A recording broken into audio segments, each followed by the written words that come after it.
which should theoretically put us on the big old interwebs. Oh my god. Big if true. Big if true. Grok, is this true? Grok, am I real? Grok, what's my name? I'm scared. Grok, am I John Hereditary? Aren't all the Johns hereditary? So what, so you reached out saying, hey, we're going to talk about Hereditary. Would you like to join us? And obviously we said yes. What made you guys pick Hereditary? I didn't do shit. That was all Mark. Yeah, I mean, I think I was mentioning it a bit at the start of the stream. It was just, it's a movie that I watched once at the beginning of October, and then I kind of felt like watching it again a few weeks ago, and sort of went down like a bit of a lore deep dive. And we needed one more movie in the Halloween adjacent season. So I was like, hey, I want to do Hereditary, and it gave me an excuse to watch an additional 2 times this week, because I think this movie's got a lot of little things to pick up on in it that I think are pretty neat. It sure does. There's a lot of details. Yeah. I mean, Mark kind of took control of the spooky month, because he went like on a horror binge and was like, I have all these movies we could talk about. I was like, awesome. Jojo, it's okay. Halloween's over. No, it's not over yet. We're still doing it. We're still talking about it. Yeah, we're still Halloween weekend. It still counts. Still counts. We did something spooky on EFAB last night, talking about Nostalgia Critic and his take on Lord of the Rings. That's pretty scary. That was pretty scary. I'm sure that's frightening. And I was like, is it a good take? They're never good, man. Not really. There's some very interesting, I say interesting, stupid ways to talk about Lord of the Rings. But then ends his like reviews with, still holds up, it's pretty good. It's like, what are you've been talking nonsense this whole time, and then you didn't tell us why you don't like this part. Then you say at the end, it's good. It's like, it's a pretty common thing. Yeah. People seem compelled to just disrespect Lord of the Rings and try to undermine it, but they never come up with any evidence that's worth discussing. You know, it's the thing is, even when it's a difficult task to undertake. Gargantuan, Herculean. It's unpopular thing. Well, the weird thing is, even when he said a thing that was positive, he didn't really say why. It's like, oh yeah, that was good. Moving on. It's like, wait, no, give us some more. It just seems to be a pretty bog standard critic problem, right? Especially the type of people like the Chris Stuckmans of the world who want to be positive about everything. Like when you hear them talk negatively, it's like, oh, those are some pretty harsh critiques. But then they'll end it with like, so anyway, it's pretty good. Anyway, thanks for watching. You have to do both equally. Like that's your job as a critic, in my opinion. Because if you can mention something that you like, that your viewers also like, that's one thing. But if you can break down in detail why you like it in a way that they didn't even realize in the first place, that's your value there. And if you're not willing to do it on both sides, then what's the point?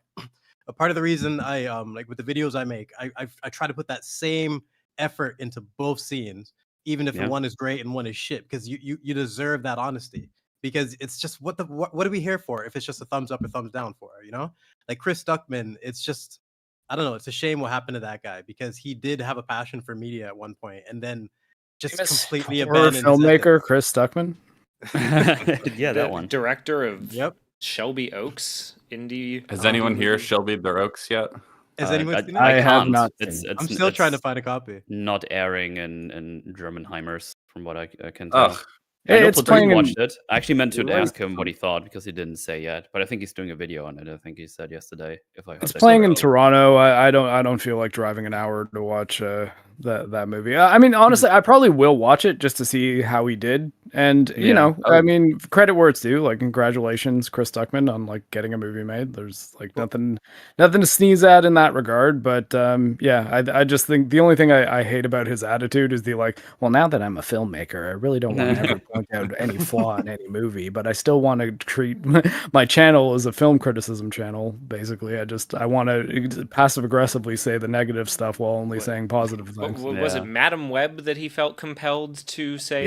Yes, of course. Yeah, constantly. Now that I'm a filmmaker, I can't roast Madam Web on YouTube because I'm not gonna say it's bad, but here's all the production problems that led to it not being good.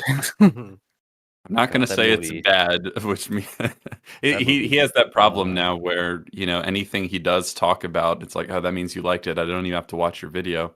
Exactly.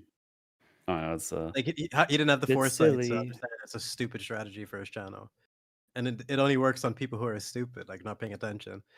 I don't know. Have you guys seen many other? Have you guys seen many other YouTubers turned filmmakers films? I've only really seen a handful. I think I was kind of curious. Not really. I haven't even seen like Drinker stuff yet. I haven't even watched that. Well, are you counting Lights Out, things like that? Are you counting you mean like big movies on Lights Out counts? Yeah, because okay. Go ahead. Sorry.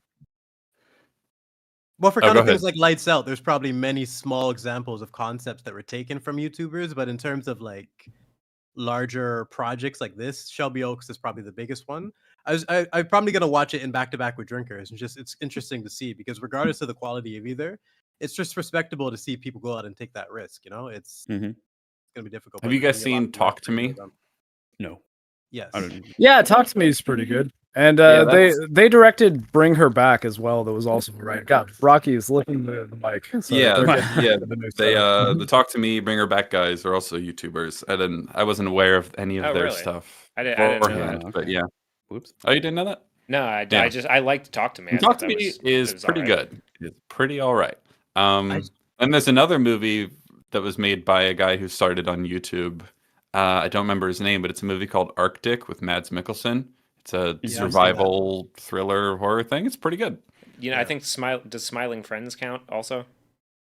Because they started. I mean, that's not a movie, but yeah. Yeah, they started. If it does, you're making instant win. Like game over. It's done. But Smiling Friends wins. I think the point Gap's making is that there's probably so many examples that we're not even aware of like little projects. Yeah, at least a few, right? Was Whitest Kids You Know ever on TV? I've only ever seen it on YouTube, but did Zach Carter count? It was on IFC. So yeah. Oh, okay. So it's not. He's not technically a YouTuber. I've just only seen his content through YouTube. Yeah, that was like one of those content thingies that went past me back in the day. I've only recently watched a couple of the things, and it's pretty funny. A lot of those Whitest Kids You Know skits were watched way more on YouTube than they were on IFC because he was watching IFC. Their channel is kind of funny because when something topical comes up and they have a sketch for it, they just re-upload it. With the new title. Yeah, it's pretty funny. Yeah, I love the one where he talks about you can say this thing in a context of me telling you the thing, but say it like this: super illegal. It's like you can't say totally illegal should kill the president. Yeah. Super illegal. Super illegal. Super illegal to say you could have a really great view into the Oval Office from the roof of the Roosevelt building.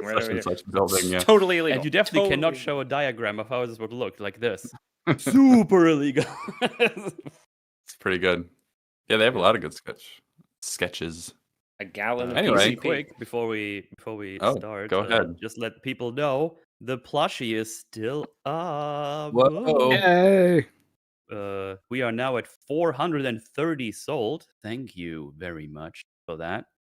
So Forspoken stream is happening. It's right around the corner. I can feel it. Yeah, you guys bullied me into it, and I agreed. If we get to 500, I'll also play Dustborn. So you got almost exactly 5 days and 45 minutes to make that happen.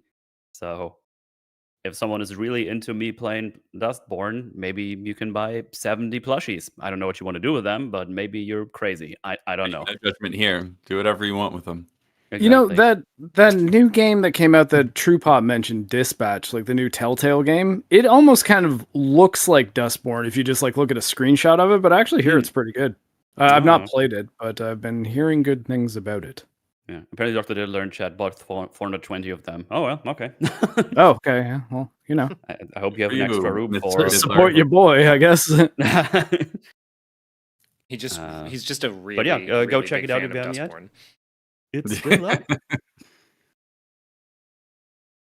So, Hereditary. Oh my god, I just checked out Forspoken's price. Forspoken is 94 Canadian dollars on Steam. Yeah, it's still $70. I'm not Square Enix. Are you kidding? Forget it. I mean, that kind of decision just boggles my mind because it's like, look, you guys know this game didn't do very well. Yeah. It's kind of a meme. It is the kind of thing that maybe a YouTuber might play it for laughs or like a Twitch streamer or something. Yep. why not make it like $10? Then you might make some money. Like I might have just bought it to be like, yeah, I'll play Forspoken along with Metal. What the hell? I'm not spending $100 on it though. There's also one DLC for it. Yeah, there you go. $12.50. Yeah, that should be the price for the Ultimate Edition. I can guarantee you, I'm not gonna buy it on Steam. I'm gonna go to a fucking key site. I'm not gonna pay $70 for that piece of shit game. 100% reasonable. Fuck that. It's been out for a while too. It's like that's not even like 50 or 40 right now. Is insanity. Yeah, holy shit, pretty nuts. That is a decision. Maybe they just abandoned, just never looked at the Steam page again. It's like, yeah, let's just forget about that happening. Let's just move on. Yeah. Well, yeah, Hereditary. Yeah. Although, I mean, I guess I haven't played Forspoken. I can't definitively say it's bad, but unlike Forspoken, Hereditary is good. It's it's good stuff. I enjoy this film quite a bit.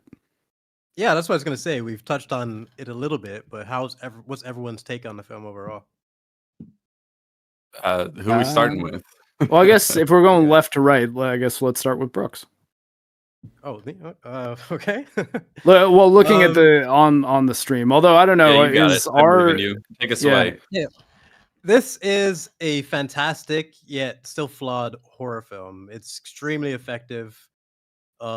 Deep dive into grief and just a shattered family, and exploring concepts that you don't usually get to see done in this fashion. When it comes to like possession, and because usually it's you're not dealing with like a family, the way this is structured is something that's very, very rare and unique, and I think it just adds to this movie's just overall appeal, because a lot of possession films seem to just copy The Exorcist over and over and over again, and it's just a fresh take for a lot of people. But what binds it all together for me is just like the acting. Like Toni Collette is like, she's one of my favorite actresses ever, and this is one of her best performances. And just each member of the family has a really important role to play, and they all nail it. And they just it gets you, it sucks you in from the very beginning, even if you've seen it many, many times. And spoilers for anyone who hasn't seen it, I'm assuming everyone has. What happens to a particular member of the family is like one of the most shocking things ever for me in a movie. Just when you when you go into it thinking that this person is going to be the protagonist or have a significant effect on the plot, but the way the story unfolds is very, very unique and refreshing for rewatching. Mark was mentioning he's watched it like several times this month for taking all the details. So you can look at it like that, where you want to break down every single detail, or you can treat it like a movie that you want to watch every few years, because it actually is creepy and scary every single time. So yeah, I love Hereditary. I'm interested in breaking down its pros and cons though. All right. I guess Cap. I guess that would be me. Hello. Yeah. Hereditary. I like but don't love it. I think I'm happy to say it's good, but I don't think it all comes together in the end. So we'll start with the good stuff. I love the cinematography. I think a lot of the camera movement in this movie is pretty incredible. I like it. There's a lot to say about it aesthetically that maybe we'll talk about as we go along. The acting is pretty great, but I would say mostly from Toni Collette. She carries the movie for me. Steve, the dad, he can't really hide his Irish accent very well to save his life, but he does a fine job otherwise. Toni Collette is putting on an absolute masterclass in this movie, so that's very, very exciting to watch. So it's been mentioned a couple times in our chat that, you know, this is a scary movie. There are plenty of spooks, there are plenty of unnerving and horrifying things that happen, but the real heart and soul of the movie is the family drama. And that part, I would say, is executed quite well. There's a dinner table scene in particular that has always been the standout scene, in my opinion, of this movie. I actually saw this movie with Hugh in the theater back in the day when it came out.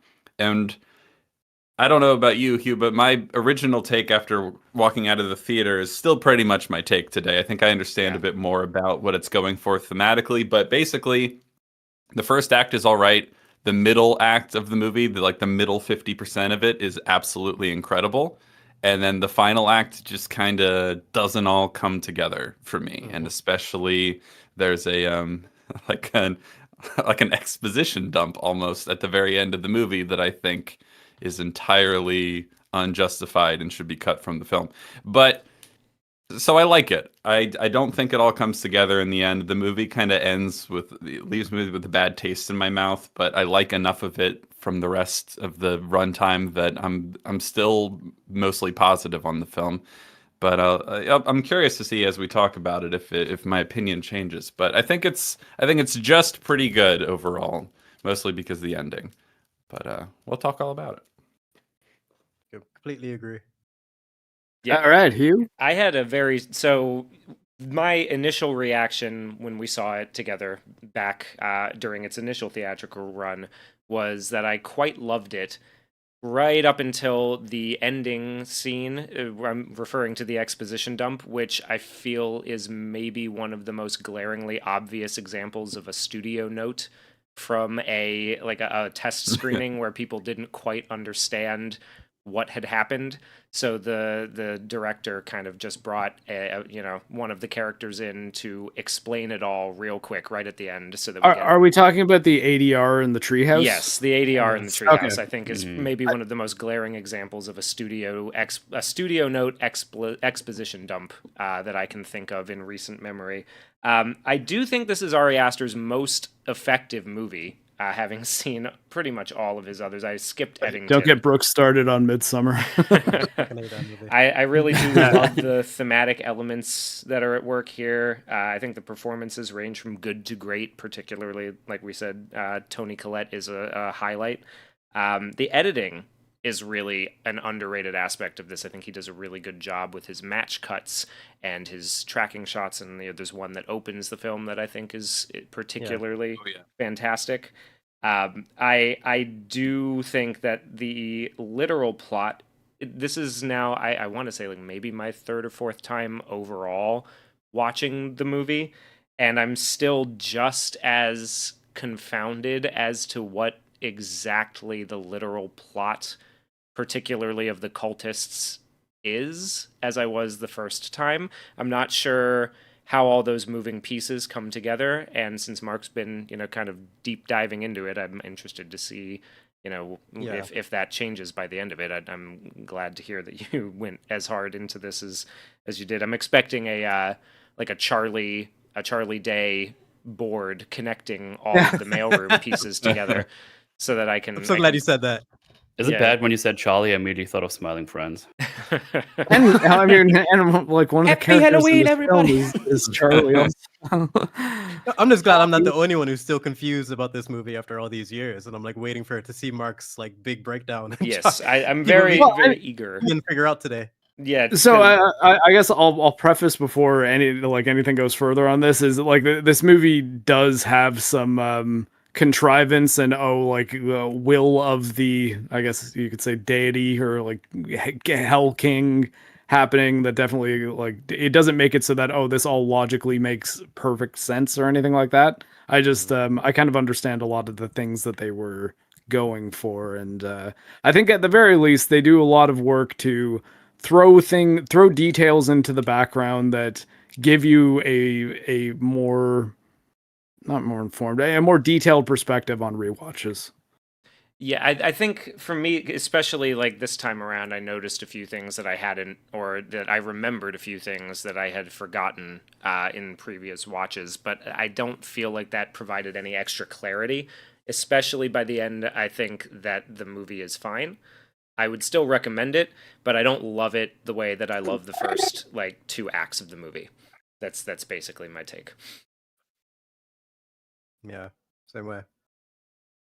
All right, Metal. I gotta for a movie that had such an incredible foundation and a great build up, the ending just doesn't quite. It's one of those situations where every time you rewatch it, you want to find a way to like the ending because you like the first. The first half so much. I totally agree with that. Give me something, please. And every time it's like, fuck, payment. Like, what the hell is going on? But one of the things I found interesting was you were mentioning some of the details, the explicit writing on the walls, like the 3 things that came up. I checked them out. It was Satany.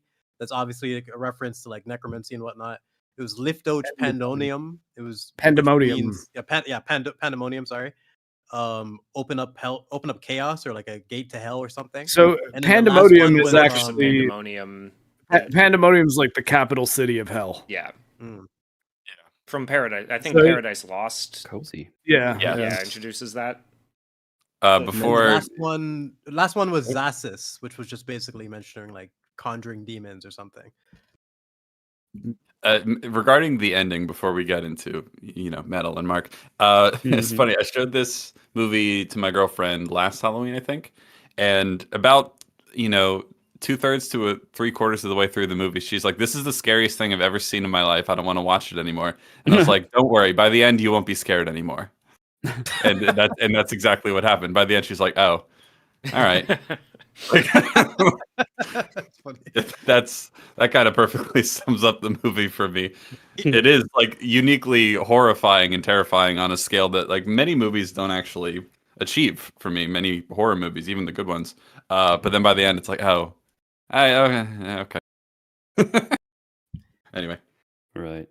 And it's weird because that's when they put the traditional, or no, like the more modern horror stuff. Like the big jump scare of the movie comes. Your more end. conventional spooks, yeah, all are piled into the last 20 minutes. The complexity of the scare just slowly gets dragged down to that because one of the things that it was interesting to see. All the things that you mentioned held up to me throughout the movie on this rewatch because it's probably like my third or fourth time. But that jump scare at the end, this time, like, oh my god, you've just lost all your potency. Like, are you talking about when she runs, like from the corner? Right after that? I'm not a fan of that cut. Honestly, no, I used to reference that as a decent jump scare. Like, at least it leads to something. It's set up correctly. But I don't know. The more you watch it, the less potency it has compared to the rest of the movie, which maintains its potency on rewatch. So I don't know. It's just an example of jump scares just don't age well, almost no matter how well you do them. A quick super chat from Blank Face. Thank you very much. Says, watch Memoir of a Snail. That is on the list. Do not fret. That is on the list to watch. And also, thanks for including buttocks in the thumbnail. Yeah, you're welcome. You gotta get those creepy naked old people. Yes, the horde of unshapely naked elderlies at the end. Pretty spooky. Anyway, Metal or Mark. Stuff. Whoever's turn it is. Yes, Metal will be next because we're going what's on the screen, not our Discord. I'm coming fresh out of my first ever watch of this movie. I have not seen it before, and I mean I wish I would have time for a second run through because that was recommended to me, but because October and lots of things to do, that didn't happen. So sad, but I also like it. I think there's a lot of neat things in here. I agree with all the acting things. The acting is good to great. It's good stuff. Thing is, I don't think I'm gonna rewatch this again personally. Like, I don't know what it is. I don't really super gel with the pacing. I think I almost feel like it's a bit too long in places. I'm also not really as confused about what's happening. I think in most instances, I feel like I understand, but maybe I'm just stupid and dumb, and you're gonna tell me I'm wrong and retarded. So I don't think so because the movie says pretty explicitly what happened right at the very end. Yeah, the literal of what you're confused. Here's what happened. The literal of what happened is very clearly spelled out. I think how the plot to make it happen unfolded is where I got more confused this time. Trying to knowing where it ends and then trying to work backwards to how it began. Like all the moving parts of the plot to summon our demon king boy is that is where I start to get tripped up. No, I get that. I get that. Do you think this movie would have benefited from another like a scene that had a different POV, kind of like Weapons, just to flesh out all that, like all those aspects we're talking about? Because I have no idea how they were able to like set all these things in motion. And I think they would have benefited from getting another POV. I guess we can talk about this when we get there. Because there's like all the movie before we get there. There's probably got a lot of context that's going to be missing if we just and I'll try to point out the details that I've been sure as we go too. But like to be like explain it right now, like it would be too long for we'll get there. Don't you worry. But yeah, I don't know. There's a lot of neat things in here. I think the whole drama stuff. I would have mentioned the table scene as well because I was quite invested in what they were talking about and how everyone is reacting to it. And yeah, I like it. I think it's pretty neat. But it's not going to be one of my favorite movies ever to say that. But I'll watch this over most of the things I've seen recently, I guess. That's for sure. No, I think it's pretty good. But maybe it's like a personal preference kind of dealio. Where some of the things like I don't know, I just didn't really super get into it. But then some scenes happen where it's like, ooh, this is neat. And then we go back to do other things again. It's like, okay, yeah, let's do that again. And then go back to the good stuff. Or like the stuff I'm invested in more. I don't know. It might change while we talk about it. I'm fresh of the rewatch. So still a lot of things on my mind and things that can be changed in my mind that make it better or maybe even worse. That's how this works when we talk about these movies. There you go. Mark. All right. Well, I think I'm probably definitely going to be the most positive one on this movie, and I like say I think my big point of contention will be like I actually like the ending quite a bit. I mean, I do think that because I'm assuming it's Joan who's saying like her monologue at the end that's kind of explaining what's happening definitely feels a bit awkward. I think almost primarily because she isn't on screen, so it does feel much more like ADR. But I guess there is a bit of a purpose to it in that it's explaining to human incarnation Paimon what's actually going on. Like even to the point of I think that a neat detail is referring to him as Charlie because Charlie was the body that Paimon was inhabiting for the whole first part of the movie and is maybe a bit disoriented now being in this new body and sort of needs to figure out who he is and what's actually happening. At the same time, I think this is a good example of a movie that ends on a very dark note, like villains win kind of thing that I found quite effective. And I think that's another one of the reasons why I thought to rewatch this movie, even because it was when we were talking about Jacob's Ladder and how that movie, while a sad ending, also has, you know, like a bit of a bright spot to it, and that it's like it's him reuniting with his. I mean, I guess I don't want to spoil Jacob's Ladder, I suppose here, because you want to watch it,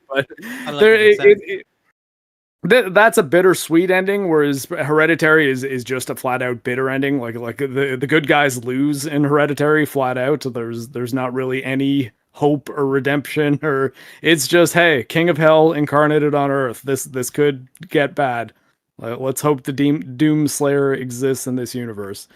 But I think that the enjoyment I really got out of this movie and like kind of what encouraged me to want to rewatch it a few times is I kept on noticing a lot of little hints and details and things that made me think about the actions of the cult and the scope of the plan and how they were actually able to make things come together in a way that I found interesting pretty much every time. Now, I guess the trick or like the ace in the hole that they have as far as like, hey, this makes no sense, how would this happen, is there is a literal kind of blue spirit version of Paimon, like I guess an aspect of Paimon that goes around and does things and can affect the physical world.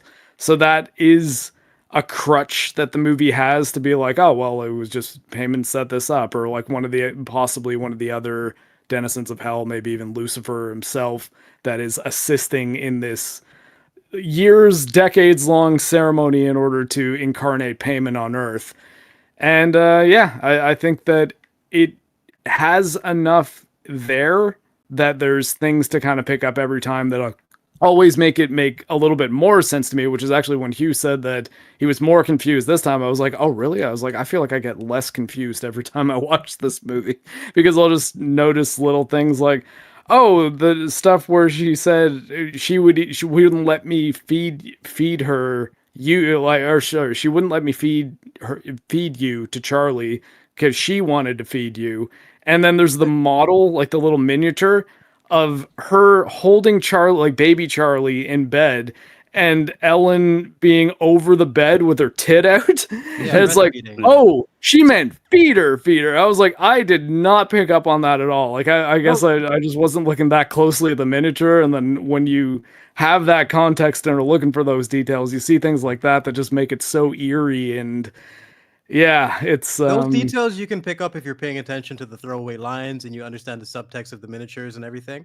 But what I'm kind of confused about, and I think the rest of us, not to speak for everyone, but definitely for me, is the logistics. Like, how did they actually set all these things in motion? It just depends on a lot of convenience. Like, I don't want like half the movie to run on convenience rather than knowing how they plan this out. Like, even Joan, yeah, I don't want to get too spoilery. Yeah, I guess that's the thing, and like I guess the short answer is there is no just clear cut. Oh, this is exactly how this logically happened. It's because there is a supernatural force at work. Things like the seal of payment being on the telephone pole where the title comes from. Her head hit a tree,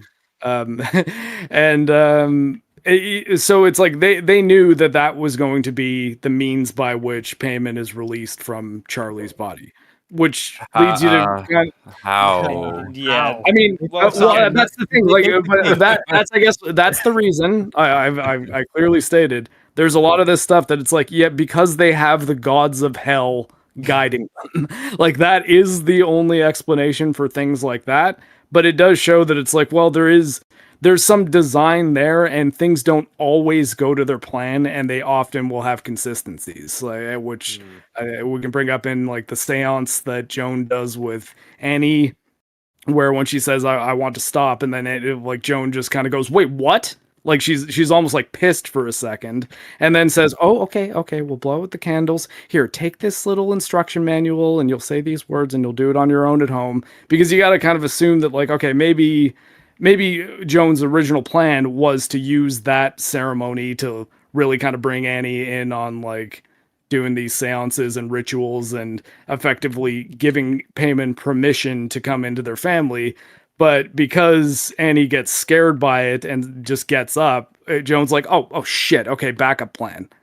And it's just there's little kind of things like that show it's not always 100%. Oh, Payman can see the future and knows exactly how things will plan it. It's more like, okay, if she's planning this for years. She's gonna gamble everything on this lady that she's met twice, listening to her instructions after she's already freaked her out. I think what I know of the character Joan, she would have not let Annie leave that room unless the ritual was complete. Like, it just unless she or if she had a plan B. Which she does. Well, all right. Well, let's before we get into any more. Okay. Sorry, I was going to swap over to my next background real quick, and then let's get into it. I think before we get into, because we'll have to. Are we going through chronologically? Is that the plan? I guess so. Yeah, it was a little while. Like, it seems like a lot of people have seen it, and I'd like to try to work. I mean, I'd like to try to work backwards from our conclusion and try to work that out. But we can, if we want to go through chronologically first, that's totally fine. I mean, I personally like jumping around. I find it useful. I mean, we can just go chronologically, but if there's things that are context that we need, we just jump there. That's completely fine, of course. Yeah, like and then if we've over discussed one scene, then when we're getting to it chronologically, we can just be like, okay, we've already talked about that. But I think chronologically would probably actually be the best bet, so that we can work through the steps of what's happening, and I'll try to refer to things that are confirmed later on to like sort of explain stuff like that. But I guess just to tie a button on the whole, like, the Payman symbol on the telephone pole, and that was like their plan. Their other part of the plan was the roadkill. Like, the roadkill was definitely not just random roadkill that happened to be there. I guarantee you the cult put that there. Yeah, knowing that he's gonna be going at that exact like miles per hour to time it, like they put the walnuts. Knowing that he's gonna pick direction, knowing that the peanuts were gonna be in, that they baked the cake, they did all these things. I mean, okay, yeah, like again, the cake also cult. Like, no, I'm really quick. No, go ahead, Cap. Okay, if that was part of their plan, then I cannot excuse anything else not going according to their plan, because they have godlike planning and foresight powers here.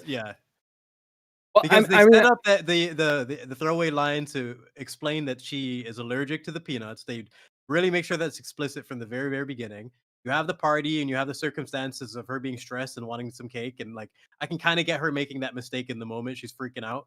All that really works. But then you tell me that this was planned and like foreseen by a god. Well, like, but yeah, like again, I think the important thing to note is kind of, but they don't necessarily know that things are going to go exactly to their plan, because things don't go exactly to these entities' plans. For example, they didn't account for Charles, Annie's brother, killing himself because he was supposed to be Payman's vessel, but he like basically just said "fuck you, mom" and killed himself instead. And then I think why what we're trying to say here is in any way implying that the accident with Charlie was part of the plan ruins a lot of the rest of the movie. Yeah, well, I mean, that Payman took advantage of this. Like, I guess though there's no way to argue that it was something that they did at least try to like push events in that direction because of the seal of Payman on the phone pole that she actually is killed on, right? That was a mistake. My headcanon is like Payman, it was an accident, and Payman's like, fuck yeah, like he thought he was gonna be trapped in this stupid kid for decades, but now he can actually move on to the next plan. So that works for me way better than he had it all like planned. Yeah, I think the only problem that I think with that interpretation is that otherwise there would be no real need to show the seal on the telephone pole, because the fact that it's there implies that it is orchestrated, which I do think is a problem for everything. But so one of the things that I think your fate and a lack of agency, Mark, like those are really big themes kind of running through the movie. They talk in the early English class, English class scene there. They have an off-camera answer to a question from one of the girls about like, is something more tragic if the characters in the tragedy have no control over what goes on, if they're just sort of puppets being strung along by the fates, by the muses, right? Or is it more tragic if they have the choice and things play out the way that they do anyways? Yeah, and I think that's giving us the breadcrumb to sort of look into this as being entirely orchestrated from the outside. I don't think that if you're paying attention to it, I don't know. I tell that's where they're going. I almost think it's kind of the other way around to a degree, because I think that it is they are all the things that happen despite being part of the cult's plan sometimes are down to the choices the characters ultimately make. Like, I mean, like no one forced Peter to fuck off and go smoke weed and tell Charlie to go get cake without noticing there's a shitload of nuts on the counter where they're baking the cake. Like they were cutting up nuts. Like that is the theme of the party. Like when they first walk in, it's unbelievably clear. Mark. And Peter, I guess, like decided, well, whatever, you're gonna be fine. It's certainly okay, their choices do matter, and I don't think anyone here is going to come to the conclusion that they don't have a choice in like how they act in the story. Yeah. Hold on. But Mark, can you agree that the seal of the demon on the telephone pole is just a bad thing for the plot? Yeah, remove that and everything improves. Yeah, I mean, sure. I guess though that it is like it's one of those things that with that being there, you do need to accept that they're at least asserting, whether or not effectively, that the forces at work, the kings of hell or king of hell, depending on whether or not it's only Payman or if there's multiple beings from hell that are kind of trying to make this happen. They do have a degree of foresight. But I think that foresight is still susceptible to human choice. Because, I mean, honestly, I think that like a very simple choice that I think was retarded Peter to do, if you don't have an EpiPen on you, you don't speed to the hospital. You call an ambulance. Yeah, the mom sending her out without an EpiPen after they established. Yeah, that's another thing. Party that to me, like that's massive. Even her being at Ellen's funeral and saying like, "Wait, is there nuts in that? We don't have the EpiPen." I was like, "Why don't you have the EpiPen?" The reason, like, to me, it's things like that are more dumb. The father says it literally 5 seconds before, and then they have the mother come in and say it more frantically. They really want to make it explicit, and the way the father handled it, I could see him making the mistake. But what they showed us of Annie's character, it's so bizarre. So like they kind of make her stupid in that moment to set up the entire peanut situation. So I don't know. And then you throw in the payment aspect. It just makes everything really complicated every time you watch the movie and try to think about what happened. But I'm wondering now because the whole telephone pole payment thingy on it. Because when I was watching it, I was obviously theorizing all the way through. I was like, oh, is the grandma actually put like a protective barrier around the the house or something? You know what I mean? Which is obviously not the case. But You're kind of the opposite. yeah, exactly. I wonder if they wanted to try to show the opposite because they seemingly have the means to get into the house somehow and do things around the house, like putting the body back up there and write the sign in blood on the walls and shit like that. So I wonder if it was just some kind of a fuck up putting that on there and then also killing her with the telephone pole. I think that's just more confusing than beneficial. Because I never really got the idea that they have any kind of power to like premonitions to where things are happening right now. Well, the one scene that kind of hints that potentially is what made the bird crash. Like the bird, that wasn't a freak accident. That felt like an intentional scene. Like the bird just like lost control for a second. Like something took control of the bird and just smashed its head into the window. And that what's the consequence of the bird? Like what follows from the bird? Leading Charlie to the how basically she didn't the bird thing. Something about her cutting off the bird head led her to her going up in the treehouse. If I remember correctly. I don't think causally it did. No, I think that's just a thing that happened because a bird flew into a window because they do that sometimes, and then it fits in generally with the general decapitation theme. Before the party, it's the like little kind of Payman Esper that like the blue light that kind of shows up leads Charlie outside, and she's carrying the bird head in her socks. She's not wearing shoes, not wearing a jacket, and it's Charlie going outside and Annie finding her there that gets Annie just pissed and say, like, God, just bring her to the party with you. Like this girl is fucked up. She needs to be around other kids. Like she's too weird and isolated here. Get her out of the house. Get her to socialize. No, Cap's right. I'm remembering incorrectly. The bird head isn't really anything to push her to that, but it's the Payman light. The Payman light is kind of like pushing and affecting the plot to some degree. But I mean, I think her holding the bird head when Annie finds her is another thing that might push Annie to be like, look, you've got to just not be this person that's chopping off bird heads and drawing things and hiding in your treehouse. You need to hang out with other people. And now, granted, bad plan, and definitely give her the EpiPen. But like, I think that's ultimately the argument that Payman somehow knew or possessed the bird to run into the window. And then, so that would lead Charlie to go cut its head off. I don't think it's, I don't think it's that. It gets nuts. I don't think it's that specific, but like, I guess if you're asking how does the bird factor into like the plot, it's the bird's it's one of the things that makes Annie say, "Hey, Charlie, you're weird. Go hang out with humans." Okay, yeah. The question was about how much the demon has foresight and is manipulating events. That's what started this whole tangent. So I was wondering how, because I mean, doing it as a test for Charlie. Let's see how she handles this test, type of thing. And also, like Payman, like there's a lot of sort of lore around Payman that his form is sort of avian. It's also the reason that Charlie like clucks. She does like all the time. So birds, and like she draws a crown on the head of the bird too when she's sketching it. Like I think it's more that because the teacher was yelling at her at the time or being like, "Why don't you like do your quiz instead of finishing like playing with your toy?" And then Charlie, because Charlie is Payman at this point, something happens that she influences the bird and the bird kills itself. I don't think it was intentional. I think it's more just a reflex of her not understanding who she is and how she controls her power. But I don't think that the bird was part of the grand plan or anything, or at least I don't interpret it. Okay, that's what I thought we were saying.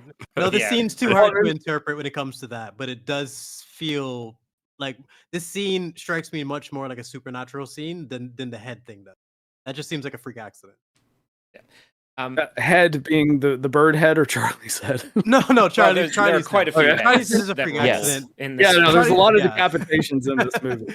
Yeah, Charlie's head feels like a freak accident. This feels much more like a supernatural scene, but we can't read into it too much or it just breaks everything. Including also the people that are smoking weed in the room with Peter at the party are watching a video of a guillotine. So thematically, decapitation plays a huge role in the movie, and it's all. I feel like thematically the movie makes a lot of sense until the end a little bit, but so. Oftentimes the head is sort of as like an image or a symbol of like purpose and identity, right? Like, you know, if you just think about it as a body, it's like your brain that gives purpose and identity to the rest of your body.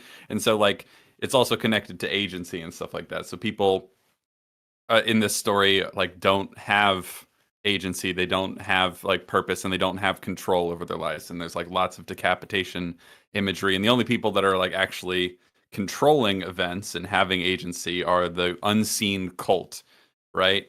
And so there's like lots of talk has been mentioned already about like whether a tragedy is more tragic, whether people have control over what's happening to them or not, or whether they have choices. And so that's going to be a running theme throughout the movie. I would argue, however, that I like it better when it's that the characters like are experiencing the agency of people that they don't see, and they don't know what's going on, and they're dealing with that in various ways that lead to a lot of, you know, family strife and everything.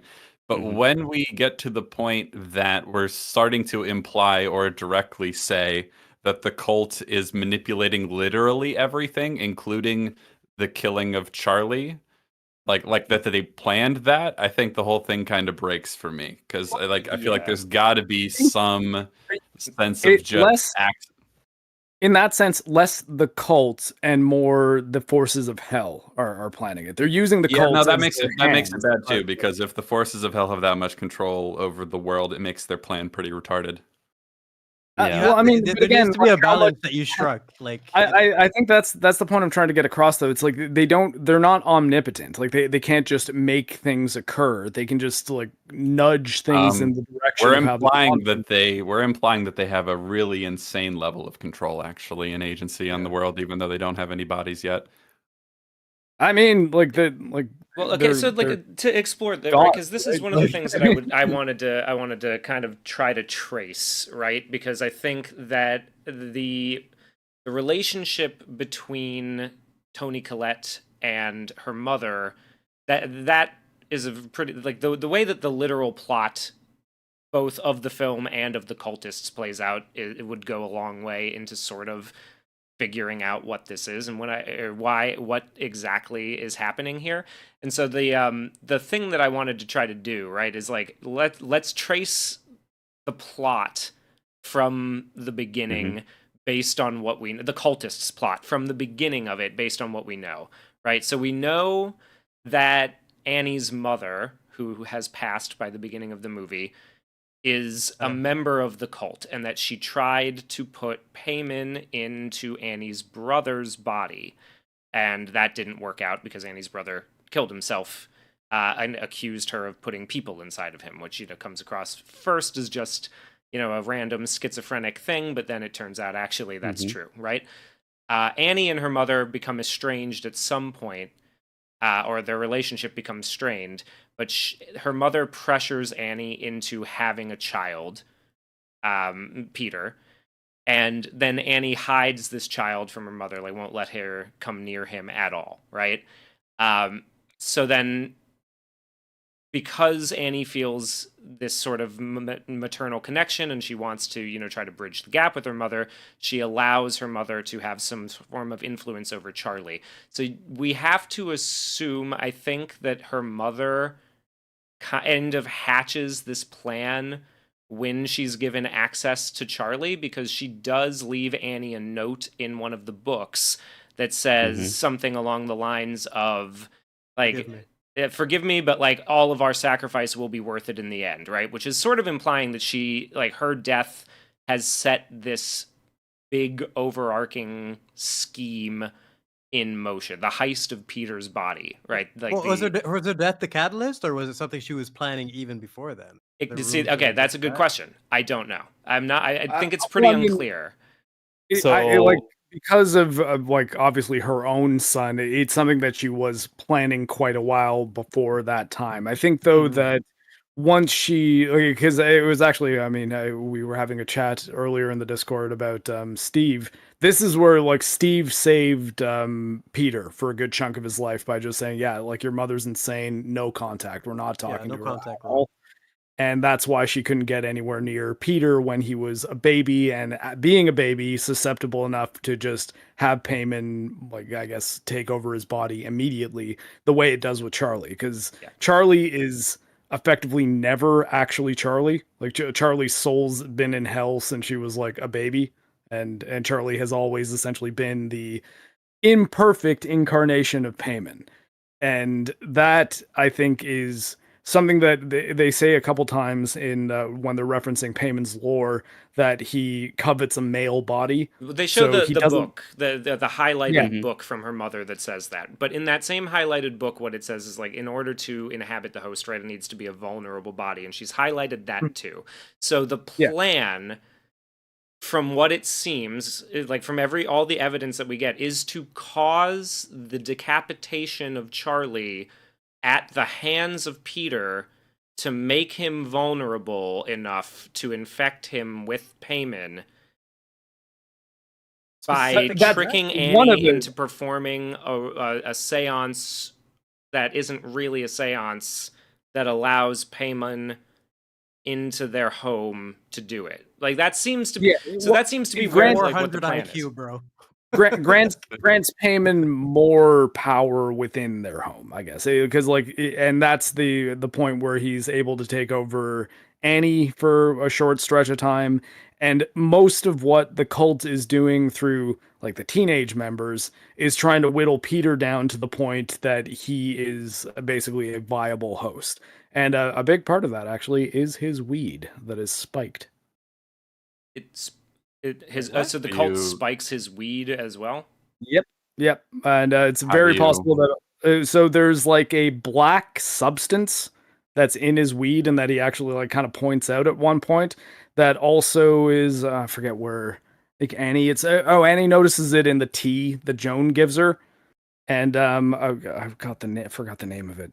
Tidney of Crete, I think is what it's called, like from like the actual kind of lore of it. And basically what it is the drug that makes you more susceptible to demonic forces.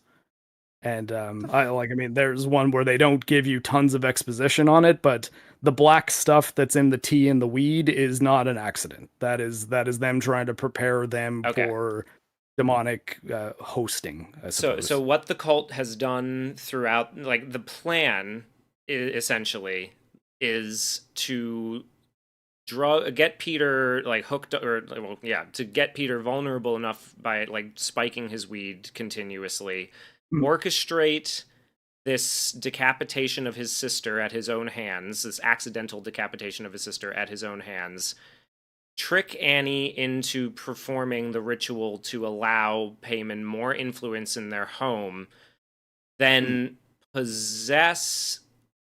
then have Joan cast Peter out of the body, and then have Annie possessed by Paimon to chase him into the attic where the grandmother's exhumed headless body has been placed, and then to show him either an image of or his actual mother sawing her own head off with a garrote so that he will jump out of the window and kill himself, and allow Paimon the room to enter his body, his now spiritless body.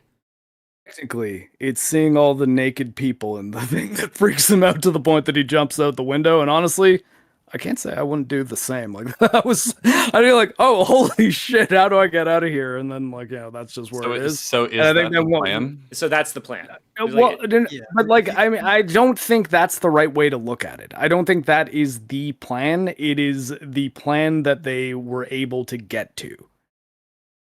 Like, because again, like, I think that a lot of what's happening here isn't like this is to the letter, moment for moment, exactly what Payman wanted. I think it's how the events were orchestrated. This is the way in which they were able to do it and how it eventually panned out. And well, I think though that you could maybe argue that things like setting up the attic in the way that they did was part of the plan because of how Annie chases him up there.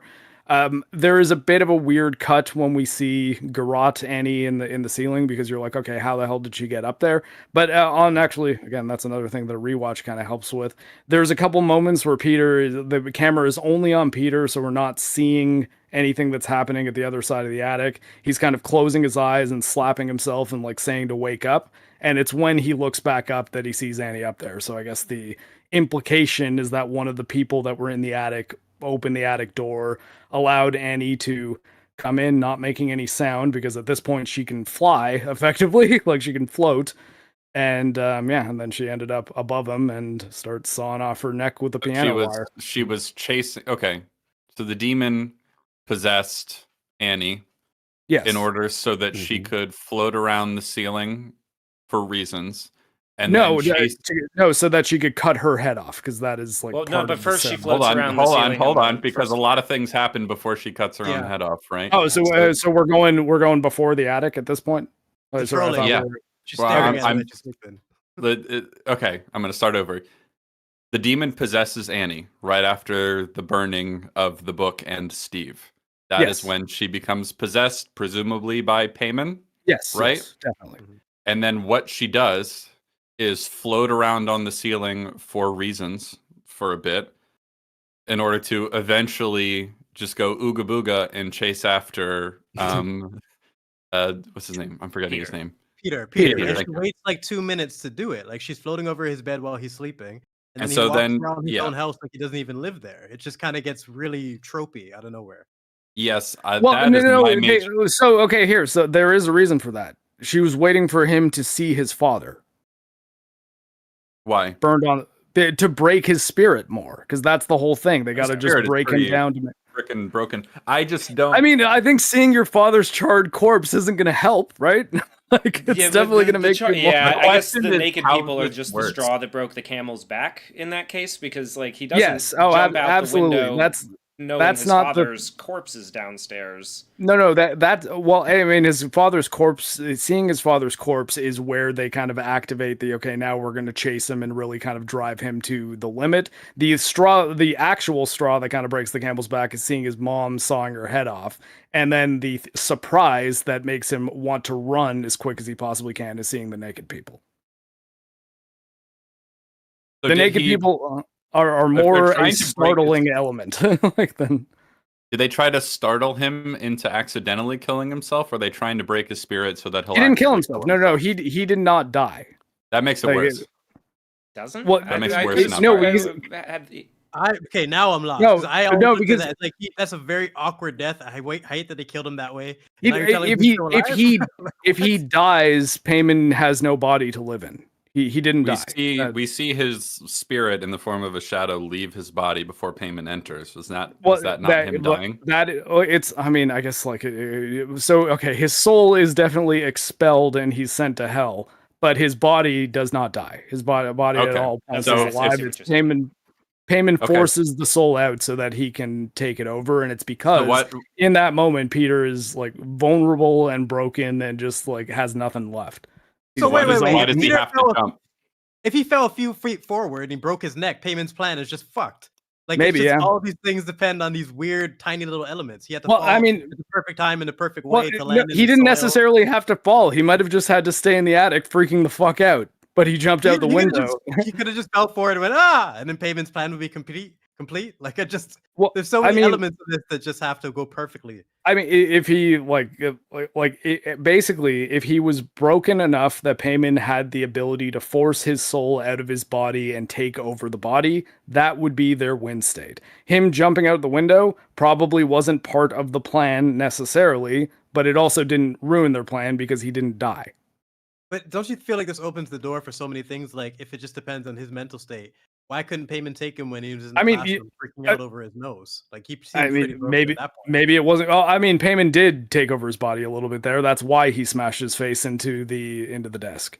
No, I'm talking about it's okay, that makes it worse then. Okay, so if he briefly took over his body and made him smash his face into the desk, why didn't he just fully take over his body and then he went his will was too strong still at that point. It wasn't enough. He needed to be totally broken for Payman to permanently take over.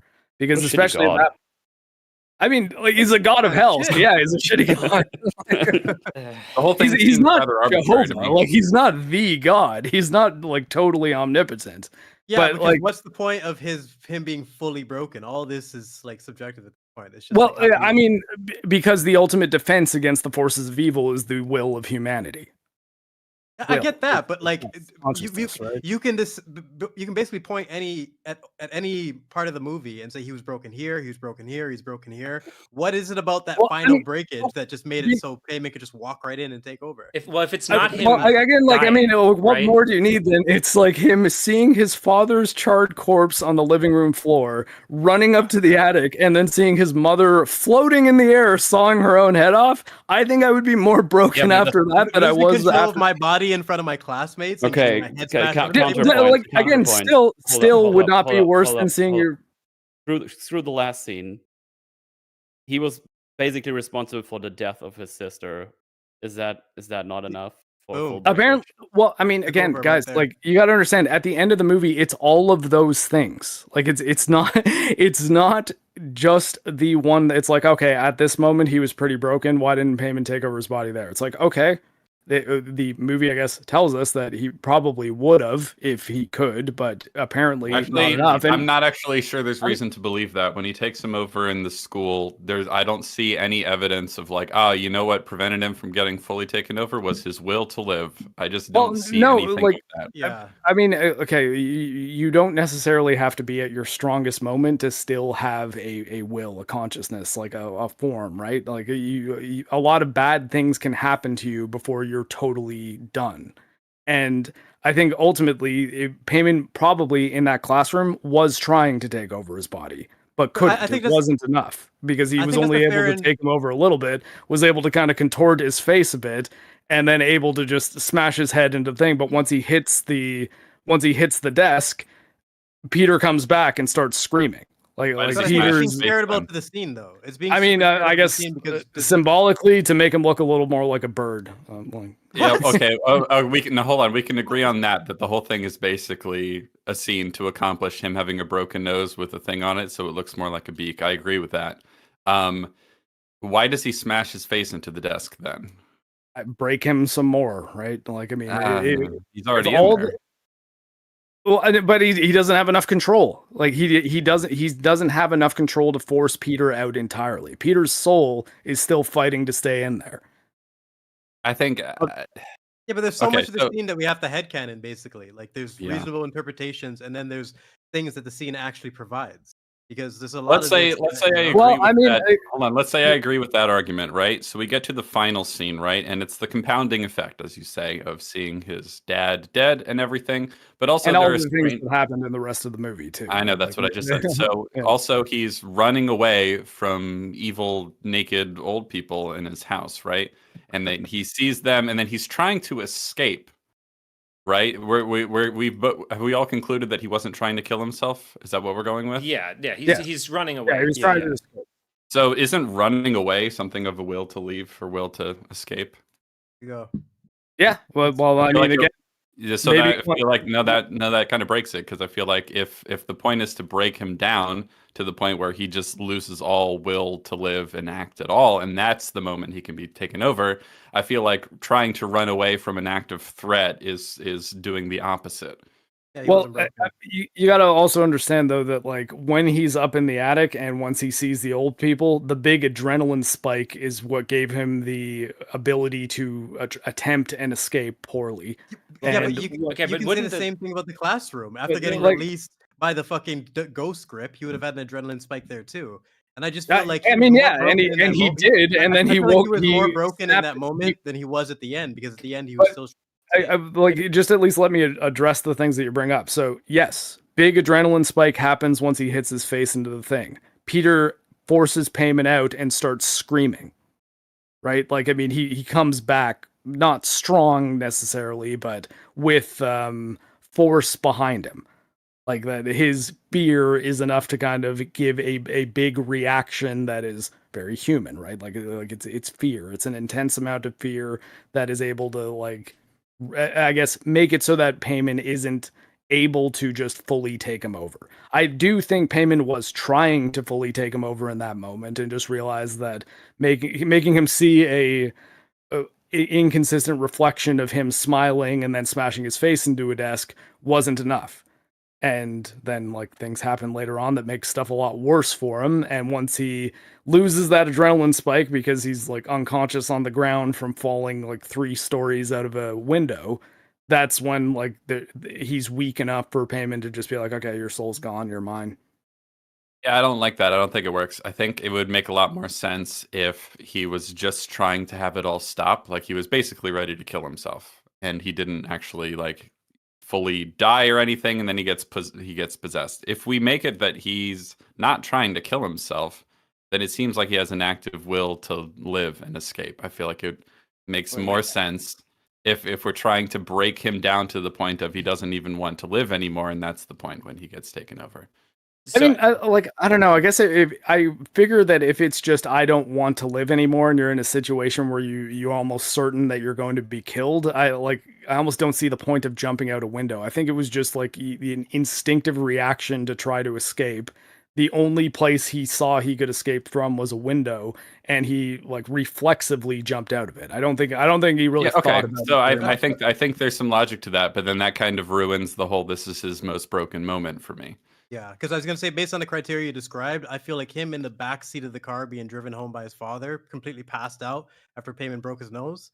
That seems just as vulnerable as the situation we're describing here. Yeah, well, yeah, because the idea that he jumped out of the window and knocked himself unconscious, and that's what gave Payman the opportunity to get into him. Why wouldn't him being drugged for bandaging his nose or, like, passing out after, you know, with a probable concussion, right? You know, passing out with a probable concussion after his nose. Why wouldn't he be able to move then? Like, so I suppose, like, I'm not trying to argue that there's no way in which this could have been done any more clearly, but I'm saying that at least what the movie's intention is to say that there was still a little bit of strength left in Peter's soul up until the point that the last, like, kind of horror movie section of the movie happens, where he sees both of his parents dead, and then is unconscious and therefore, like, doesn't have the conscious will to try to attempt to fight. And so I guess you could say, maybe, I don't know, when he broke his nose and he's driving home in the car, he still has like 10 HP. And when he jumps out the window, he's at 1 HP. I can totally accept that. If we're trying to, well, I guess he's coming. Nope, it's gone. If we're trying to break him down to the point, if we're trying to break him down so he can be possessed, I can totally get that. You know, one thing that the classroom scene accomplishes is isolating him from his peers even more, right? Yes. He seems like a crazy person to them, and the embarrassment as a result of all that, we're layering things on top of each other. Obviously, seeing his dad dead and seeing his mom floating around the room and sawing her own head off, that's pretty traumatic, obviously. One would think, but and so my problem just still really lies with the like jumping out the window thing. The jumping out the window, and that's what allows him to be fully possessed, comes across as like arbitrarily, we're at the end of the movie now. We've done all the spooks we want to do, so now he's possessed. That's just really how it feels to me. It doesn't really seem to follow. I mean, yeah, like it seems there's like definitely an element to facilitate that, right? The more traditional horror movie sequence to close the movie. Weak. Yeah, it's weak. It's a bit weak. The quickest way. It's weak. Compared to the brilliant setup. So, like, I'm just kind of listening. I'm just kind of listening at the moment because I've only watched it once, so I'm just kind of taking everything in. See, this is why I told you to watch it twice. No, Metal, this is incredible. This is a movie that all of us, since we've only watched it once, we all knew that this is the type of movie that you can't get everything on first watch because you're too busy, like, reacting to, you know, especially if it's something that you enjoyed. So, yeah, well, I was going with something because I'm thinking now, because so I'll probably agree that he probably shouldn't jump out of the window, but maybe a conclusion where he's just like falls to his knees or something, like empty eyes, and then you see him getting possessed after he sees like all the corpses and stuff. Yeah. I understand that's where we're going for, like piling everything on to break down his mind, stuff like that. But now Maybe hang on, because now I wonder. Okay, so in terms of a movie, like in terms of storytelling, I wonder if we went too hard too early. Because from what we can tell, it kind of starts with, at least in the movie that we can see, it starts with him accidentally killing his sister, which Mm. is big. Yeah. Because you would Yeah, think, no, definitely. you start with, I don't know, the friend starting to make fun of him because he's, I don't know, he's a cuckold or something. I don't know, they did like it backwards. something stupid, right? And then at some point, his dog dies. But the dog is, I think that dog just dies randomly at some point. I The think cultists because, kill it. the You see the body of the cultists dog kill it. in the woods. Yeah, exactly. Like that just happens off screen, so that doesn't. He's the one really in the family that goes to heaven, though. Damn it. Yeah, because that doesn't really affect him at all. So that just seems kind of arbitrary that happens. It seems a bit silly that even happened. But we go from sister to, well, I guess then everything else that happens in the movie, and then we get to the end where we do everything else to him, including the things that happen at school. It just, like, in terms of like Order. the usual storytelling, this kind of goes like a bit against it, which isn't necessarily wrong, but that's what I was thinking we probably want to do. And then him jumping out of the thing just brings up all the questions we just talked about. It's like, oh, he jumped out and he's now unconscious. Because the first thing I thought when he fell down, they showed us how high. So it's like, oh, he's definitely not dead. Like that's not high enough. Like he's knocked out. So that's why I was also like, oh, he got like knocked out, right? But then, as Cap said, his soul is going out, and it's like, okay, so now that was enough to get the soul out, but he was knocked out earlier. So I understand the confusions here. I think you could tighten this up a bit to make it a bit more clear. I feel like a scene where he, like, as I said, like maybe not fall to his knees, but kind of just like stands there, flabbergasted. That's why I was gonna say the scene that you're referencing with the after he cuts the sister's head cut off. That performance is kind of what I wanted out of the end, where he just looks like he's dead. And I feel like you're kind of onto something about the order being out, because the potency of that, just like he's been through it all at this point. Him falling out of the window because he saw some dead cocks. It's just like it doesn't really work. And I also think the dad should have been the last one to die, because I feel like he had the best. I think he had the best connection to the dad, because we set up antagonistic things between the two, and the dad being the second to last, I think he should have been the last one. Like that should be the room broken him. He should have been in the room when he died. Actually, him just seeing his corpse just wasn't as effective, based on what you're saying, because like. I thought the way they did it was pretty good. That it's like he's looking at it, he doesn't even understand what he's seeing, but then he sees his father's wedding ring. I still agree with Metal. They could have did more with Steve. That, but I think it could have. Yeah, it's not like it's not a terrible, idea, but I think that there's a way to do it that is more effective. Yes.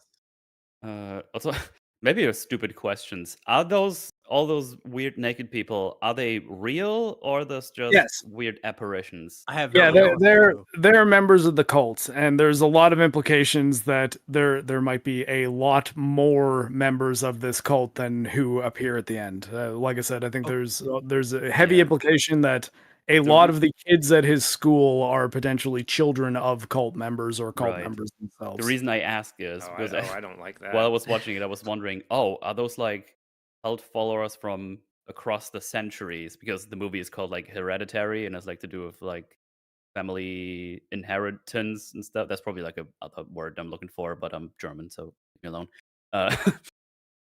You know what I mean? So I thought that's a good question, actually, because that's another thing that I find a little confounding about it. Because the only thing that I connect Hereditary with is like, oh yeah, the grandma started it, or the mom, depending on who you're talking about, right? And then she starts the whole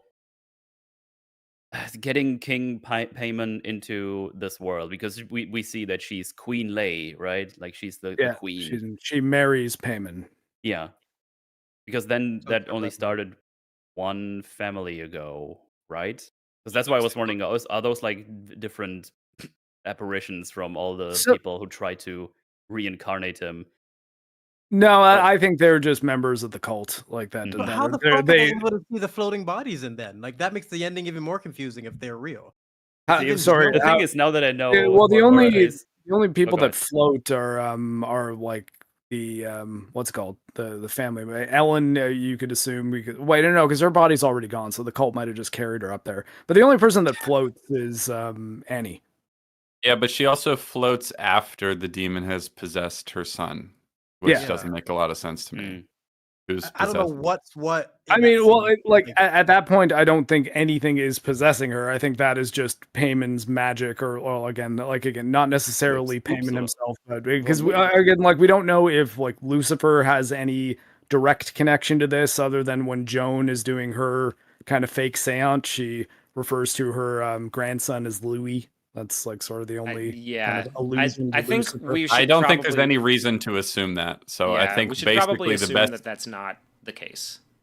Yeah, I guess though that like there are some things that the explanation for it is like there are supernatural forces at work. So like I mean, how is she floating? It's like I guess the powers of hell can do that. And I mean, like, I think did there's Payman more put the reason body in to attic?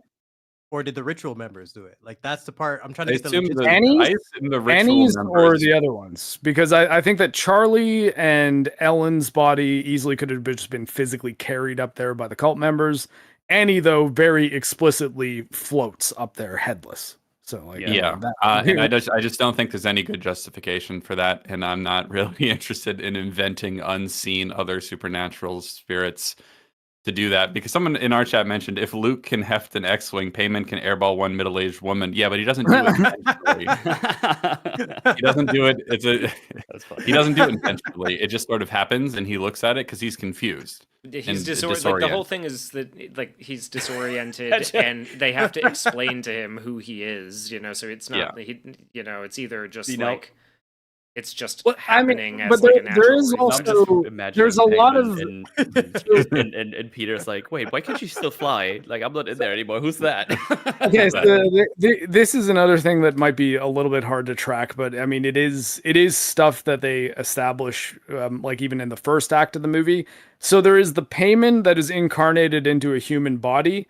And then there is effectively like Payman's will that can do other stuff around it, like the blue light being the kind of will of Payman that is not inside Charlie, but can show things to Charlie, lead her to things, even lead Peter to things, and like so the Payman is not necessarily isolated to the host body, and the Payman, the conscious Payman, like.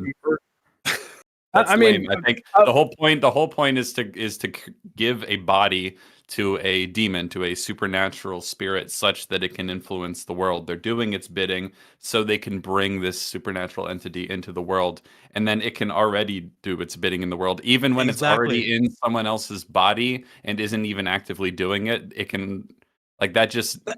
That would be like Sauron floating around and fucking with the Fellowship throughout the fucking movies. You know what I mean? Like, it doesn't make any fucking sense. Like, it ruins the idea of them needing to do all this to bring him back. That's the thing. I don't think it necessarily makes no sense. I guess that's a bit of an odd sentence. But so one of the reasons why Payman needed to not just use Charlie as his vessel is because I guess like different hosts have different levels of compatibility with this spirit. With them, like again, saying the whole thing about like Payman covets a male body. And I think that a big part of the reason why there's like the two Paymans, like there's the ethereal Payman as well as the physical form Payman, is because there was like dissonance while he was in Charlie's body. So he wasn't really able to activate full hell god power in that body. And I think that is still the case once he takes over Peter, just because it's new. He hasn't gotten used to it. But like at least what I got from it is the implication is that once he realizes who he is and becomes comfortable in the body and like gets more, I guess you could say like a frequency calibration with the forces of hell and like what his actual spirit is capable of, that physical incarnation, like Peterman, is the one that's actually going to be able to like do some real crazy shit on Earth. I gotta be honest, I'm not especially convinced based on what we see that Charlie is. I know we're told that Payman was inside of Charlie, but it doesn't really seem to manifest at all. To me, like, I don't believe, based on everything we see in the first act of the movie, that child is possessed by a demon. I think the clucking is supposed to be Payman like rejecting the body. So I think the I don't know. Well, Like, can I I just don't real think quick? the Can I just say fucking- like the thing with the brother, right? I think is supposed to be our clue for what's going on with Charlie is that the grandmother put the demon inside of her, but like she's not gone. I don't buy the idea that she's never like Charlie has never existed and that's just Payman. I think that is like the spirit of Charlie in there conflicting with Payman, who is not, as Mark said, maybe not at full power because this isn't the compatible host, right? Doesn't seem to have any power. Temporary host. I mean, they even actually said that's one of the reasons they. Oh God, I forget her name. Millie something. Millie Shapiro. whatever. Millie Shapiro. Yeah, I think that like one of the reasons they cast Millie Shapiro is because she does have like a genetic condition. Yeah, she has a genetic condition that actually makes like her head look the way it does. I'm trying to say this without being like CCD, cleidocranial dysplasia, and it makes her like bones and teeth just look fucked. She's got she has like the Dustin from Stranger Things. Yeah. Here's the question: why did we put Payman into Charlie at all? Okay, so I mean, we talked about that before, right? Like the reason is because the grandmother. So when the grandmother was denied access to Peter and then Annie had a second child and let her have access to that one, I think you kind of have to assume that that's the point where she launched the scheme to orchestrate this entire thing to put Payman in Peter's body. I think that you have Here's my to question. that. Right. I agree that has to be where the plan starts. Yeah. This insane plan, by the way. But the question is, why does Payman need to be in Charlie at all? I think the situation of Ellen being the only one who could do the transfer, and this is her last option to preserve someone of her bloodline because she fucked up with her son. You missed the opportunity. She's not the only one that can do the transfer. We see that later in the movie. I was gonna say that like it's more that Charlie was Ellen's last opportunity to still be able to become one of the queens of hell, because that's kind of her goal, is to like be the bride of Payman, and it's one of the reasons also why that she's in the wedding dress, not as a young woman but like as an old lady in the photo album. It's because I think that once they were like, okay, we've got our plan, we know what's going to happen, we know that we're going to be able to, at least through some means, get Payman into the male body that he covets, so we'll give you the wedding ceremony before you die. Right? Okay, that seems entirely unrelated to the question I'm asking, so let me be more specific. Why do we put Payman inside of Charlie if that's not the desired end host, if it doesn't really seem to affect the things that Charlie does and doesn't actually seem necessary to their overall plan of getting it inside of Peter? I mean, it does, because it's how Ellen is able to still stay within the plan, right? Like it's how she can still become part of the incarnation of Payman, because she wasn't able to do it to Peter directly because she wasn't around him when he was young and vulnerable enough. Because she was back in her daughter's life when her daughter had the second kid, who is given a male name, by the way, too. She was like, okay, I've got to get Payman into this body, and then I will figure out a way to get it into her brother at some point. Charlie is basically a fridge, but why is the fridge necessary? I kind of get what you're saying. Charlie is the temporary fridge, but why do we even need one in the first place? Is kind of what he's saying, I think. Well, and so it's interesting because it all depends on where was Payman before this, like in terms of the transfer. In hell, presumably. Yeah, I guess. And real quick, Mark, because I want to poke at that a little bit, because it's what you're saying is that like Charlie was Ellen's way of like fulfilling her end of the bargain, but it seems more like setting the plan that's going to happen after she dies in motion before she passes. That's like, okay, so like that's enough for her. That just seems like that wouldn't be like. But who's her? Joan is kind of her agent in the story, really. Yeah. So like Ellen is becoming one of the queens of hell, right? And her term, if I'm understanding you correctly, is like in order to receive that reward, is to put Payman inside Peter's body, and a male host, so, a male host, yeah, but she doesn't manage to do that before she dies. She sets a plan. You have to presume she orchestrates the whole thing. She sets a plan in motion to use these like incredibly crazy circumstances in order to eventually get Payman into a body in a way that could have gone wrong in so many different ways. Like if the EpiPen had just been put into her pocket, none of this really works, right? If so many little things had gone wrong, then none of this works. So she's granted status as Queen of Hell. Hold on, let me finish. She's granted status as Queen of Hell for having, like, on credit, basically, as like, well, no, like, see, like, once I'm dead, this is what's going to happen. Like, it'll work out, I promise. And that's sort of how it goes. Assuming it does work out, but I think again, like the point I've been trying to make is the plans are not always successful, and I don't think it's a big jump to assume that if things don't work and if Peter is able to like fend off Payman and make it so that Payman is unable to get into his body, and the God, now I'm forgetting their last name, whatever, the family, the family in the movie is unable to facilitate the incarnation of Payman, I assume that deals off. You're no longer a queen in hell. Now your soul and the souls of your family members are in hell forever. Just as, normal cursed souls, right? And like, I don't necessarily think that the plan was perfectly orchestrated, and if like the EpiPen was there, that would have been it. I think it would have been like, if the EpiPen was there, or if Peter just called 911 instead of trying to like speed to the hospital himself with no lights and sirens. Yeah. Also, no, and like, also if like because this is the other thing, right? Is like they built in fail safes in case this didn't happen. Evidently, right? As we talked about that with Joan and her seance, but they also were able to scheme down to the like minutia of having nuts at the party.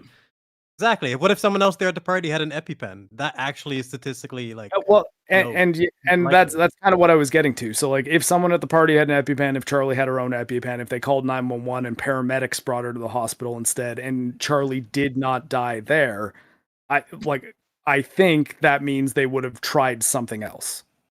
Like they wouldn't necessarily be like, plan is totally off. I think the plan is off if like Annie dies, Peter dies, or Peter dying, I think would be a big one.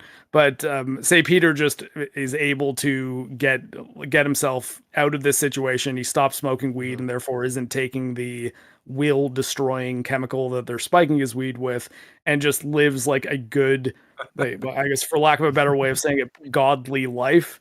Then their plan's fucked. Like I think that's why we were talking about the poll for so much at the beginning, because interpreting this movie that way just makes everything fucked. I think we have to assume Payman takes the options takes the hand he was dealt and just works around that rather than controlling everything. But then the fucking sign on the post that gets Charlie's head chopped off makes everything just weird, because like, what the fuck is the odds? Because that would mean that just it's like deliberately cursed, because they know that she's going to eat the cake with the nuts and then have the reaction, and they know that he's going to take that way to the hospital, and they know exactly like how fast he's going to be going and exactly where to place the roadkill, and that he's going to swerve to that side of the road as opposed to the other side of the road, which would have been like better for her. And like, that's just, I don't know, man. That's just the entire scene. The entire scene functions well if you just delete that little fucking sign. If it's just an accident, but if you keep that sign in there, and the whole thing has been like meticulously orchestrated by these mastermind cultists, it completely screws everything up, I feel like. Yeah, I mean, and to an extent, yes. Like, I mean, I'm not saying that no, the symbol being on there is airtight and you guys are just big meanies. Like, I'm not digging my heels in that hard. I guess what I'm saying is though that they probably had some indication that might have been a means by which they could do it. Put the symbols on there, not as, oh, it's definitely going to happen there, but almost like a little prayer, like to be like, this might be significant. Like, we saw the blue Esper light go to that pole. Why? So it's either they foresaw everything or they foresaw everything. No, I think they were maybe just like nudged in that direction and it happened to actually work out the way they wanted it to. But I don't necessarily think that that means it could not have worked out any other way, or that it definitely would be that she got decapitated by that specific pole. It's just that's a time where they were led to it. They set things in motion that made it more likely, and it happened. And a big part of why it happened, again, is because of things like choices that all of the non-cult member characters, like the protagonist characters, made that were stupid. I think the deliberate drawing of attention... okay, Sorry, go ahead. Sorry. I'm not trying to make the defense I was a horror movie, because of course people make stupid decisions, but as again, like a person who has responded to anaphylaxis calls like on EMS, it is stupid to try to speed to the hospital in the dark yourself rather than calling an ambulance, getting a paramedic to speed to you, give her an EpiPen, and then like put her on oxygen and get her. That's why the scene is frustrating, because the human error in this scene is very believable. But then you add the payment elements and it just gets wonky. Yeah, exactly. Because like he is, the movie has a built-in, like a built-in safety valve for that, right? Like he's on weed, so he doesn't know what, like he's not thinking clearly. He doesn't know what exactly to do. Hey. Hey, he's on devil spiked weed. It's different. Well, yeah, but either way, he's on weed. he's smoking skunk weed, and he's having a bad trip, right? He's panicked. Yeah. So that's fine, right? It when you get into the elements of like, oh, but like, you know, maybe they foresaw like the blue light went to the pole, so we put the etching of the prayer onto it. Like you get into that, you know, just in case maybe that'll like, you know, send things in our direction. That I feel like is basically just saying, essentially, like either it could have happened another way, or Payman dictated it to happen this way just in case, right? Which is sort of like saying they foresaw every potential way that it could have gone, and they just, you know, like they covered all their bases just in case something didn't work out on one level. But I don't like that very much as an option. And I think the other thing is that the deliberate drawing of your attention to the element of fate, because like this is a horror movie, right? Like you're already kind of primed to look at the decisions of the characters in the guise of like this being a horror movie, right? Like we all know horror movie characters make stupid decisions, but you've deliberately now told us that, or hinted to us that fate could be at work here, and you've asked us as the audience essentially the question of like, is it more tragic if they make their own decisions and still fail, or if they're fated to make the worst decisions and it's, you know, like they have no control over it, right? Which in like that's already putting doubt into our minds as to whether or not any of this involves their actual decisions. You don't even have to have that line if you don't want that element introduced, right? Like, so now everything I'm looking at through the movie, since you've drawn my attention to the idea that these characters might not have any agency, is like, oh, are they just all being manipulated into acting and reacting this way by some external force throughout the whole thing? You can see it all from the very beginning. Yeah, I mean, what they're implying from the house stuff at the beginning, the puppets and whatnot. Yeah. Like, well, that's the thing. I like that. I like just one sec. I like that in terms of like reasonable subtext and getting some of the details of their backstory, like the breastfeeding with Ellen and whatnot.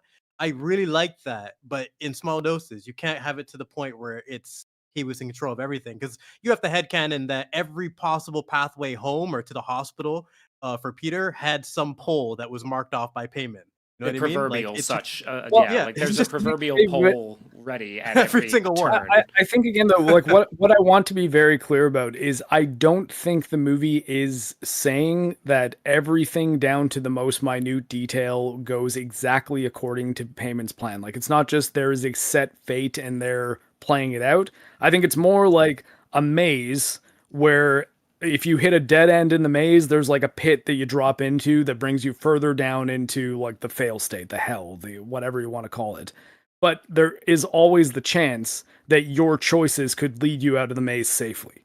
I think it's more like that. And if you make a turn that has a trap in it, but like if you don't turn down one of the routes that has a trap in it that was set for you to fall into, that doesn't necessarily mean that there's not going to be another trap around another corner. So I think it's less like a grand design that is specifically spelled out, and more like they're setting the cults and Payman, the forces of hell, are setting all of these barriers around the family in which it is difficult for them to ultimately do anything that is not a fail state. But I think that a part of the movie that they probably could have made more clear, and at least the way I interpreted the Heracles story at the beginning, is that it is actually a bit more tragic when they do have choices and they make the choices that get them in trouble anyways. Because I think that, again, there's some clear ones like not having the EpiPen. I think that ultimately that comes down to, no, that was you guys that did that. That was not the forces of hell. There was nothing stopping you from saying, if you go to the party, bring the EpiPen. I'm your mother telling my son to do this to protect my daughter. She didn't, though. I agree. I think that the fact that they have choices makes the story more interesting and more tragic, and it's certainly based on what things are happening around them that they can't see or perceive, make them feel like things are happening, without their control. But obviously, they're making choices, right? Every choice they make in terms of how they speak to each other as a family is a choice that is contributing to their downfall, right? Oh my, yeah. We'll get to the dinner. So certainly. The thing is, I think the movie disagrees with you and I think the movie, because when they have this conversation about Heracles, I don't think it's a lack of clarity. I think the movie's position is that okay, hold on. Where's the exact line? Yeah, the last line of that conversation, the last word, which is usually a good indication of what the movie thinks. Is when a character off screen, we don't even see who says it, says, I think it's more tragic because if it's all just inevitable, then that means that the characters had no hope. They never had hope because they're all just like hopeless. They're all like pawns in this horrible, hopeless machine. That's kind of the theme of the movie. Yeah, I agree with that. I don't know. If you factor in Steve's ending, yeah, that's kind of fitting. So I think we're giving it a more reasonable interpretation than the creator did. I also think I think looking at some of Ari Aster's other movies actually does make it more clear that that's what this movie is saying also, because not to get too far down the road with Midsommar, but my big problem with the ending of what was that? Brooks has a lot of bones to pick with Midsommar. Fucking despise that movie. Go ahead, though. I'm gonna keep it brief. My big problem with the ending of Midsommar, and I won't spoil anything if you haven't seen it, is that the movie completely removes the main character of agency. Actually, the main two remaining characters of agency right before the most damning, consequential choices that they make. It completely removes them of agency. So this is a thing that happens in a lot of his movies, actually. And I think in this movie, he's really going for, it's more scary and it's more tragic if they're kind of hopelessly caught up in a thing that they could never really escape from or win. He has a message or something that he's fixated on that he basically abandons his characterization to achieve, and it drives me nuts. Because Christian and Danny deserved better. Peter and Annie deserved better. It's just these payoffs that he goes for. It just breaks his fucking films. And Midsommar. And I think, because I agree with you. And I think to bring it back to Hereditary, I think one indication of this actual helplessness, like no matter what, there's no real way for them to win, which I don't like. And I don't think that the movie would be better if it didn't have that attitude, right? But I think it's clear that it does most evidently in the death of Steve, because we have Charlie's notebook, right, that she used to draw things in, and as one character points out in the movie, she made everyone look retarded, which is pretty funny. But she draws in that notebook, and then at one point, Charlie, at least we think it's Charlie at the time, but I think later in hindsight, I think we can assume it's Payman. Either way, the disembodied spirit is in the house as a result of the seance. And it's drawing in the notebook without being touched, and is drawing pictures of Peter over and over and over again with X's in front of his eyes, like he's dead. It's like either it's a warning he's going to die from Charlie somehow, or it's Payman being like, I'm going to kill Peter. Erasing the windows of his soul, basically, the eyes in particular.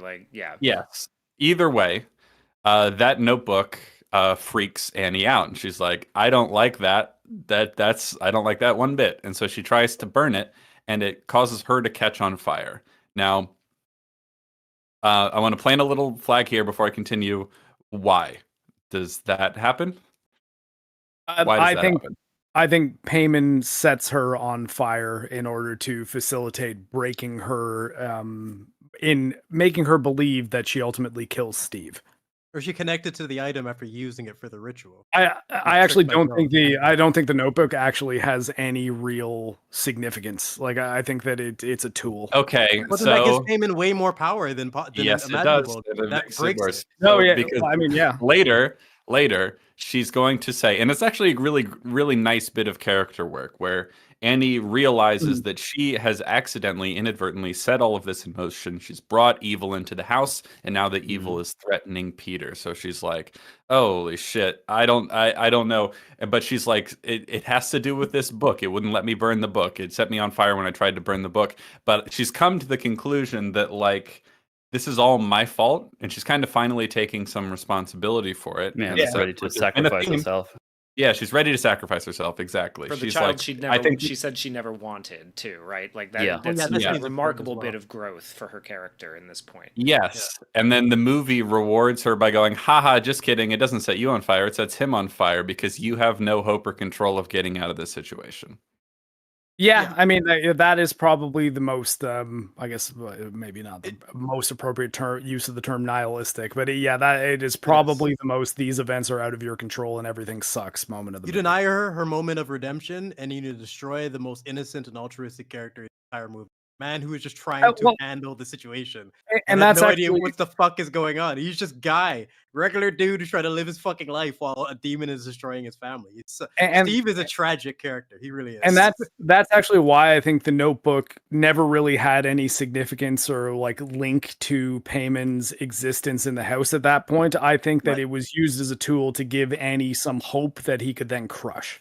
I kind of agree with you, but that fucks everything more because it means he has even more power. At least if it was a link, there's a magic system. I mean, in the last act of the movie after the seance, he is pretty fucking powerful. Like, and like, you know, like I know, but power that we can at least quantify. Yeah, he's got, and he can do whatever he wants at any given time. Power. He can have a powerful ability as long as I understand it. Like, okay, she's connected to the book. But if he's literally just trolling, saying "fuck you," I'm gonna burn your husband, so you learn, bitch. Then like, well, I mean, not necessarily so you learn. It's so you're broken enough for me to like take you over fully, and then do the last. I'm not understanding the motive. I get his motive.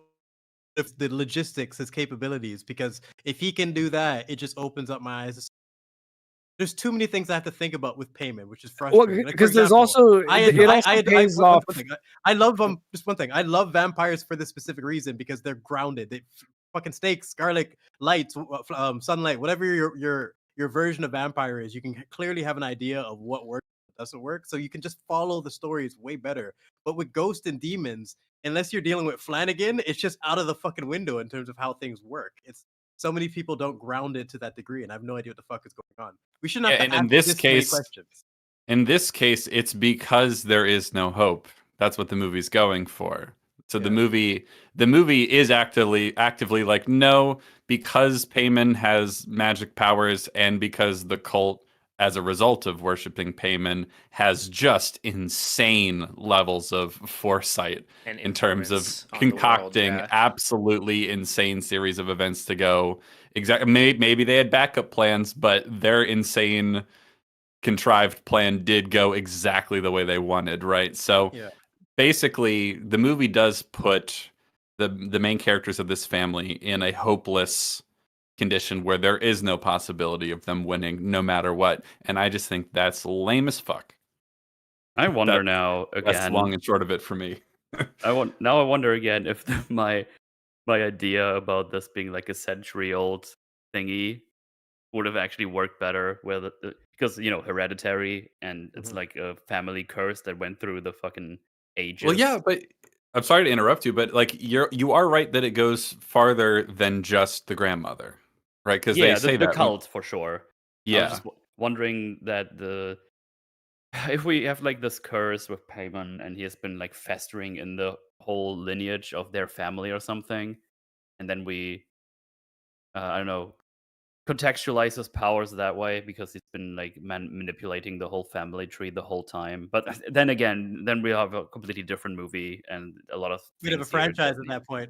Hereditary 4 to be the No, not even that. Just like we can have like this as a context, but I don't think the rest of the movie goes well with that. And I feel like the cult would be more embroidered into this family and not just the grandma. Like they would have known more about it, because we know that they get estranged at some point, and only when she moves in with them before she went to the hospice, right? That's when they started talking again. All through throwaway lines. That's why I was wondering earlier if the movie would benefit from some type of POV from either Ellen or Joan, just to get a little bit more flesh on the table for certain things. And Cap, what you said before that, like, kind of spelled it out for me. I was wondering, like, on this rewatch, I enjoyed it the least I ever had, because I think what you just said nailed it for me. Of just like, motherfuck, this is so hopeless. Everyone's just screwed from the very beginning. Like, there's no hope anywhere here, and it kind of. I watched it this time thinking, I don't know if I'm ever gonna watch this again. Like, I think I'm good. I don't really need, like. I mean. Yeah. So there are a couple moments in the movie that I think they probably could have started fighting back against the cult, but the characters just don't pay enough attention to the signs, the warnings. But I guess just though, before we move too far away from the Annie burning Steve thing, that the reason that they did that specifically in order to break Annie, though, is because one of her, I suppose, biggest, maybe not fears, but like insecurities or like moments of shame, is when she was sleepwalking and ended up dousing both her and Peter in paint thinner. And and Charlie. And Charlie? Yeah, Charlie, because Charlie was in the room. Yeah, because they're in the same room. Right. So the idea that one of the things that she's tried to run from the responsibility of for that entire time by saying like, oh, I was just sleepwalking, I had no idea what was going on, that wasn't actually me doing that, is burning one of her family members. They even have like her little dream sequence where she actually does burn Peter. So I think that Payman knew that if he could set up a situation in which she burns one of the members of her family, then that would be the thing that would actually break her. So I think wouldn't it have to be Steve, though, because he can't set it up so that she actually burns Peter, because then his plan is fucked. Correct. Yes. Yeah. He's the only one left to burn other than poor Max the dog. Yeah. But it makes this movie just cruel. Like, it's very, very, very cruel. Yeah, it is. This is a dark movie. I would not argue against that. I just like the comment earlier of trying to find something to like in the ending every time you watch it. Is there any way to like elevate that dark element? I hate how hopeless this movie feels, and I never got that sense until this rewatch for some reason. Well, I mean, I don't really think there is in the ending at all. I think it's earlier on in the movie that there are signs that are disregarded. Simple things like Joni's like floor mat, like her doormat that was very clearly made by Ellen, and she's just like, oh, my mother used to make things like that. She's like, oh, isn't that funny? And doesn't really say much about it, even though Joan has been pretty talkative about their families and stuff like that. She just blows by that as if to not really acknowledge it. And Annie, yeah, and I think that Annie probably should have seen that as like a massive red flag to be like, wait, something's going on here. But the the biggest one is when she's looking through Ellen's stuff at like towards the beginning of the movie. And the apparition. I was gonna say how we talked this. That. Yeah, it was funny. I know the apparition is another thing that, like, once I watched it on a TV that actually showed black levels, I saw that, and I didn't on my previous 2 rewatches because I was like, oh, that's just like she's maybe seeing things. I don't know what's happening, but yeah, you actually really clearly see Ellen, like naked Ellen, just standing in the corner there. I was like, oh shit, black levels. It's significant enough for Annie to be studying and Googling apparitions and like how to communicate with the dead. Yeah, she's looking that up. That's on her mind already, and then she sees Joan's doormat. She should have been on that immediately. The first thing she would have did is go home and went through all the boxes. It doesn't make any sense based on Annie's character setting it up for the end for the big reveal. I think she would have went through that immediately. And again, I think the critical mistake that she made though is she did not look through that box and see all the basically big clues that she gets towards the end of the movie, because if she'd seen them earlier on, it would have been much harder for Joan, basically impossible for Joan to integrate herself into her life. And they did that in Madam Web, which I don't like. I don't like that Hereditary has a weak as Madam Web. Like, he shouldn't fucking have that. The other problem I have is basically with the spirit of the movie, because I would very much like to interpret this story such that, really, okay, there's people acting on them that are out of sight, right? And they're manipulating things, and they're trying to hold on. They're trying to pressure them into doing certain things.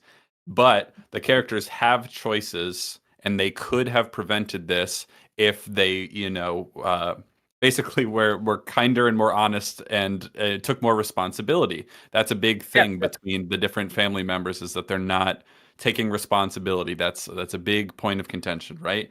But by the end of the third act, I'm convinced that literally, even if she saw all the possible signs and was suspicious from the very beginning, they would have concocted a plan to make this happen so they can't win either way. I mean, that is possible, but I guess I think it's likely based on how the final act plays out. Even based on how you've explained some of this stuff, Mark, I feel like that's sort of like your idea too, right? Is that like if there was any possible, like maybe they didn't know the poll was going to be the thing, they just sort of put a prayer on it and hoped, right? Like if they have all of the exits to the maze blocked off just in case, then there really isn't, like, it's an illusion of choice rather than like an actual choice that they can make. What I will clarify is I do not think, even like in real life too, I do not think there's ever a time where all of the exits are blocked. I think there is always a way out of the maze if you make the right choices. And part of that agrees with you. Maybe not, but at the same time, I don't think there's enough in the movie that flat out says that's not possible, because things as simple as if she'd seen the book with like the photo album in it and the invocations, I think is the name of the book she sees, the Dittany of Crete bottle that's the other thing, the bottle of the stuff that's in the weed is like, it's in her stuff, like it's in with her mom's stuff. The passages highlighted about payment and sacrifice and the male body and everything like that, all of that stuff, showing it to Steve at the beginning of the movie would have made him immediately call her and like get in touch with the police more explicitly when he found out Ellen's body was exhumed. Because the only reason he didn't really take any action, he's like, oh fuck, this is just going to stress my wife out way more. I can't tell her. And he's trying to be the man. Well, I mean, exactly, but I think that it's all those things that, like, if this family were communicating better, if they were more conscientious about the warning signs around them, and if they were able to take action, what's stopping them from, like, basically becoming the enemies of the cult and taking down everything that Ellen had put into motion? Like, yeah, that's the big factor. This family being broken and splintered as they are, just suffering through grief and just their situation, is what makes them susceptible to all this in the first place. If they are a strong foundation, none of this would have worked. So like, I mean, I guess like it's down to interpretation, and like there's an element of headcanon there too. But like, I mean, I guess I like to read this movie as both the wheels of fate being in motion, but also the characters not fighting against it hard enough and not understanding what they need to do in order to, like, I mean, for lack of a less cheesy way of putting it, heal their souls, right? And make it so that they aren't susceptible to that kind of evil infiltrating them. I would say I don't think this movie does that. I have to echo. I don't think the movie really agrees with that perspective based on the things that we see. But one of the things I wanted to mention is that it shares, like, the idea of a cultist, of a group of cultists creating a plot, like an inescapable plot, or like, a maze around this family, where, like, the decisions could be made for them to escape, but none of them take it. That shares a lot of similarities with Rosemary's Baby from the 60s. Yeah. But the difference here is that, like, Rosemary's Baby, Rosemary makes the decisions that she should and still loses. These guys don't really do that. Like, the worst crime they commit really is like indifference to action or just non-action.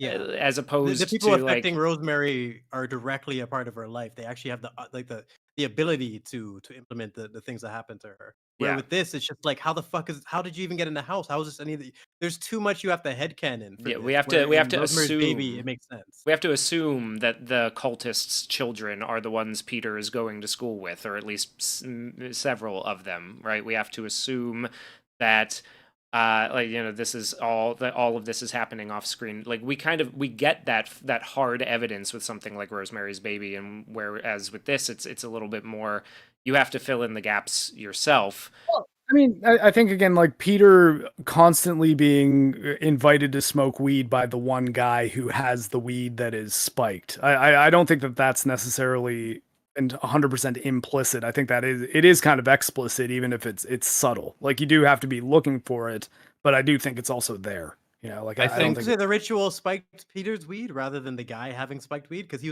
Peter was the only one who had a reaction out of the friends, and they actually. Well, I mean, Peter's the only one that the cult wants to have access to it, right? Like, because they're not trying to take over Peter's like weed buddy. They're trying to take over Peter. I think the spiked weed is one of several details in this movie that makes the plan seem more ridiculous than it needs to. And if we just cut it, it just streamlines everything and makes it make a lot more sense. Because if there was no spiked weed in this movie, nothing would change. I didn't even notice that. Remove the spiked weed, remove the sign on the pole, and everything. Remove the sign on the pole. Nothing changes. I don't necessarily think it would, because I think the spiked weed is part of the reason why Peter is having so much trouble dealing with everything that's happening. I think everything happening to him is funny enough. Yes. Have that scene be a bad ball. But I mean, every spiked weed and like the exact same format. Like every human being though has different levels of resiliency when it comes to like emotional trauma, though, right? So I mean, however difficult the stuff that Peter's going through is, there's still a way that he could be handling it stronger or weaker in most circumstances, right? Like, and the weed changes nothing about that. I mean, I don't necessarily. No, seriously. If there's no sign on the pole and everything else plays out exactly the same way, nothing changes. If there's no spiked weed, then then you would watch the movie. If there was no spiked weed at all, you would just go, yeah, he's not handling this well. Because obviously. Yeah. And then the other example that I wanted to get back to, because we brought it up briefly, but I still don't think there's a good answer for it, is why is Charlie in Payman at all? If she, sorry. Why is Payman in Charlie? We're told that at the very end in ADR when which feels obviously like the studio trying to go, okay, test audiences, here's what happened. But if you remove that, again, nothing changes. Well, I mean, kind of another thing you almost have to headcanon, because we have to assume that Payman needed to be preserved for whatever reason. But why was Charlie the only vessel? And why? She's the only available vessel in Ellen's family that she could use to effectively, I guess, for lack of a better expression, bookmark Payman and that's still be able to become. But there's nothing to indicate that that's necessary in the slightest, and there's nothing to indicate that Payman being inside Charlie actually affects the plan. I mean, like a lot, like Charlie, everything about who Charlie is and how she acts, though, is because Payman, like it's Payman's soul. It's not really Charlie. It's Payman the entire. No, we've already talked about this, and I think we've basically concluded that most of the time this is like at least half Charlie, because otherwise her behavior doesn't make sense if she's a whole demon. Yeah, I feel like Payman is inside Charlie, but super oppressed. Similar to like, if anyone's familiar with Naruto, how the Jinchurikis work, like the demons inside them. It's like it's like 5%. Yeah, but it's basically exploring ideas of having to suppress some type of demon within you. Naruto, oddly enough, does it very, very well. Payman is affecting her to a small degree, and you see it manifest in ways like her clucking and whatnot, and her odd mannerisms and certain things. But Charlie is certainly in control. That's the way I'm looking at it. But like, I think like what Cap was saying earlier, there's certain elements, just remove them, and you can interpret the rest based on what's in the film without getting confused by so many other elements. Like I think the person who is driving Charlie, though, I think that's a big thing, and I don't think it's Charlie. I don't think it's really Charlie at all. But when you say driving Charlie, what are you referring to?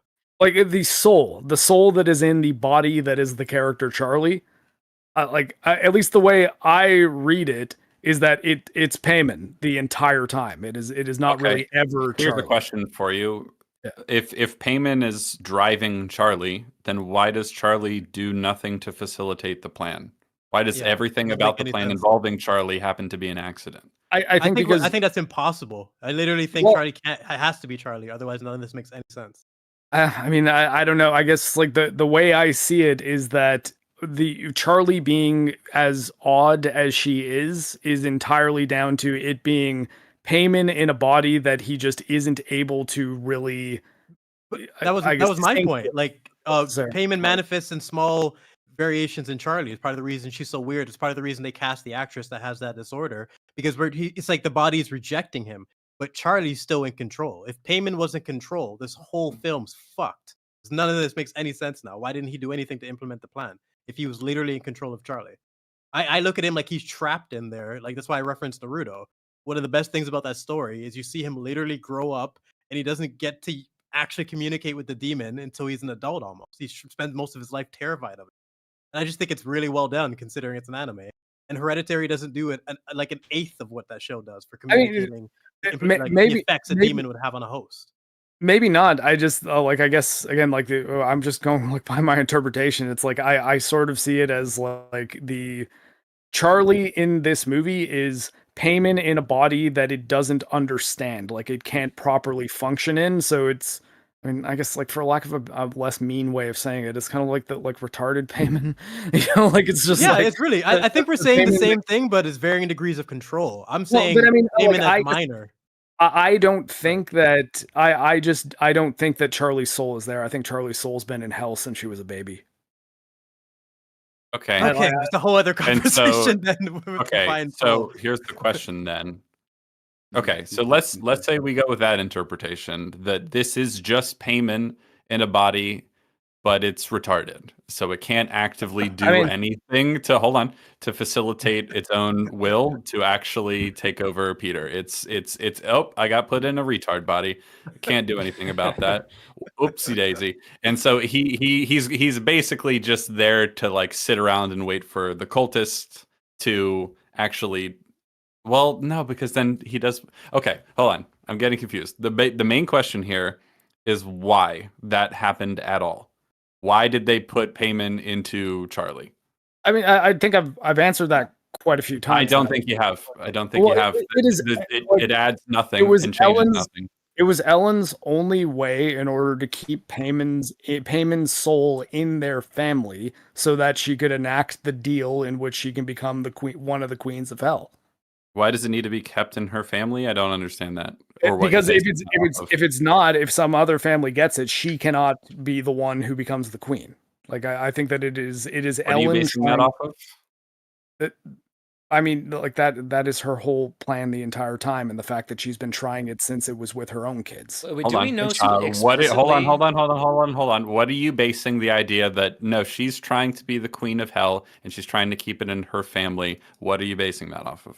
Because she tried to put it in her own son, but her son killed himself, and then would have tried to put it in her grandson, but Steve kept her away and made it unable to do that. And her last opportunity in order to actually get Payman's hooks into her family in order to enact that deal was Charlie. Okay, see, it's the last part that I think you're just headcanoning. Well, how? That's what happens. No, that is never said in the movie, actually. There's nothing explicit for that, because everything else we can interpret and kind of follow. That's the one part where we don't exactly understand why. And that's why I kind of left it as Charlie is clearly the fridge. But why do we even need a fridge? Why is it necessary? It is explicitly stated when Annie is talking to Joan about it, when she's like, yeah, well, like I kept her away from my first son, but then we had Charlie and we had her back in the house because her health was declining, and she got her hooks into Charlie immediately. But that doesn't explain why. Okay, hang on. Maybe I could. I think the question is now. I think in terms of the magic system, it doesn't need to be in their family. I don't think that's the case. No, not necessarily. Yeah, exactly. I think the reason is why she wants it to be in the family. I think that's just ego-driven. I think that would be my. She wants the rewards. Like like in the magical technicality, it doesn't need to be in their family at all, but she wants it to be because she wants to be the big bad king and queen. I've never once said that Payman could not possibly be incarnated into any other family but this one. That was never a point that I've made. I've only said that Ellen wants it to be in her family. So Ellen wants it to be in her bloodline. That's one thing, but I feel like it functions better if her bloodline is required, because then that explains why she has an entire host of people following and supporting her plan even beyond her death. Maybe, but her selfish ambition, then you would think that they would go and steal the power for themselves. Why is Joan following Ellen's plans even after her death if her bloodline isn't a part I think the only reason for that would be that because Ellen has been in this cult for a very long time, that other than Joan, she is like the senior member of the cult, and she is the one who has been trying to do this for like the majority of her adult life. If that's true, then there's no reason to put it in Charlie at all. I still don't necessarily think that's true, though. If Charlie is the vehicle in which to get it into Peter and therefore get the deal. No, it being in Charlie is actually completely irrelevant to getting it into Peter. Well, hold on, wait, because Mark, what you're saying, right, is that the reason that Ellen put Payman into Charlie was because she didn't have access to Peter. So in order to preserve her deal with Payman, Charlie was the required bookmark between Payman and Peter, and that's the motivation behind her putting Payman within Charlie's body, correct? Because Payman is aware that there is a plan to get him from Charlie into Peter. Is that fair? Is that a fair representation? Maybe not necessarily that Payman is aware. Well, I guess though he probably would be to an extent, but that getting into a bit of the weeds though, I think that is just her last way of showing the cult. Look, I can do this. I'm giving Payman a physical form. I will find a way to get it into her brother, but we'll use this physical incarnation of Payman to give Payman a foot in this world, and then allow him to take the next step that he needs to when we can find him an appropriate male host that will be her older brother, assuming Annie didn't eventually have another son, right? Okay, so wait, hold on, because the question here then is, where in the movie does that motivation get stated? That sounds something you're bringing in. It never at any point is explicitly stated, like the monologue at the end of the movie, that all you guys hate. But I'm saying that there's enough things in the movie that I think it's not very difficult to figure out that conclusion, right? Because we do understand that Ellen even writes the note to Annie where she says that all of the hardships that you and your family are about to go through, the rewards will be worth it in the end. Yes. So she's everything that's happening here, all the horrific stuff that's going to happen, don't worry, I've got a set up with a great deal in hell. We're going to be royalty there. They're going to treat us great. Don't think of hell as the way people get tortured there, because we'll be the ones overseeing the torture and getting everything. Confidence in his plan. Sorry. Ellen's confidence in this plan, and even having that note, all that depends on it has to be a part of her bloodline, because if anyone could just take Payman and Joan could just betray her as soon as she dies, there's no way she could be that confident in terms of implementing all this. So I think their bloodline has to be a significant part of it, but they don't actually explain why they need Charlie as the host previously. So the only thing I could really headcanon for me is she was the previous host for Payman. She tried to unload it on her son, failed, he killed herself. Tried to get her daughter to make another son, got separated, and then her last opportunity before maybe she had cancer or she's she knows she doesn't have much time left, was keep getting a host with her bloodline and creating it, even a retarded one for now. So a temporary host, and the plan was implemented basically we have 15 years now or whatever it is. Now we have to implement this plan to be able to transfer it from Charlie to Peter. So I feel like the cultists were probably following them their entire lives. Peter, they know everything about Peter. They know what his fucking favorite color is. That type of shit. But this is my problem though. You have to headcanon all of that. I pulled all that out of my ass. You know what I mean? I have to make it all up to make it make sense. I don't necessarily think you need to call it headcanon though. If the content is there for you to read. Yeah, that's what headcanon is for me, based on what you can interpret in the film. Yeah, I don't think there's any. Mark, sorry, go ahead. You got it. I think I can see what bits of evidence from the film you're looking at to arrive at that conclusion, but I do not see that it is definitive enough to be able to say like that is how this all happened and why this all happened. And to properly explain that is how this story needed it to happen. Because otherwise, like, if you interpret it in a different way, then all of this could be like you could look at those bits of evidence and think of any other story, like, or maybe not any other, but you could use those to look at it any other way. Yeah. So that's the thing, and also I never said it needed to happen that way. It's just that was the only way remaining in which Ellen could make the events revolve around her family, because was the.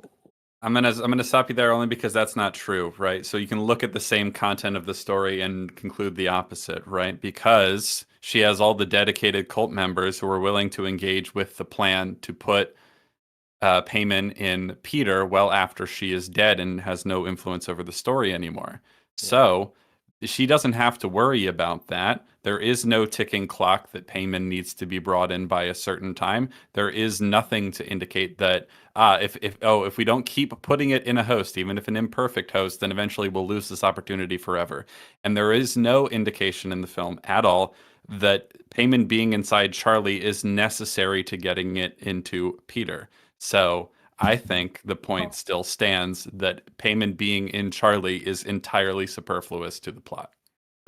Other than it keeps Payman's soul in their house for however long Charlie's life is. When otherwise, okay, I'm sorry. Did you hear what I just said? Because what I just said was that's not relevant to the plan. I don't necessarily think that's true, though. What are you basing that off of? The fact that we're talking about like mythical, magical forces of hell that gain strength based on their proximity to people and how dug into their lives that they are. But the rule that he has to be on like connected physically in some way, right? That's not in the movie.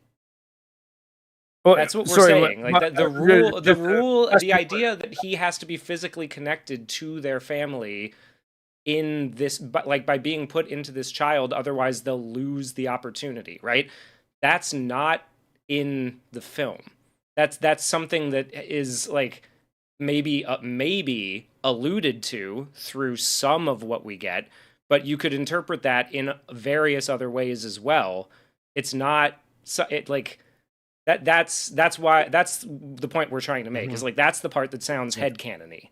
That's why I referenced Naruto, because literally in the prologue of the entire series, they go over the exact mechanics that caused this child to have a demon inside of it.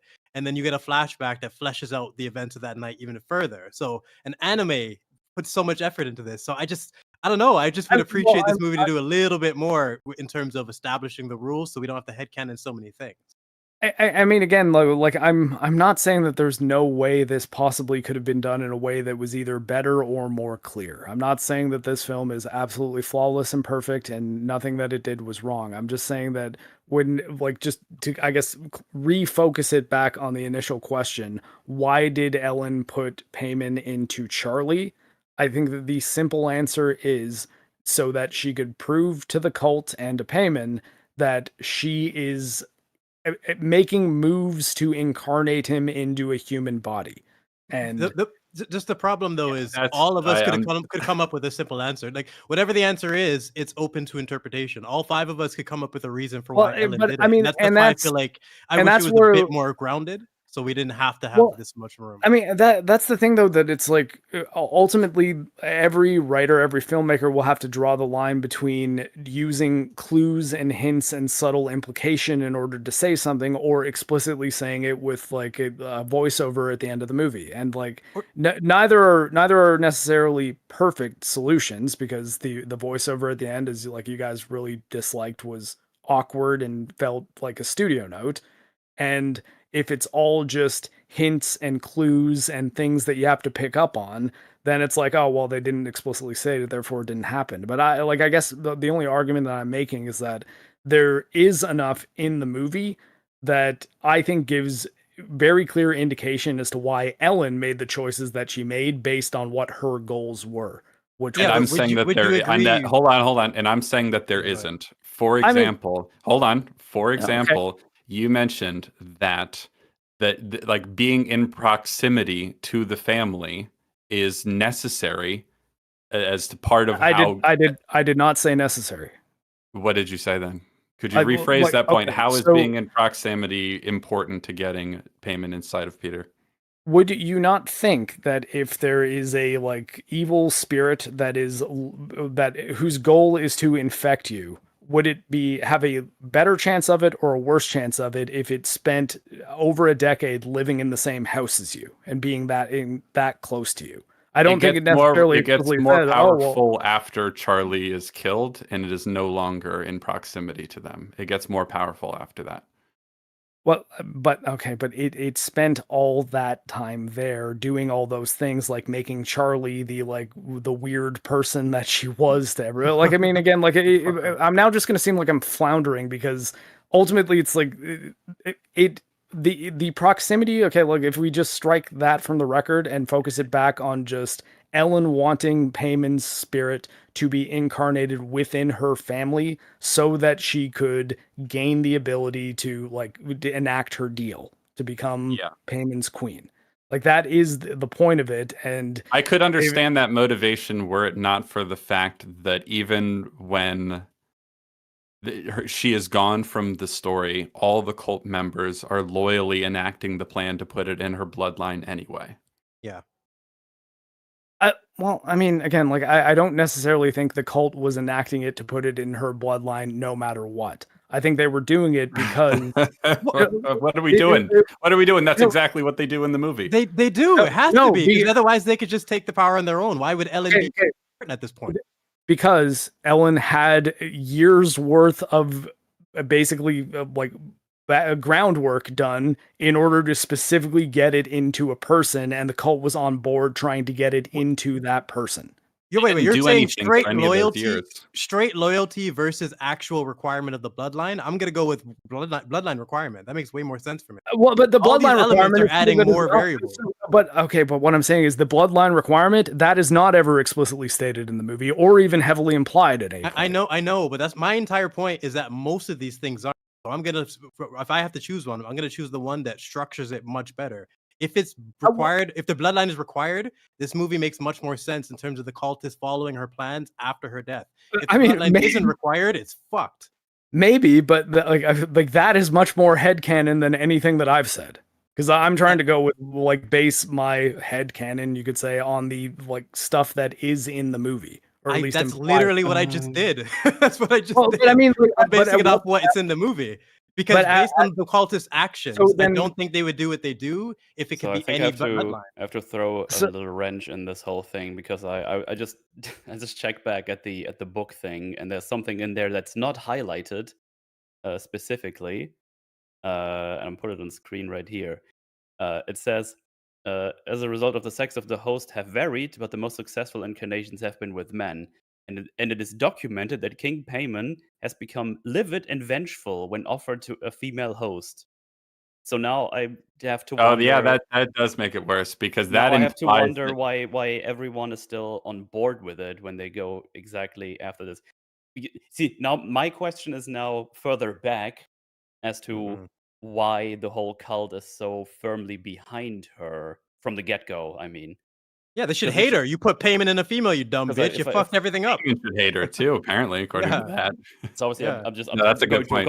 I'm going to a completely different thing. I was just curious because I'm just listening, because you guys know way more about anything about. Yeah, but you're making a great point. No, that's a good point. Bringing up a great point though for someone who's watched. I mean, I guess that is a problem.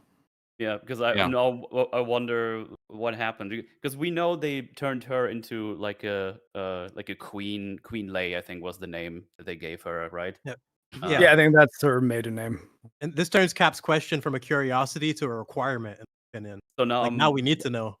Now I'm a bit confused as to what, because it's not implied or anything that she's like the cult leader or something. Like she just became the temporary host or whatever she was for something for the queen. The implication, or is the queen, the only implication where I could, or moment where I could see you drawing an implication that she's the head of the cult or the senior member is the pictures of her at the wedding ceremony, which also I kind of want to point out here too, that the wedding ceremony where they shower her with coins, and they have a photo of the whole family, Annie's whole family. So this happens like after Charlie has like grown up. Right, so like the plan has, like, I don't know, like I guess you could draw the idea that the plan is enacted from that point, right? That she came up with this over 13 years, but only after having Payman inside Charlie. There's I don't know. I don't think there's a lot of evidence. I did kind of mention that earlier, that it's because of the time at which the wedding takes place is relatively close to the events of the movie, at least like as far as like even showing the photo, like Ellen looking the same. I think that is, she was only granted the wedding once their end game was in sight. That was like, okay, we have our eye on the prize here. We understand the things that we will have to do, with probably a couple variations and options and backup plans, in order to get Payman into this male host that we've been trying to get him into for a while. You will be granted your wedding to Payman. And again, none of this is explicitly just said in the movie, but I think that enough things are shown. None of that is implicit in the movie. None of what you just said is even implicit in the movie. Well, the wedding ceremony, the photos, the gold coins, all of that stuff is in the movie, and I think that nothing of what you just drew from. I mean, they are, but if that is not what is to be drawn from it, then what is? What's the other interpretation of why the wedding ceremony happened then, as opposed to when she was in her 30s and just had Annie, right? Or just had Charles, I guess. So, what about the wedding ceremony, in your mind, justifies them putting Payman inside of Charlie, when we know now, especially from what Metal just brought up in terms of explicitly the movie says Payman does not want a female body. So why would that be? Why would the wedding and be part of the plan? And like, see, we're close now because you put Payman into Charlie. Now you're allowed this wedding. Where is this coming from? No, not because she put her into Charlie, because having been in Charlie, which I guess, like, again, going further down the implication road, maybe the cult was like, you might not, if you don't get Payman into a male body, you're never getting the riches that you were promised. But it wasn't until it was like, okay, we have it in sight of how we're going to get it out of this temporary body that I put Payman into and into the one that he is to be in, Peter. And I did this in order to help get Peter in a position that he could be taken over by Payman. The cult agreed and is like, okay, you get your wedding and we're going to make this happen. Okay, Mark, okay, this is, but I want to move on to the rest of the movie after this point. But what you just said directly contradicts what is explicitly said in the movie, that Payman does not want to be born and want to be put into a female body. I mean, like, how many times? Hold on. I've explicitly said that's the problem. Well, then it undermines what you just said, because now you've explicitly concocted a plan that the grandmother and all of the cult members agree is necessary and is relevant to why she now is allowed to be wed to her. And you've concocted this whole story that isn't implicitly in the movie, and it contradicts what is explicitly in the movie. I just wonder why it's so hard to accept that the Payman being in Charlie isn't necessary at all to the story, because it changes nothing. I don't think it changes nothing, because Charlie is a flat out different person if she's not Payman the enther movie. Like, I don't think differently, except for cutting the heads off birds. Except for her death, like, basically kind of like gets the ball rolling on her death doesn't change if Charlie is just a different, they've concocted this insane accident by drugging the weed, by putting nuts into the brownies, and by cursing a telephone pole, and putting like all of that has nothing to do with whether Charlie is Payman or whether Charlie is just girl. Peter's sister, I think, is like, because the point of Charlie's, like, the reason that Charlie's death is important is because it's like one of the big, well, I mean, it's the big boulder rolling down the hill of like Peter going, like, losing his mind, right, and becoming broken and hopeless. That doesn't change if she isn't Payman, right? Yes. Like, if she's just his sister, it still operates the same way. Yeah, I mean, yes. Could she have stuck her head out of the window and get hit by a telephone pole while having an allergic reaction if she were just a girl? Yes. But I think everything about her character for the entire movie that precedes that would be different if she was not a, like, or a poorly formed king of hell inside a human body that it doesn't want to be in. Even just simple things like her disregard for her safety from the first scene of the movie that she's in. Like when Gabriel Byrne goes sleeping outside, and it's really cold, and she doesn't really care if she gets sick or not. Yeah. Last night. You can get pneumonia. And she said, like, that'd be fine. Okay. Yeah, that's okay. Or like that'd be okay. It's like she sort of is passively suicidal the entire movie, and I just think if you remove that, I wouldn't go that far just off that scene. Suicidal.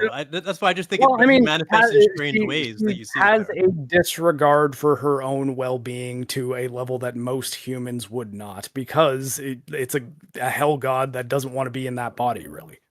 Why did they put it in that body? Okay, again, the only do you see why I'm asking that? The only conclusion that can be drawn is that was Ellen's only way to, I guess, extend her deadline on her deal after her son killed himself. No, Mark. It's just not. There's another conclusion that can be drawn, and it's that it doesn't make a lot of sense.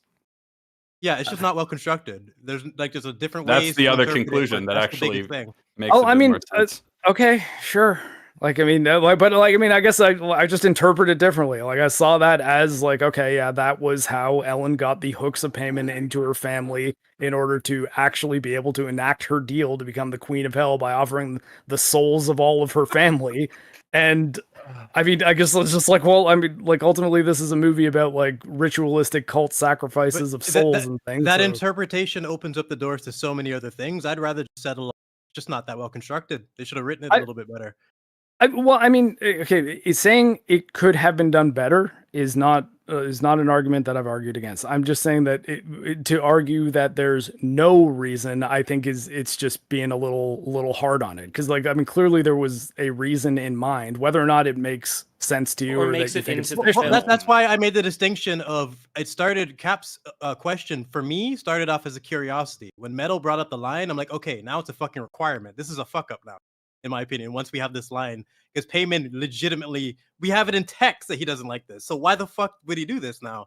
So it just creates so many different fucking variables for me. Where I'm like, the quickest answer for me is like, yeah, they fucked this up a bit. They should have constructed this element of the story way better than that. That's why I referenced Naruto, because I think they nailed it. Yeah, well, I mean, I haven't seen Naruto, so that's like no. Part of the reason I brought it up is they do it in the prologue, which is like it means that they understood how important this element is, and I'm like, Jesus, it's part of the reason people like animes is because they care about those things. Okay, like, now we are talking magic about systems and whatnot. Yeah. Well, but I mean, like, I can't speak to that angle of it because Naruto is kind of a blind spot in my weeb knowledge. You don't need to know the show, as my point is. I'm just talking about. But again, like, I think though that at no point have I really been trying to make the argument that Payman being put into Charlie is perfect writing and it's absolutely genius and there's no way possibly could have been done better. I really only took contention with saying there's zero reason why Ellen would do that, because I think that Ellen did that just so she would still have a chance at her deal after failing to get Payman into her son. I was on board with that in terms of it being a fridge until we get the line of like Ellen should have been aware of text. Now it's like a problem for me too. The other thing too is that I don't think that any of us said there was zero reason. I think what we said was it's not a very clear motivation for why she would do this, and it's kind of like if you changed it in like based on how the movie I is think written, though, if you remove I think that, though, Cap, hold on, let me finish. Cap real quick. explicitly stated several times though that there's no reason at all. Well, I No, we wanted to know what the reason was. I don't think it was Mark, and the frustration here is that the reason you offered is one that you just made up in your head. That's not in the movie. I don't think it's not in the movie though. We've been over this. We don't need to keep circling it. But I mean, I don't want to either. But like every time you restate it, I'm like, man, this is a really great fan fiction. You should write that. I mean, like, it's a fan fiction based on things that happen in the movie and are very clearly there, though. But like, no, because it contradicts what is explicitly there. The one line that Metal brought up like half an hour after we'd been arguing about it. Well, it was true before we remembered it. I mean, you weren't arguing it any less hard prior to that, though. Well, yeah. Oh my. Okay. What the fuck are we even doing here then? If we're not actually going to take into consideration what's explicitly in the movie, why are we arguing about your theory that is only barely implicitly in the movie? I mean, come on, man. Like, again, we can disagree, but I don't think it's barely implicitly in the movie. I think it's very clearly implied. It doesn't work because of what is explicitly in the movie. Okay, look, the only way that I could keep on going down this road is to headcanon the reason why Ellen did it, despite knowing that a female body is not ideal. So I don't want to. Because you could just say that it doesn't make sense. Well, but like, I mean, again, I don't think it makes no sense though. I think it could have been done better, but like, I still think that there. I think we've sufficiently gotten to the point where we should move on to whatever else we want to talk about next. I think I'm not. Hey, Mark, and I just want to say, I sound frustrated. I'm not trying to be mad. I mean, likewise, like, right? Like, I'm not. I don't mean any ill will here. I'm just trying to get to an understanding. But if we don't agree on that point, that's totally fine. We can talk about the rest of the movie. No, hang on. No, so, I think what we're going for here is, it is not necessarily a given that Charlie needs to be in there, right? The payment needs to be within Charlie's body. Yeah, mechanically, that is not a requirement. We agree on that, correct? Yes. Mark? I think the whole movie, it becomes a totally different movie if he's not. But I mean, I guess, like, would there be a way? Is it mechanically necessary for him to be? Well, again, just let me ask my clarifying question. Are you saying that is there any possible way to get payment into Peter without Charlie being involved at all? That is where that's my ultimate point. That's the question. Okay, then yes, that's where I'm going with this. It would have been possible. Yeah, I agree. Is it possible? I just wanted to make sure I knew. Can I just clarify real quick too? Do you think it's possible for them to do it without Payman being in Charlie in the first place? Like, if he's somewhere else in the world? Yes, I do. I don't necessarily think that it would be any easier if you don't find it as compelling if it's not like Payman within his sister's body. I mean, I think you could almost remove Charlie from the movie entirely if you're gonna remove. This is where I'm about to. No. That is certainly not true. I don't think you could remove her entirely. Go ahead, Metal. Go ahead. You guys been going on for a while. I'm trying to put a little neat bow around this. If we keep everything as it is, we take out the line, oh, she was in, the Payman was in there, and instead we have her more as a, what's the word I'm looking for? A subversion. Like, it looks like she's possessed, but in reality, she actually got the touch of autism. She's a bit of a red hair. She's got a touch of autism, and it's just a weird fucking child that has been manipulated by the grandmother, but not being possessed by Payman. And then we still have the thing where she dies, and then we have the downfall of Peter. What do you think about that? Yes, that's the point Cap was making. That would be an improvement, and that's what I thought happened the first time I watched it, and then successive watches have cast doubt on that. I would prefer that, and I think that would be a lot stronger. There's less things for you to be confused about. There's all takes away a lot of the variables, and just that's part of the reason we harpened on the point. Just streamline things. So, because there's enough there for me to interpret the story based on what you have. You don't have to add all these other elements. confused. So I guess then we can probably end this debate then. Like I agree. I'm just on the other side of the fence, even though we're basically at the same part of the field. I'm just like, yeah, I do think it's actually a bit better that Payman, like, because I think on a rewatch, there's so many things about Charlie that I notice and pick up on that are interesting to me, with the knowledge that Payman was Charlie all along, or Charlie was Payman all along, kind of thing. Like, that's where the conversation. That's where the conversation definitely got confused, because I said the same thing like 15 minutes ago. I feel like we're saying the same thing. We just have a different interpretation of like what the rules are, and whether or not Charlie was essential to this story or not. Because it's just once you have that line, it just complicates everything, and it makes me wonder definitively why they would even go through with that. And it's just something that this story really should have fleshed out, considering all the other things they were willing to flesh out. They had the talent to explain this, and they kind of just screwed it up. And that's why I think the simplest answer is it's just not that well constructed. We got it. We've got there. We did it. We did it. Thanks, Metal. I always could count on you. You got it. You got it. And again, like, I guess it's kind of funny for me because normally I talk way more, but you guys were so deep in this thing. It's like I don't even know most of these references, or I just watch the movie. No, that's a good catch with the book though, because I legitimately didn't. That's an excellent point. I only read the highlighted and underlined bits. Yeah, you know, the like bits that's that are literally being like our eye is being drawn to. Right? Like, it's the type of point that you're the last person on the panel I thought would have found, because we've all seen it multiple times. So that's excellent. Well, you were busy talking, so I just kind of, because I have the footage running in the background. I just watched the whole movie again. I was gonna watch the whole movie again. Fuck these guys. Did I at least lead you in the direction of what I said, that all the clues were in the stuff that she finds at the end that she should have seen earlier? Oh, she has like the mats are in there, the book, the pictures, they're all in that one box. I'm just sticking with the rules, so that's why these conversations are important. In conclusion, though, like white flag up, it's cool. We're no one hates each other here. We're just nerds passionately arguing. Why does that even need to be said? We're just discussing the details. Hold on. I hate you. I don't agree with that. I hate you specifically, not for anything that explicitly stated. Hey, hates everybody here. Somebody help! He's trying to break down my soul, doing Septa King of Hell into me.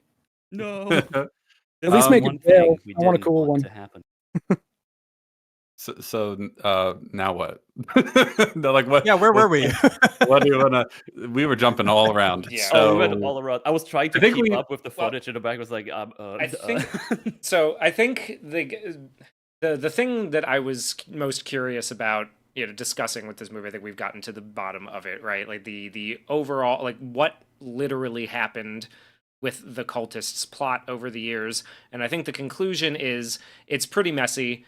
There are maybe some things that you can draw conclusions you can draw based on what you see, but I don't think any of it is clear enough to be definitive. And like that's really where it stumbles, because I think that the beginning parts of the movie, the family drama aspect of it, and the thematic, like the themes of like fate and control and agency. Those are all quite strong at the beginning of the film, particularly, and in the middle, and in the middle. I would say the middle 50% of the movie is really cooking with gas. Yeah, I really like. So one of the things with paint thinner. Well, yeah, we spent a lot of time. We spent a lot of time going over the rules and logistics and getting the the powers and the ritual down. But is there any way, even just for the sake of the people in the chat who are confused, like a really quick plot summary of the family stuff to get us back to like maybe midpoint of the movie, so we can start discussing it again?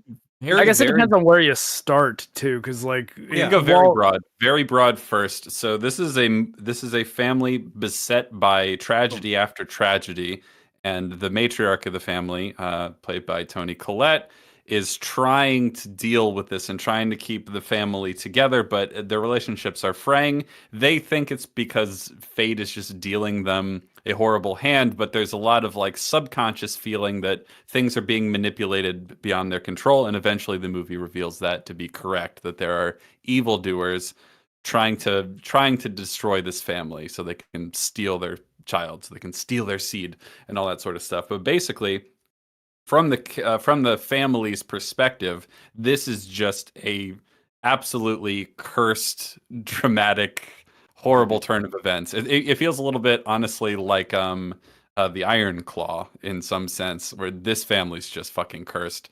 You know, from the very beginning, when Annie is talking about her mother, like how she had dissociative identity disorder. Now we'll eventually learn that that's the DID and dementia is probably just her way of understanding the fact that her mom is actually an evil cultist. But setting that aside, mother has crazy mental health problems. She had a brother that was schizophrenic and killed himself, and now she has these children, and she like it was an accident. She has a really frayed relationship with her mother because she's very controlling, and she like, you know, she just wants to be free from her mother. So like all this sort of family dynamic stuff, their family being torn apart by what feels like an accident in the example of Charlie. You know, there's the dinner table scene, which I still maintain is the best scene in the movie, bar none.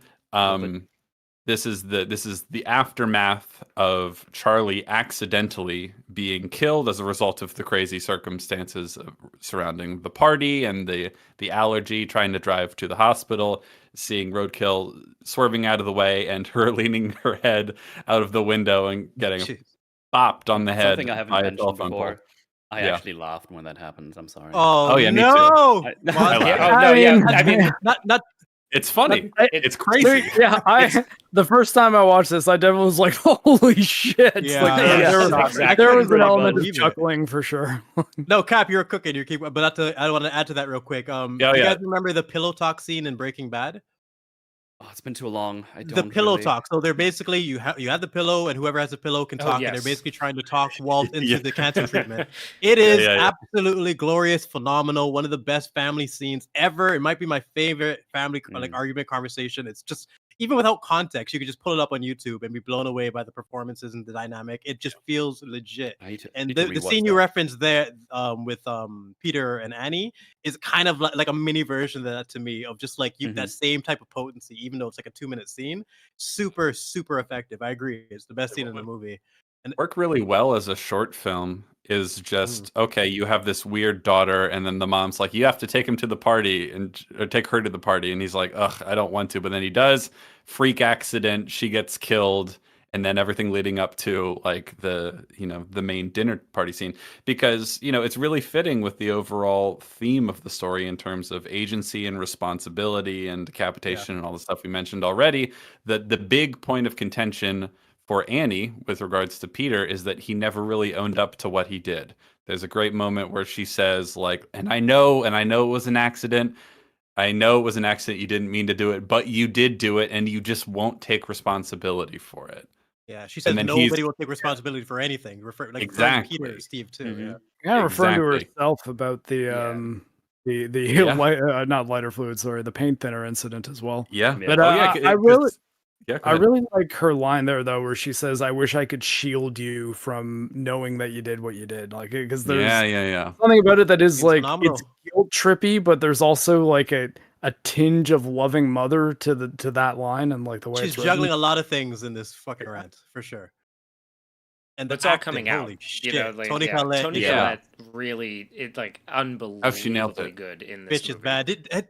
Have you guys heard United States of Terror? Have you guys ever heard of that show? I've heard of it. I've heard of it, but I haven't seen it. Sounds familiar. Tony Collette plays like 3 different characters. She plays a character who has like dissociation, like she split personality. So she plays like one, I don't know, like 3 different characters, 3 different ages, and she nails all of them. So she's a badass actress from back in the day. So you put just that and this performance of Hereditary, she's easily one of my top actresses. I mean, she just understands emoting. When I was watching this, just to piggyback off of this, because you and I, Jamie, talked about The Sixth Sense earlier. I think. Oh God, she's so good in that.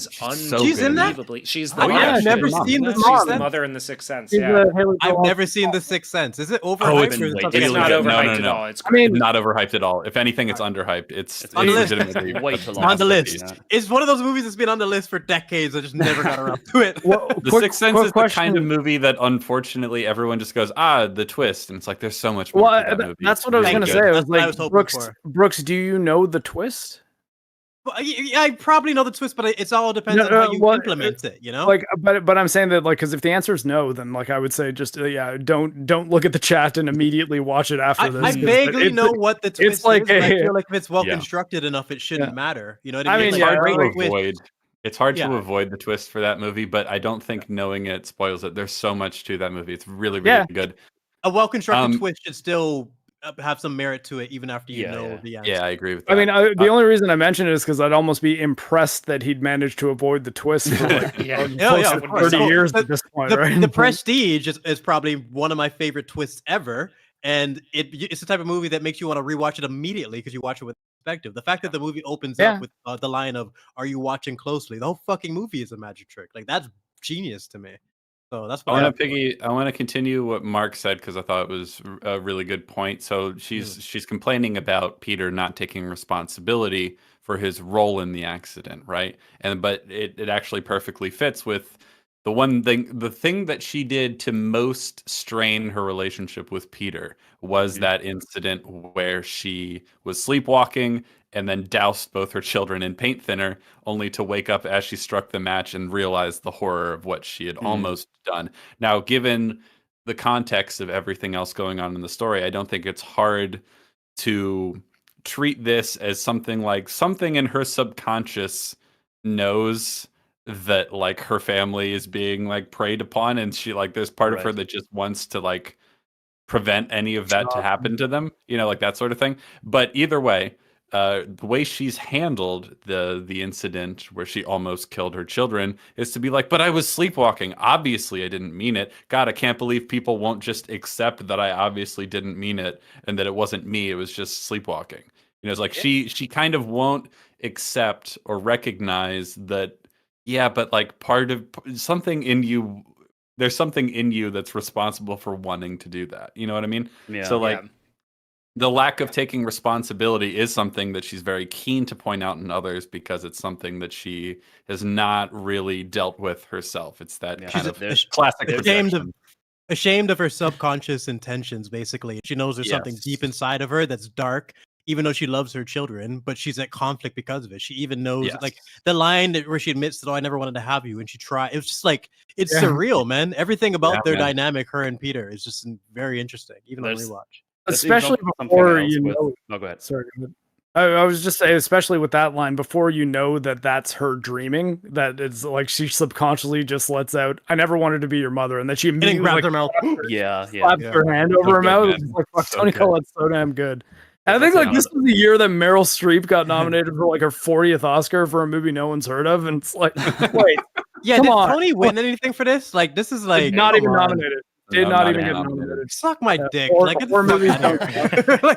crazy. Like, when I think of emoting, like when we make of like characters that don't know how to emote or you can't react, like when I think of the opposite, this is one of the movies that comes to mind immediately. Toni Collette at the dinner table freaking out with her eyes going sideways and shit. That's how it's done. And the fact that this wasn't acknowledged, like this and Viserys in House of the Dragon season 1, those two not getting acknowledgement, those two that pisses me off.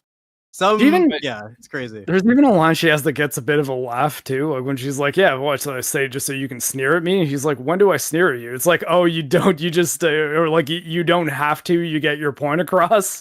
And then she says something like, "You just look at me with that face on your face." Face in your face, because it's so organic. Like they're not even being reasonable at this point. It's pure the angry talk. You get words out. You're like, what'd you say? Like, we've all been there with family members arguing over a spoon and shit, right?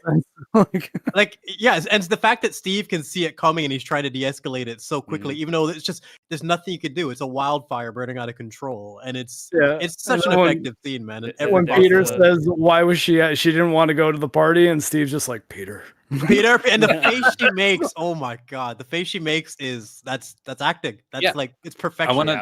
I want to talk about that moment because I think it's probably the most meaningful moment in the whole conversation for me, and it sort of really plays well into the interpretation I'd like to have about the movie in terms of like, well, if they could just solve some of these problems, they could win, And a big part of the like tragedy is that there's an opportunity here to take responsibility and agency and sort of come together as a family.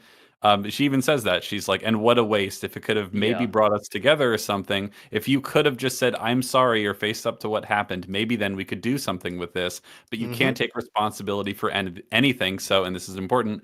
So now I can't accept and I can't forgive because nobody admits anything they've done. And then right there's the opportunity for him to do exactly that, to take responsibility, and he doesn't. And he says, so what about you, Mom? She didn't want to go to the party. Why was she there? Takes and the it's like turn. that the movie's doomed at that point, in my opinion. Had he chose a different line, this conversation, like a different version of that conversation that mended the family, changes the entire dynamic of the plot after. I agree. The broken family if he would have continues said, down I'm this sorry line. or something, would be Yes. different. I think though that the other layer to that is, even though he punted the ball, she could have picked it up. She could have said, "You're right. I'm the one who told you to bring her to the party. That was a mistake, and I'm going to need to feel bad about that forever. I know that it's something that I need to take responsibility for." And maybe that might have got Peter to say, yeah, and I'm sorry for what I did. I'm sorry that I didn't. That's the line that she should have said in terms of acknowledging her mistake. But the fact that she could only manifest that expression showed her guilt perfectly. Well, and the fact that she couldn't even verbalize an answer to him. I think what makes it great, though, is there's a couple moments where they both have the opportunity to do the right thing, and both of them just don't, because she's right. They won't take responsibility for anything. And I think like my favorite thing about it is that it feels believable that they wouldn't, because they are blaming it. Like, it's not one of those moments where it feels like it's doing it for the convenience and the sake of the script, right? Like, it feels believable that neither of these people will acknowledge it, and they're just trying to hurt each other at this point. Like, they're not willing to take those steps, and that's extremely well earned stubbornness, really well written. Stubbornness and like a faulty relationship with a family. I mean, it's really well done. Even before, especially based on how little we've seen them on screen. Like, we've had like a couple of scenes with this family, but all of this work in terms of what we have to work with is super effective. Well, they also set it up with her specifically. There's one line that really struck me. And that's when she first meets Joni, yeah, or Joan. Like, oh, how you've been doing? It's like, since the mom's like, oh, my daughter was killed.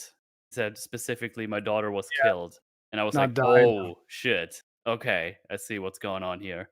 You don't actually, you know it's an accident, but you fully blame him for this right now at this moment. And then we go on into this dinner scene where everything just comes to a crescendo, I guess, and they just go crazy on each other, and nobody takes responsibility. No. Yeah, they both dig their heels in instead of either of them wanting to start build the bridge, start the healing process. Even though it's right there in front of them, to the point that she explicitly states it, that maybe if we could take responsibility for things, we'd be able to fix this. But she sees it as, oh, but I mean you, and then he's like, yeah, well, I mean you. And but like you were saying, it's both of us. They're just like, yeah, fuck you, and that's it. Like you were saying, most scenes like this, or at least modern scenes like this, will be way less well constructed. It'll be super contrived. You won't believe the components because they need the characters to be in a certain position. But this is an example where they just completely nail it. Like the unreasonability is completely reasonable based on what we've seen with these characters. Well, because they're okay with making both characters wrong instead of trying to argue, see, this is the one that you should be on their side. Yeah, it's like, no, both of them are making a mistake here, and both of them could just turn it around at any moment. They just won't. Because of, it's also really interesting to me that basically immediately after this, things really escalate. Like, that was the moment that the whole thing kind of breaks apart, and they're kind of basically doomed, essentially, because immediately the next scene is running into Joan, and she's like, oh my god, you have to come to this seance.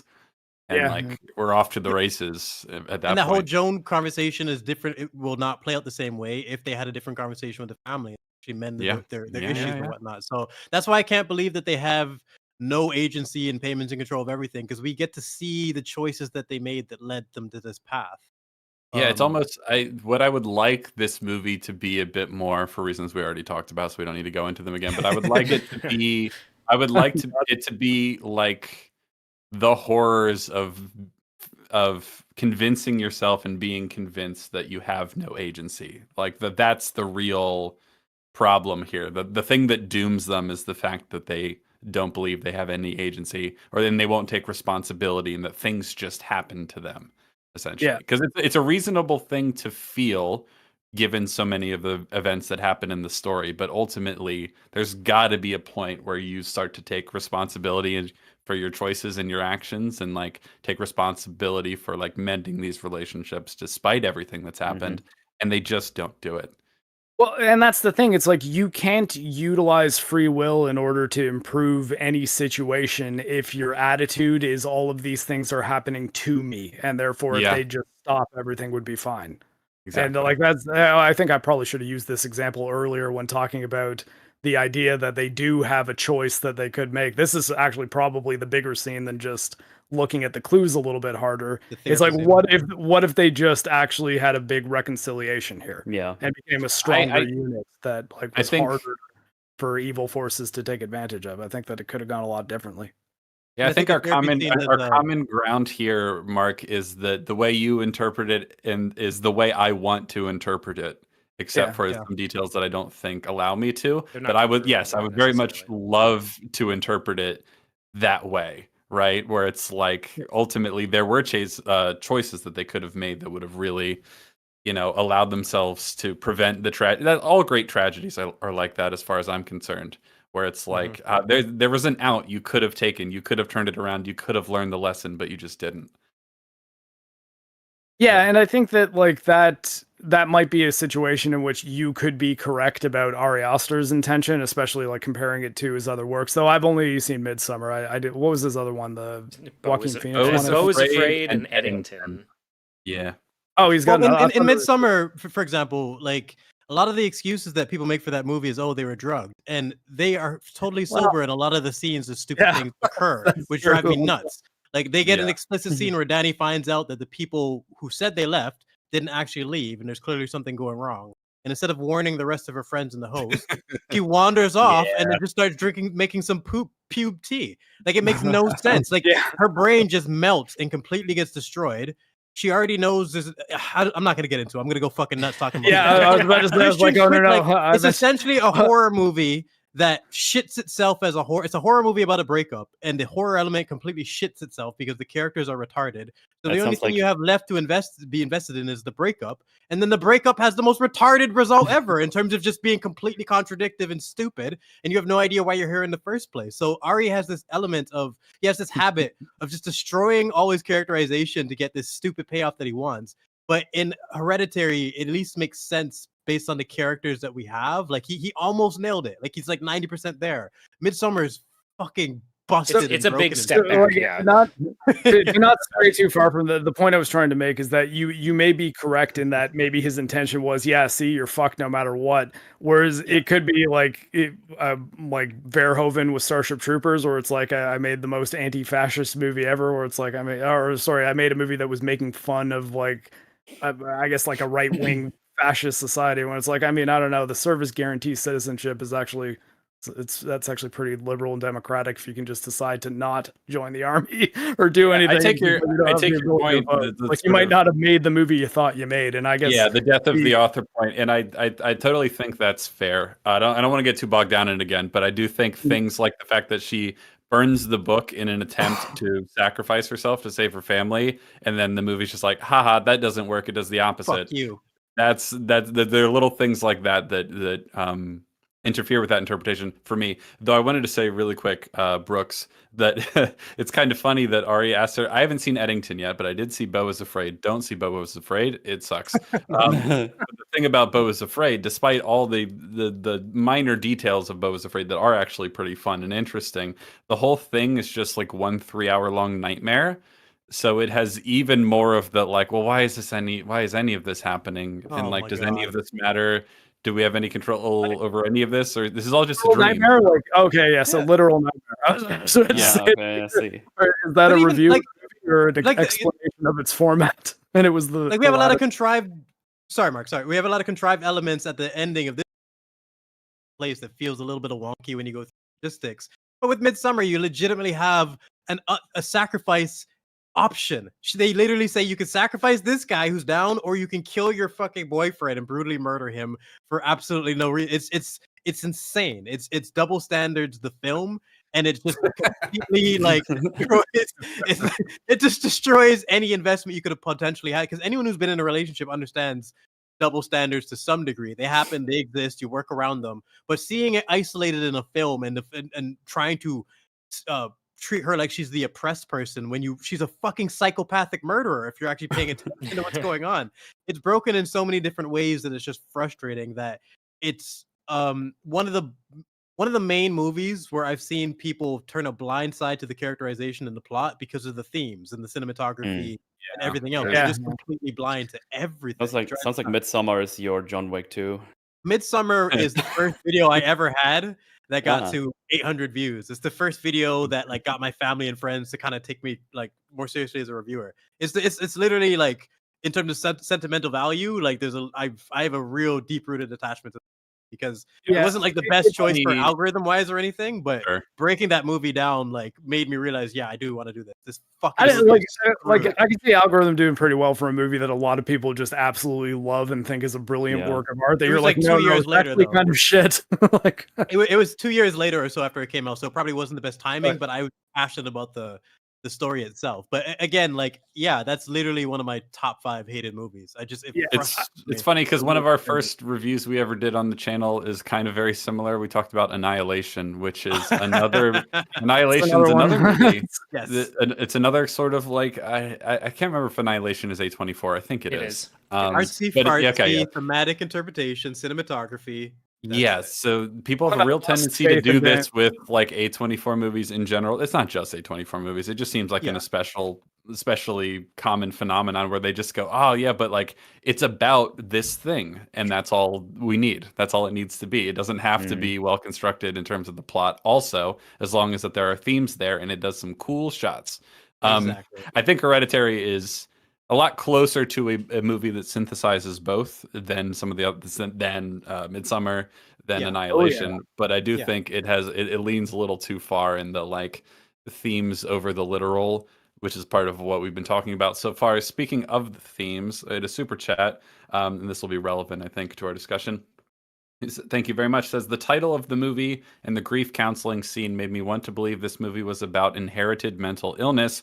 Could have been an interesting angle to take. Well, it kind of is. Sort of. First watch, I think you're supposed to be trying to figure out like, oh, is there actually weird supernatural shit going on, or is this just the grandmother was in a crazy cult, but they're actually just they have mental illness, like they have BPD, and that's I think the title Hereditary is almost a red herring in itself. It kind of throws you off. Right, and I was gonna add to Cap's opinion, or to your point, that I think we're harsher on the movie's flaws because of how well constructed everything else is. It's like you almost had it, you had it all, man. It was right there. Yeah, pretty much. We were so close, man. Yeah, we're so close. Where Midsommar, I was fucking tapped out within like 20 minutes. I'm like, huh? Are you fucking kidding me? Like they established. See, now you're just starting it yourself. I'm starting to unravel now. Like Mark said that jokingly, and I forgot. I wasn't kidding. I was like, we got to try to avoid triggering books with Midsommar talk. I really, y'all challenge you to find someone who hates that movie as much. I don't know anyone who does, and I don't like that movie very much. But it's like I can sleep through. Really hated that movie. I'll give Drinker this. Drinker, this is how I discovered his channel. Fucking Stuckmann and all the other fucking people who do that, those shitty reviews. I'm sweeping my fucking apartment, listening to Chris Stuckmann's Midsommar review, where he's talking about how it rained on his way to the theater, and I'm like, motherfucker, talk about the plot. Why is no one talking about the plot? I'll kill you all. Why? Please. You got Stuckmanized. I got Stuckmanized. But then Drinker was the first person to actually talk about how fucking stupid it was, and he inspired my Midsommar video. I'm like, all right, fuck it, I'm doing it. I'm fucking going through all this. So I'll give him that. I think Midsommar's popularity was primarily due to coming off Hereditary, that was kind of like a more like I guess A24 if you can consider it indie, but like a lower budget horror movie that was kind of a critical darling.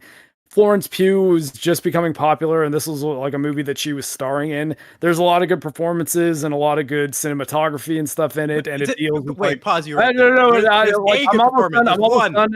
There's one good performance. Okay, well, I mean, I don't know. I think that like a lot of the actual people in, I don't want to. Never mind. Disregard. Well, you could also say real quick, like, because like Midsommar's popularity is kind of driven by the fact that there are quite a few good performances, especially Toni Collette's in this movie. So there's a lot of people coming into it looking with hope at like, oh, now he's gonna do this version of a cult, right? Like that's Scandinavian cult. Yeah, and I think that a lot of the shots were interesting, like the breathing flowers that like to kind of illustrate like psychedelic trip and stuff. And I think that blinds a lot of people to all like the gigantic problems that movie has. Now, granted, I've been defending Hereditary a little bit more than everyone else here has, but I do not think it's a flawless movie, and I do not think there are zero problems. Midsummer though is loaded with them. It's it's primarily problems. like the entire. I'm not going to go into it, but just then he died. Oh, yeah, and then he died. Midsummer killed Brooks. God was taken by the. I forget the name of the cult. The Swedes got him. He was taken by the Swedes. We're pulling the plug on that. No more Midsummer talk. It was payment all along. Swedish payment. I was just gonna say, the is. Hello. Odin is fighting. Am I back? Yeah, you are back. I can hear you. Long story short, fuck Midsummer.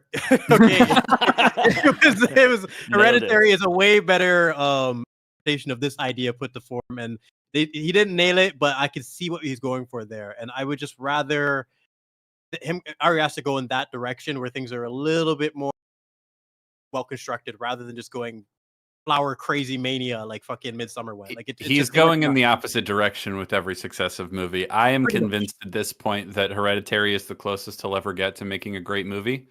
All evidence seems to point to he doesn't really care if it all ties together or coheres into like one singular thing. He likes movies that just sort of sprawl and do all sorts of weird things and then end. Yep. Like that seems to be what he likes doing. So I don't have a lot of hope for him going forward. Which is a shame. Like I should know this just from the credits, but is he write all his movies or is he just directing? Yes, he certainly does. Yes, he does. Okay. Writes and directs. And I think his best hope might be like if he gets a good co-writer or just gets someone else to write a script. Yeah, just to do an adaptation. I think it's a good story that already he's got an eye for cinematography. Like there's a lot of people that do that. Ryan Johnson can direct. He just should stay the fuck away from pens and keyboards. Like ban. Like not allowed to write anything, Ryan. Like nothing. Stuckmann, from what I hear, is the same thing. And this is kind of another case where if you have the eye, just calm down, flesh it out a little bit with someone who can can rein you in, like chill out, bro. Considering the past Star Wars went down, it always kind of blows my mind when I look back and say, yeah, but Ryan Johnson directed some of the best episodes of Breaking Bad, which is one of the best television shows ever. He directed the best and the worst episodes of Breaking Bad, which is the weirdest fucking thing in terms of rating. He directed The Fly. Is one of the worst, No. In terms of rating, The Fly is phenomenal. Okay, I love The Fly. In terms of ratings. He's got the highest and the lowest. No. The Fly is genius. It's I was about to say some of the best character work ever. It's pretty damn good. And like The Fly is the best. It's a bottle. It's the best bottle episode probably ever. If you wanted to explain to what people are, that is the character work we get with Jesse regarding his grandma and Walt's apology about Jane is like almost tearjerk worthy. It's fucking phenomenal. But little things like his handcrafted fly swatter and just like, what the fuck is that? He's like, oh, this? I made this. So and that's all he says. Just, but I made this kind of stuff. The fact that Ryan wants people to love and hate his work, and then he somehow made the best and worst. He directed the best and worst episodes somehow. It's just he didn't write those episodes. That's the difference. That's like the key, right? And what you guys were saying earlier about the magic system in this movie, it kind of reminded me of how the Force worked in the OT versus what Disney did to the Force, where it's like, oh, come on, that's not how the Force works, where you can just do everything now. I don't want payment to be that. I want it to be a little bit more grounded, something I can, I don't think you can do things like immolate people until after the seance scene, though. Like, otherwise, I think he would be doing a lot more crazy shit throughout the movie. Yeah, I will certainly give you that there's an escalation after the seance. That's certainly true. And a reason given, right? Like you have to get it started by reading the incantation, and she recognizes, right, that she unlocked something and brought it in by doing that, right? So like Yeah, we're It's not fuzzy, but it's fuzzy, but it yeah. works. You know, it's there. Getting Annie to do the seance actually was plan C, not plan B, because plan A is actually there's a flyer for the open seance that someone puts into their mailbox, and the She day doesn't read it, passes. yeah. She doesn't read it, and then it's the next day that Joni coincidentally ends up outside the Walmart or wherever they were. I was like, oh yeah, I went to this seance last night. It was wonderful. It was awesome. I really do. Let's talk about the seance scene, because I really like the seance scene. I think it's one of the better ones I've ever seen in a movie. It's really a big part of it is Toni Collette's performance. The family one or the Joni? No, the first one. The first both one of with them. Joni. Both of them actually, though, I guess, like, because it's a simple thing, have an element that I appreciate, which is once something unreasonable happens, the first thing the character does is like look under the table and see if there's any apparatus. It happens both times. Like Annie does it first, and then Steve's just like, "Is there a fucking?" Steve does it too. It's like, okay, whatever. You doing some weird stuff? Really, because we talked a little bit about how good the camera work is in this movie, and just to highlight like a specific example of like camera movement that's really strong and effective. So they have a little glass on the table, and they both put their hands on it. It's the same logic as a Ouija board, where like the spirit's going to move their hands, right? And so they have the glass on the table, and they both have their hands on it. And Joni's calling out to the spirit, like, "Oh, this supposedly the spirit of her deceased son." She's like, "Oh, if for yes, move it to the right. For no, move it to the left, right?" And so she asks a question like, "Are you here? Are you okay?" Whatever it is, and the glass starts to move. Obviously, Annie freaks out, right? And they both lift their hands off immediately, and then the glass continues to move without being touched, right? And then there's a really great camera move where we're sort of across the table, and the camera sort of dollies over the table to like get a close up of her expression as she's sort of watching the glass, and we just hear the glass move. We don't actually see it move at this point. Yeah, that's good. Like stuff like that is just really, really effective camera work. It's just like it's really commendable stuff. I'm a big fan, and there's like really great moments. Like for example, when they're leaving the end of the seance scene, Joni's like, "Okay, I know you're freaked out, but like if you want to do the ritual, here's the thing you have to read and everything." Annie is about to leave, and then Joni says, "You didn't kill her." And then he freezes, and she turns around, and then the camera rack focuses to a mirror on the wall that catches just a glimpse of Joni, and like stays on that, and it says like, "Oh, what does she say?" Not gone. She's not gone. She's not gone. Yes, exactly. Yeah.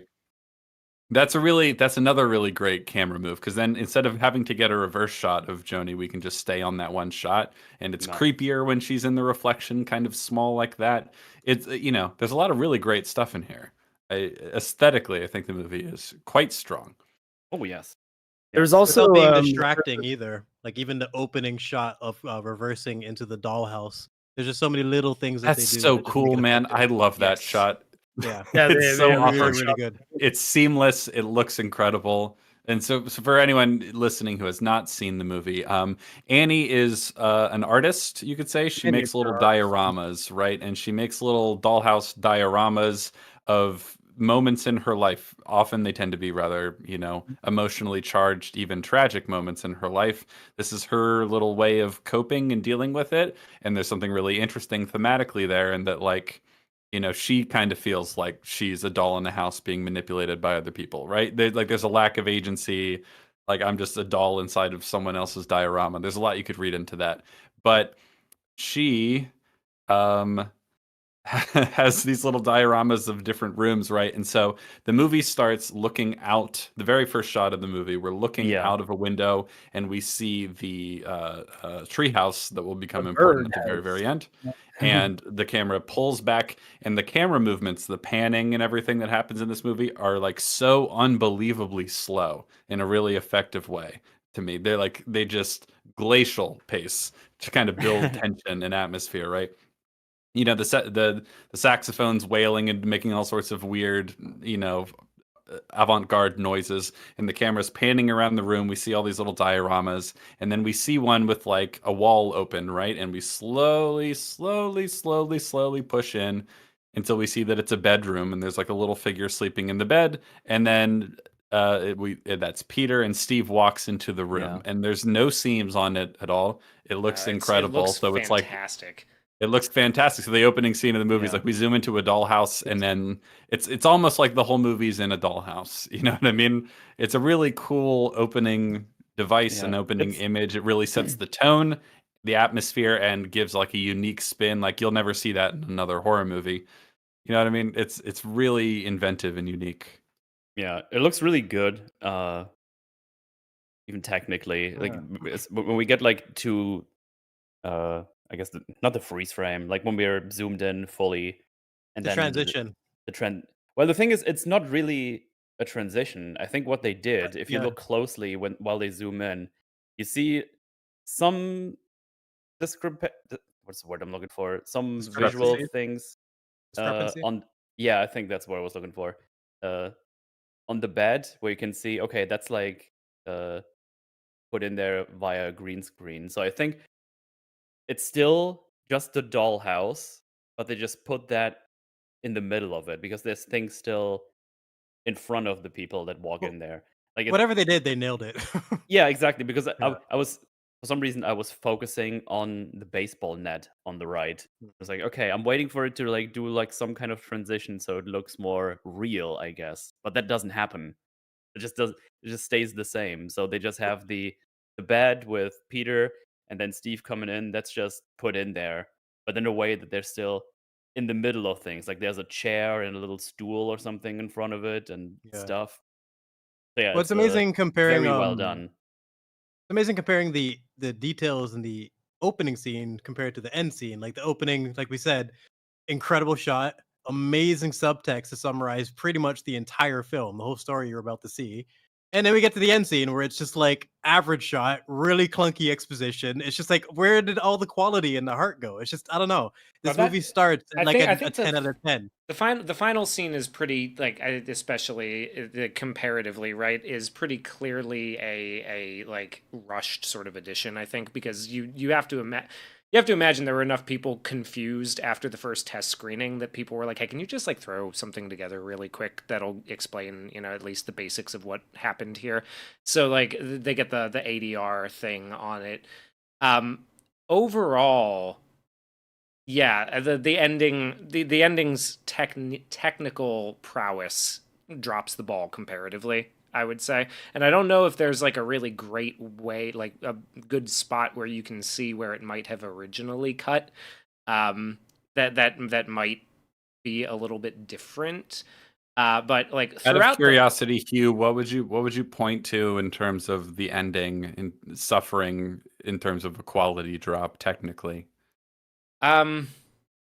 It's really just the fact that it's like one static quick shot of like somebody standing in a there's a bunch of people standing in a okay, you're talking about the very, very, very final shot. The very final shot comparatively, not at like and not at really anything else for in the ending is like really like it's just that comparing final scene. I mean, it's not as stylized as the opening scene. It's very basic compared. It's kind of that point I was making. It looks much more fake, that's for sure, because it's isolated in space. It's not even in the trees anymore. It's just kind of a free floating thing in a void.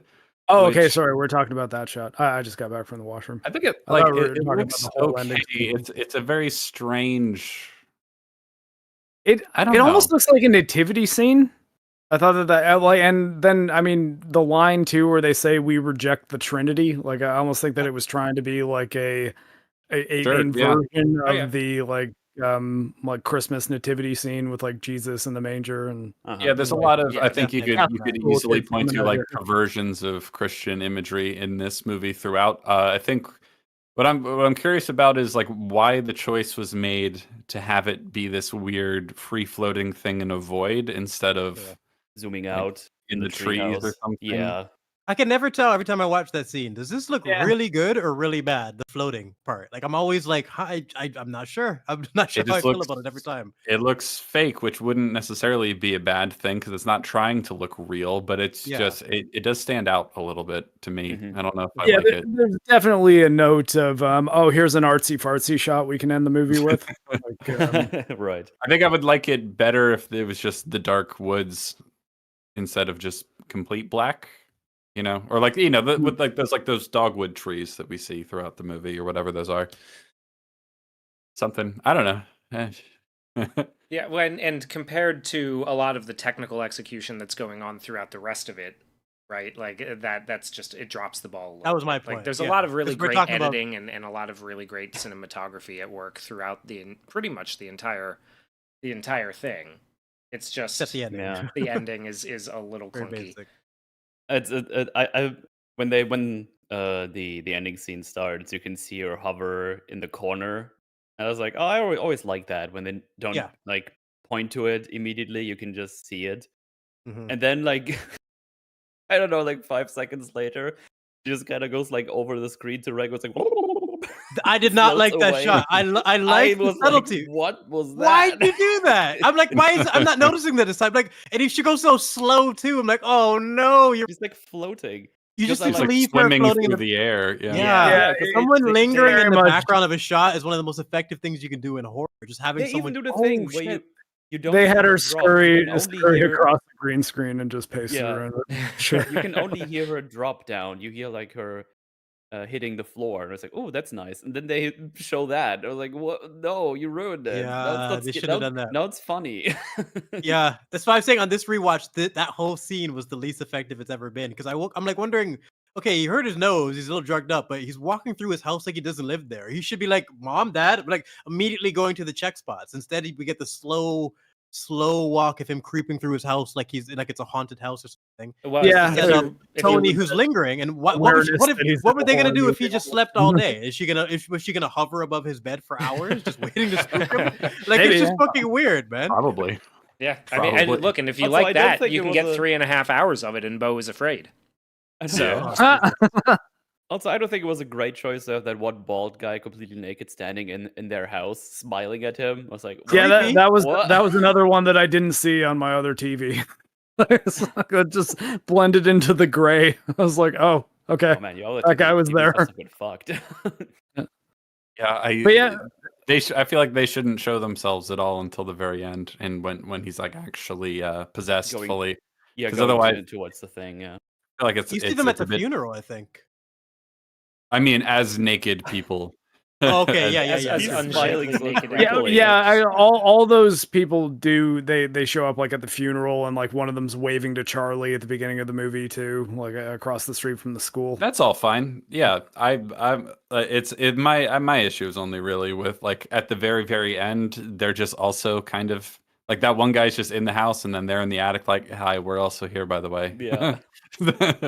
Yeah, stalking the kids. I like that because it makes sense. They should be fully aware, like they should know their schedules and everything.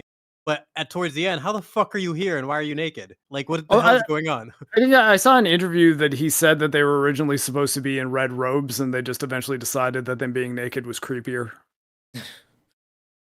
How are they there? Yeah, I can believe that. I can believe that, but also Ari Aster is like really, really into putting like weirdly shaped naked people on screen. So yeah, the ending of Midsummer again is Danny running through the field naked, and then Christian after getting fucking drugged.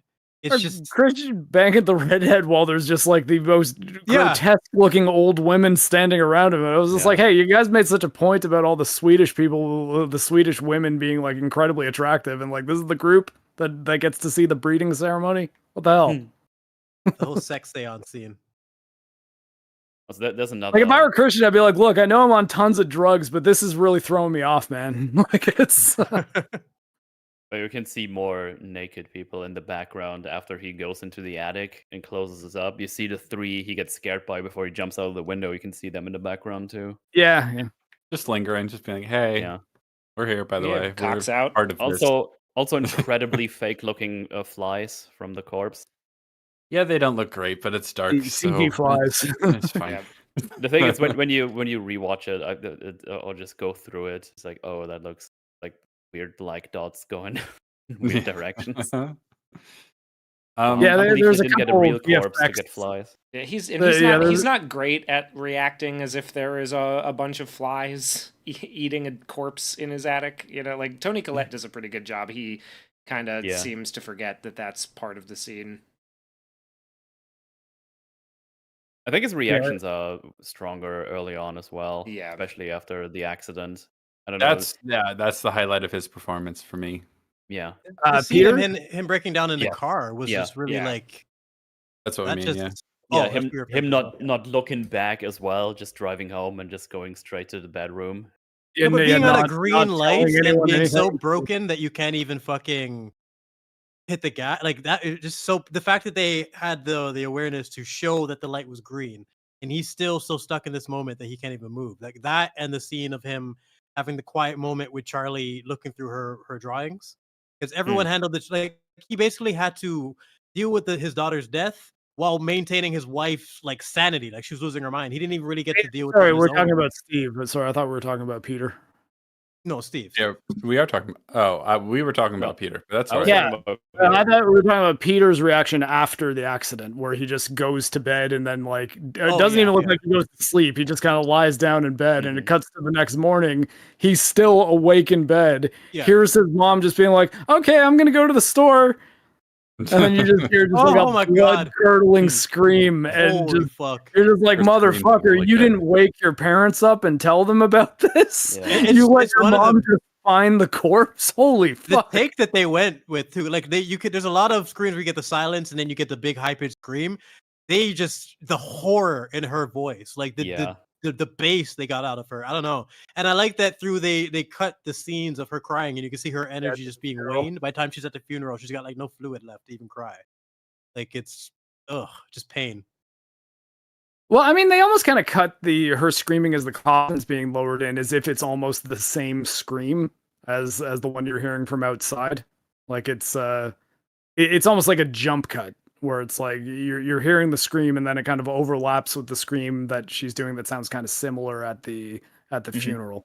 It's just trying to show how consistent it's been. Like this has been her for the last few days. This has been her all week, and I just think they nailed that. It was really very very quick but effective funeral. Screaming how much she wants to die too. That's like, God, dude, that scene is harrowing. Yeah, that is hard to watch. This 4 times, Mark. How'd you watch? Like this is what I mean. I can't watch this. I mean, honestly, I was trying to pick up all the little cult details, and apparently I overthought it.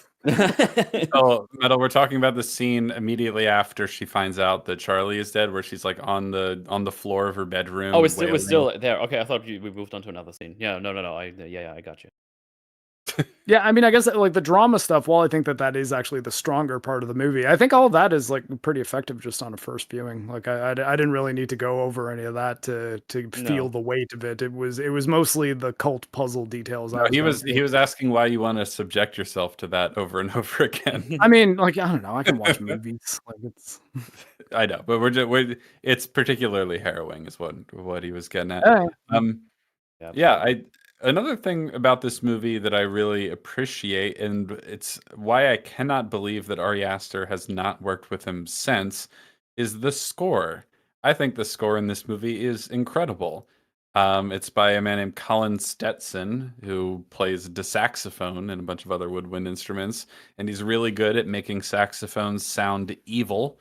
I love the score for this movie. I think I read somewhere that Colin Stetson and Ari Aster talked about basically the music representing in an abstract sort of way. The music represents the plan and the demon perspective on things. Like it's just kind of this evil thing that like hangs over or sort of rumbles beneath all these scenes of people doing, normal family drama scenes. You know what I mean? It's like the ambient noise almost. Yeah. The music is this evil unseen presence that we're not going to see until the very, very end, but we get to feel its influence hanging over the entire thing. I think the score is really, really good, especially that final piece when they go up into the treehouse. I think that music cue in particular is absolutely incredible. I have no idea why Ari Aster hasn't worked with Colin Stetson again. Colin Stetson's done a lot of really cool scores. He did the score for The Menu as well, which I really liked. Yeah.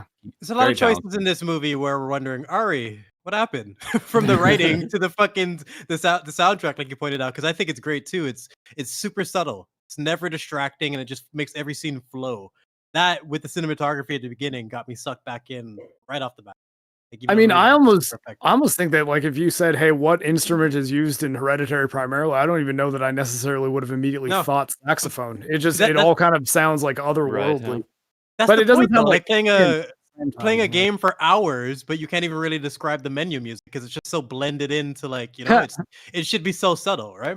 Or like on EFAP once we were doing like probably about 2 hours of responding to some XQC stuff before I figured out that he's from Quebec. It all just snapped though. I was like, oh my god, I understand everything he says now. I now understand the Rosetta Stone of his accent. I know Quebecois people. I don't know if it's a baritone sax or like a contrabass sax. It's some massive, huge, deep saxophone, and he does these crazy like overtones from it, and like all these crazy squawks and rumblings, and he can get some really otherworldly stuff out of a saxophone, and yeah, pretty cool. I think the score is incredible in this movie. Yeah, I agree. I'm with you on that one. I think that like it's really interesting to see. It's really interesting to see how much of a step backward his subsequent movies have been since this one, really, because like a lot of things are clicking here. Like the literal plot, maybe notwithstanding, most of the rest of it is just like really on point, and it shows a lot of promise for a first-time director. And then, of course, the next few movies have been what they are, and you start to wonder, why this one? What happened here? Why was this one the masterwork? I gotta say, I'm like really bad in explaining music choices. I would always only remember for the most part, it's like, oh yeah, I like this. I think this worked great. But it's like one of the parts of like criticizing things is like I need to somehow either just not talk about it because I don't know fucking shit about music enough, or get better at it. Most media doesn't do a good job of it. Look at Alien Earth throwing in random rock songs from the 90s. I know. What the fuck? Yeah, I mean, that's mostly easy to explain why this is just boring and sucks for the most part. I mean, it works with like Guardians, for example, when you have like a banger score, a pop song. Yeah, when it's diegetic. It's also like it makes total sense with Star-Lord's character. Stinkfist by Tool playing after an alien knocks a person out of a window is just stupid, and that's like one of my favorite songs ever. I'm just like, it's not that I don't like the song; it just makes zero sense putting it there. I totally agree. I remember thinking that that crystallized the most for me watching the first Suicide Squad movie, the 2016 one, because that song is just wall to wall with needle drops of a lot of songs that are really good, but every time a song plays, it's like, God, that's so cringe. Like, and they're really good songs, and it's like, oh no, but you ruined them with context. And to Metal's point, like, music is, to be fair, hard to talk about. Like, it can be hard to just describe what's happening without music theory jargon. Yeah. So it does. What's even? Sorry, go ahead. It's even funnier for me if I start listening to songs I listened when I was younger before I started talking a lot of English, because then back then it was like, that's a nice song. This is catchy. I like this. And then you listen to it later, it's like, oh, this is like highly political and criticizes this and this. Like, oh, yeah, still a banger song though. It's like the realization what you've been listening to, like System of a Down. I've been listening to them forever, and when you realize what all the songs are, I was like, oh shit, that's like super critical of like. No, Metal, I'm the exact same way. I don't give a fuck about the subtext when it comes. Hey, it's got a nice beat. Fuck it, because there's rap songs where I'm like, I'll be rapping them for years without actually taking. Like, oh shit, that's what the full lyrics is. Like, this is what they're talking about. I just like the beat. So yeah, you're not always gonna get that in depth when it comes to music. I'm much more like that when it comes to movies. Music, I think, is the easiest one to just remove the subtext from your enjoyment of it, because it's like you don't really even have to be listening to and understanding the words to enjoy a song. Like I can like listen to a good opening theme song for an anime and be like, oh, this is a good song. I don't know what they're saying, but that kind of doesn't matter. But like, because like the story for a piece of music, like the lyrics, unless you're talking about like an opera, isn't really like what you're there for, right? So that's why anytime people say, oh, if you're not a communist, how do you like Rage Against the Machine? I was like, because Tom Morello is a good guitar player. Like, what do you want from me? The best example is like women who love rap music, some of the most misogynistic music you could possibly think of, right? You know what I mean?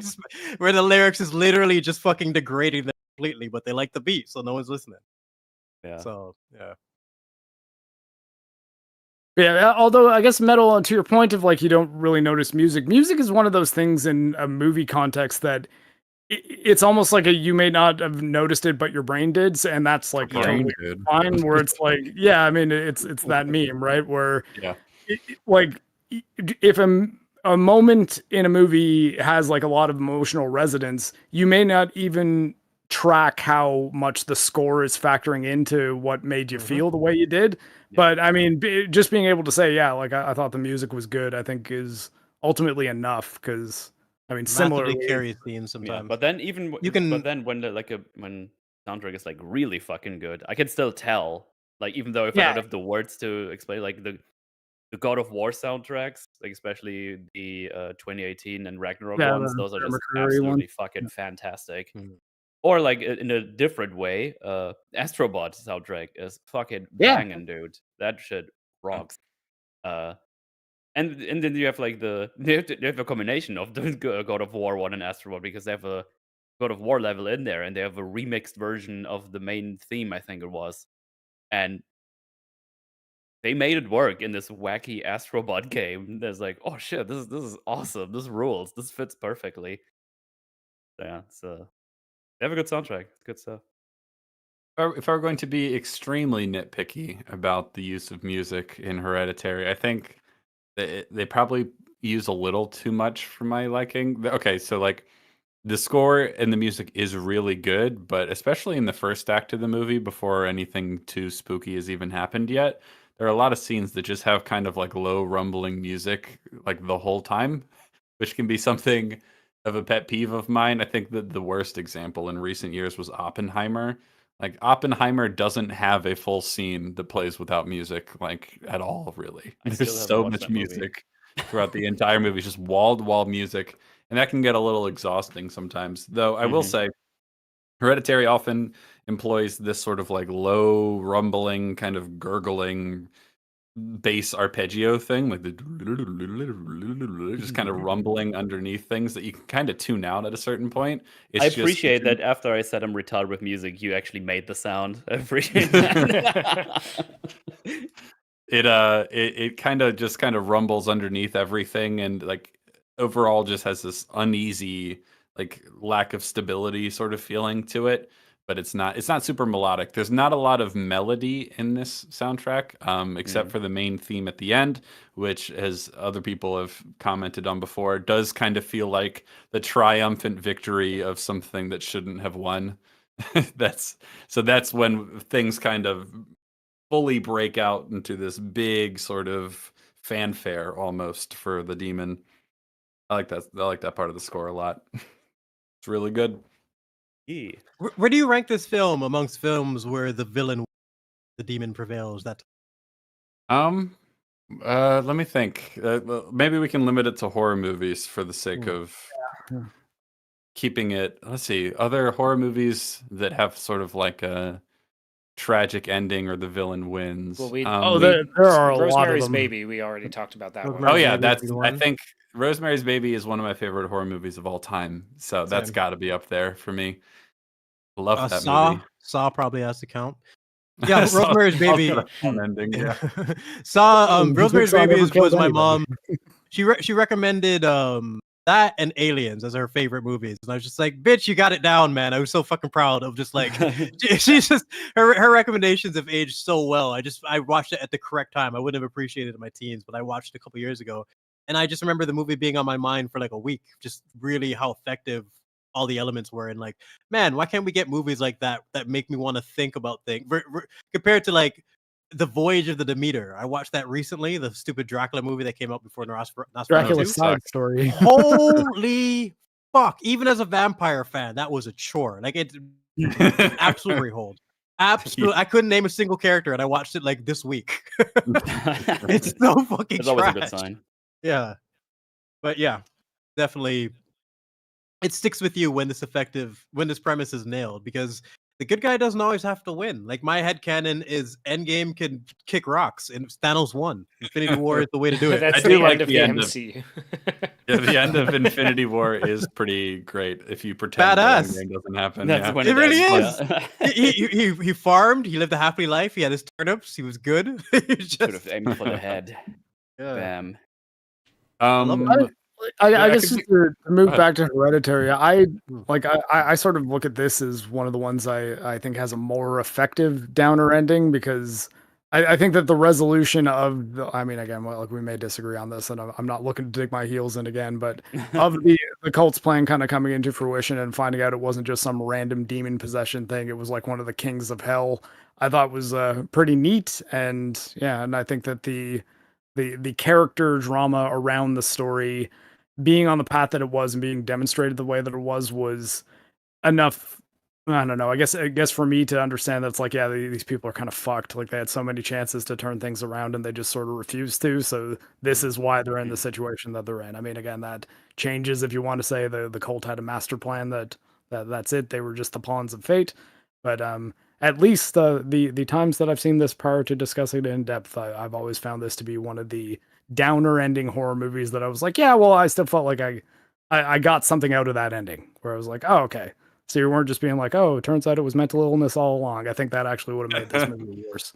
Oh, Some type of payoff for Peter would have helped me in some way, because I just feel like the whole family gets derailed and fucked, and like, yeah, you're payment, but like, so what? Literally, still, yeah, they're still sent to hell. It's like they might have a pretty good deal in hell, but yeah, everybody the dog is in hell by the end. Yeah, and everything's fucked. Like, what's your life gonna be like after this? I don't know. I kind of want some type of conclusion for Peter to some degree, but so I can't call it even a bittersweet ending. It's a tragic ending. Oh no, yeah, it's like there's no sweetness. It's just, it's bad. Like, souls in hell. That's it. I guess, unless you want to say, okay, there may be royalty in hell, so maybe that's all right, I suppose. Although I guess without knowing the mechanics of what hell is in this world, I don't even know if I necessarily want to be there, even if I'm one of the people who's like on the side of the people doing the torturing instead of on the receiving end of the torturing. I think either way it would still kind of suck.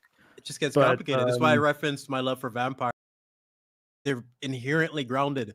You can take stories built around them much more seriously and just have a magic system that people can just, without even having it fully explained, we know which things are going to be implemented most likely. The most important one is sunlight. Possible and what isn't. Yeah, exactly. Having it grounded is huge, and that's why I really liked Blade. Of just like, well, vampire, silver and garlic. Oh, that's bullshit. They forget what you know. I'm like, this is yes. Tell me, Blade. You're establishing the rules. Yeah, you're establishing your rules within your movie, and then you play by them. On that note, I think Sinners is the Midsummer of vampire movies. Oh, fucking! You are so right about that. I'm glad we agree on this one. Movie, fuck Sinners. The music was fun, and the Michael B. Jordan, I like his performance. Played the two brothers very differently. Like, that chick had some of the biggest tits I've ever seen in my fucking life. Oh my god, cannons to be that big and maintain form. God damn. But like the vampire element was trash. That's the thing. Like, I think more with every word of it. It was a pretty decent movie about a blues musician who wants to play music instead of like dedicating his life to his church, and two brothers who are criminals trying to open up a club, and they're like reconciling their past relationships and stuff. And then it's like, oh no, but it's a shitty From Dusk Till Dawn also. And I was like, again, they fucked me over again. I hated Dusk Till Dawn. Like, man, this is a cool thriller. Oh fuck, you fucked me with vampires. Oh, see, I like From this is I'm not with you on that one, but I do hate Sinners. This is a cool drama. I think the drama aspect of Sinners was entertaining. I'm like, it's just two brothers with their relationship trying to hustle and get their business together. Oh, you fucked it up with fucking Nazi vampires. You had to throw that in, didn't you? It's just called Two Brothers. No, you know what? Jedi, two brothers. I think that's it's a hot take that From Dusk Till Dawn gets worse after the halfway point, but I agree with you. Yeah. I do. Yeah, I can't stand it. I don't think that's a hot take. I think a lot of people feel that way. Do they really? But, maybe I'm just out of touch. No, a very interesting thriller with two interesting characters. They got derailed into a corny cringe fest with really weird looking vampires. I hate it. I'm like, how is this popular? I don't get it. I fucking hate Dusk Till Dawn. I think it's just terrible, man. And it's a part of the reason Midnight Mass pissed me off too, because I'm like, man, this is a super compelling drama. Oh fuck, you fucked it up with vampires now, and I love Midnight Mass. I thought was a really good vampire show until they fucked up the last two episodes, and instead of having a second season that actually develops things, they just sprinted to a conclusion that made no sense. The the ending ending certainly sucks. That's for the ending was an abomination. Endings, I swear, dude. Yeah, I don't know, man. The ending of Midnight Mass, an abomination. But the moment they implemented the vampire, I kind of sensed it coming. I'm like, oh, you can't make this work. Get out of here. Like, focus on the elements that were really compelling here. And then the main character gets booped, and then like the entire story falls down from there. It's just the main character chugs some beers through his asshole, and next thing you know, that's my favorite. To be fair, like after he gets bit, like episode 5 happens. I think episode 5 is like actually really, really good. I just think it's 6 and 7 that just totally shit the bed.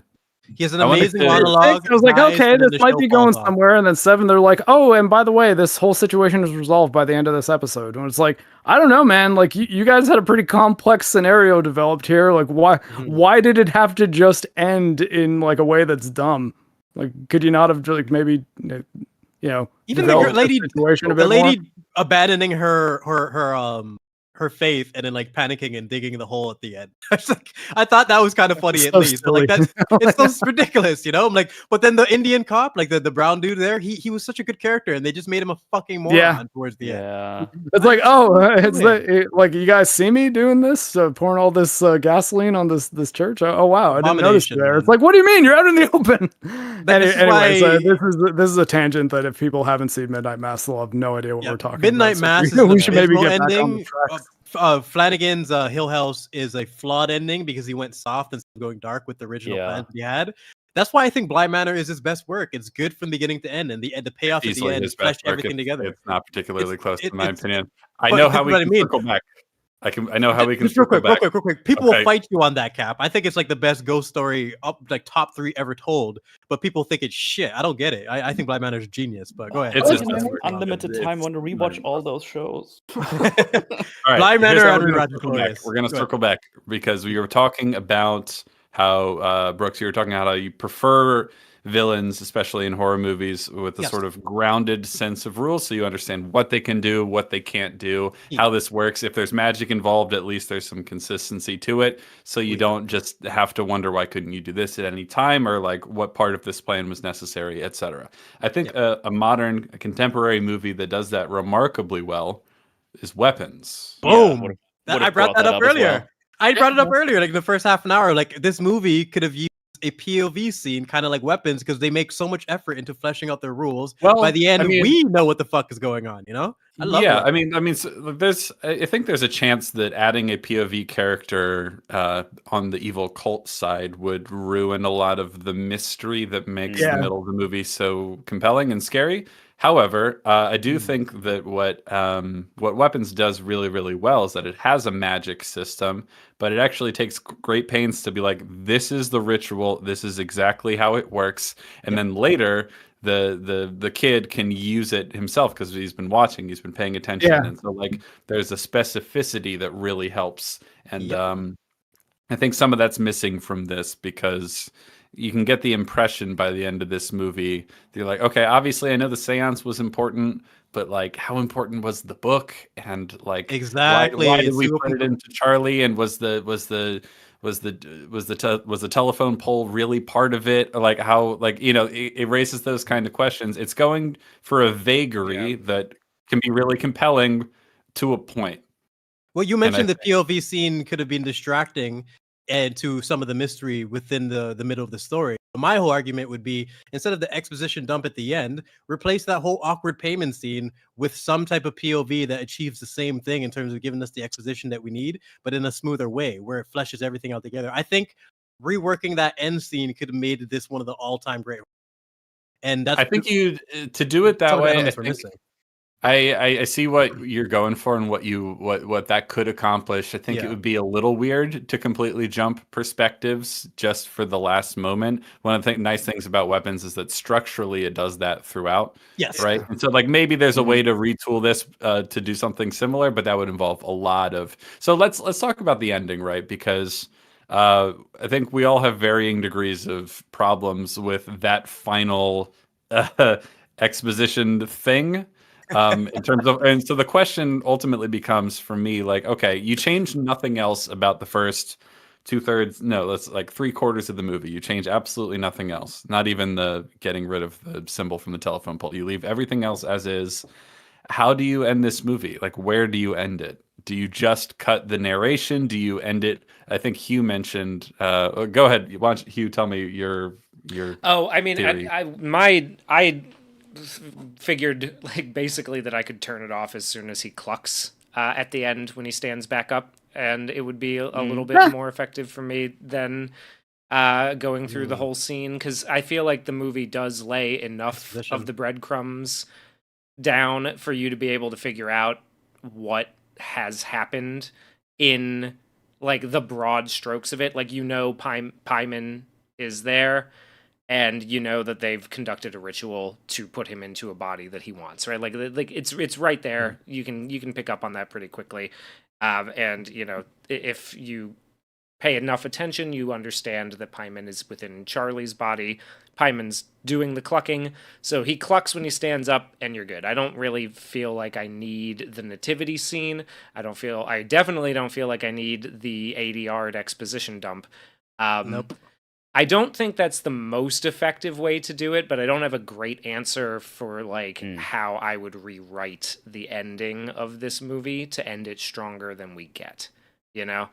I think for me, I think, you know, that's certainly a strategy. I think if the movie ended on just the cluck, not everyone, but a lot of people would feel like, oh, that's it. Yeah, like a blue ball. 100%. It needs a little, it just needs a little something at the end. And I think going up into the treehouse and the cult's there and they're worshiping him like a god, I think that's fine. You cut every bit of dialogue from that scene completely. And maybe you even save the cluck for once he's up there, actually. Yeah. That could be good. Maybe even save it for on-screen. Like, it cuts to black and then you get one cluck to end like the entire movie.